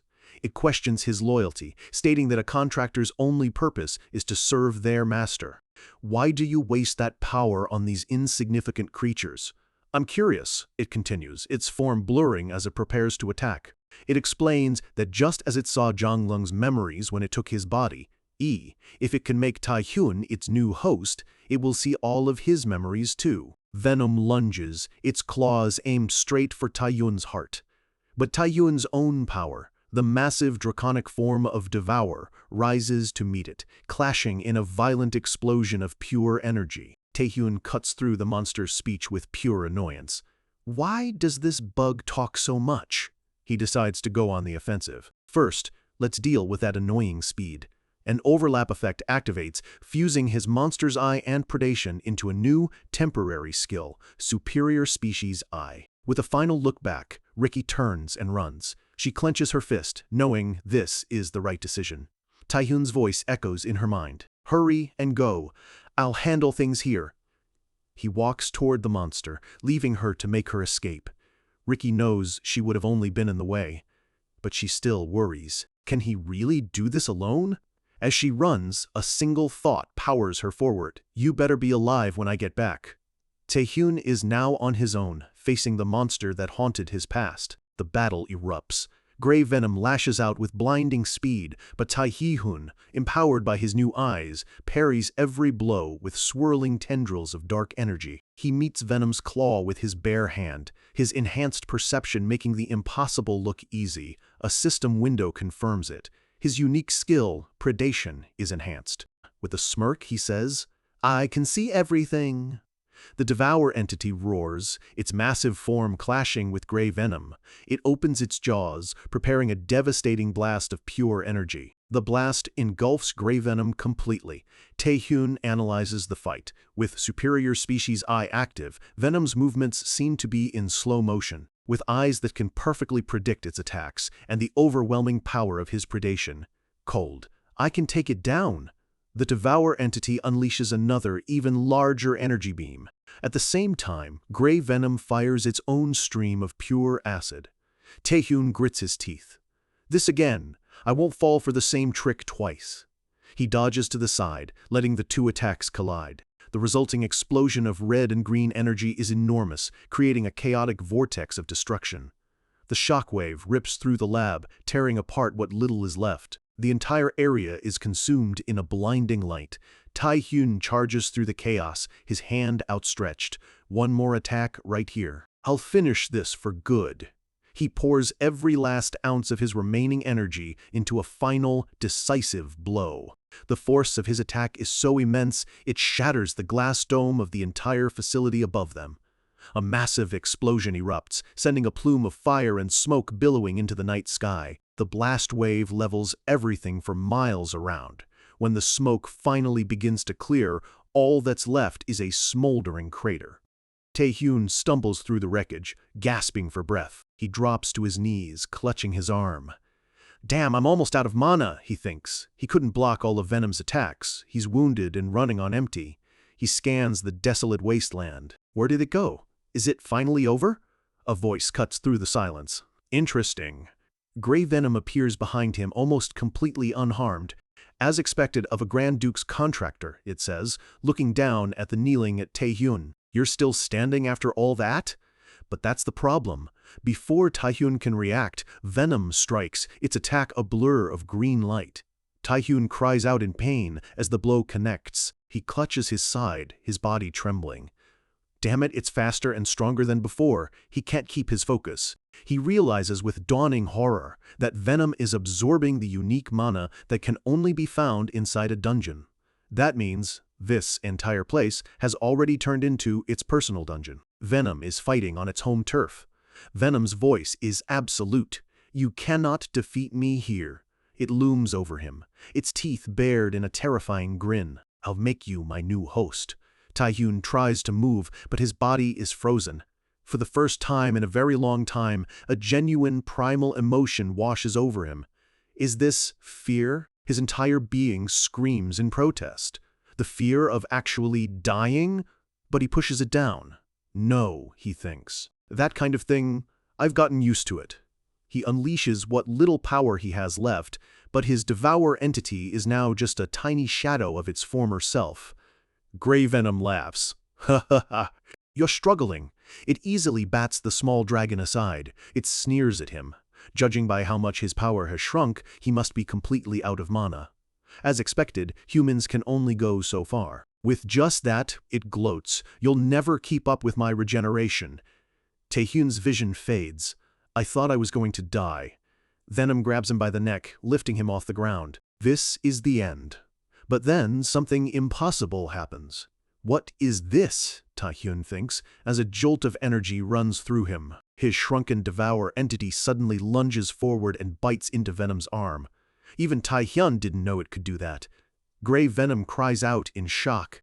It feels its own mana being drained away, flowing through the earring on Taehyun's ear and directly into the human. Taehyun's eyes snap open, a new, dangerous light in them. Got it, your mana. A massive surge of red energy envelops him as system messages announce a huge amount of mana devoured, and his stats skyrocket. The tables have just been violently flipped.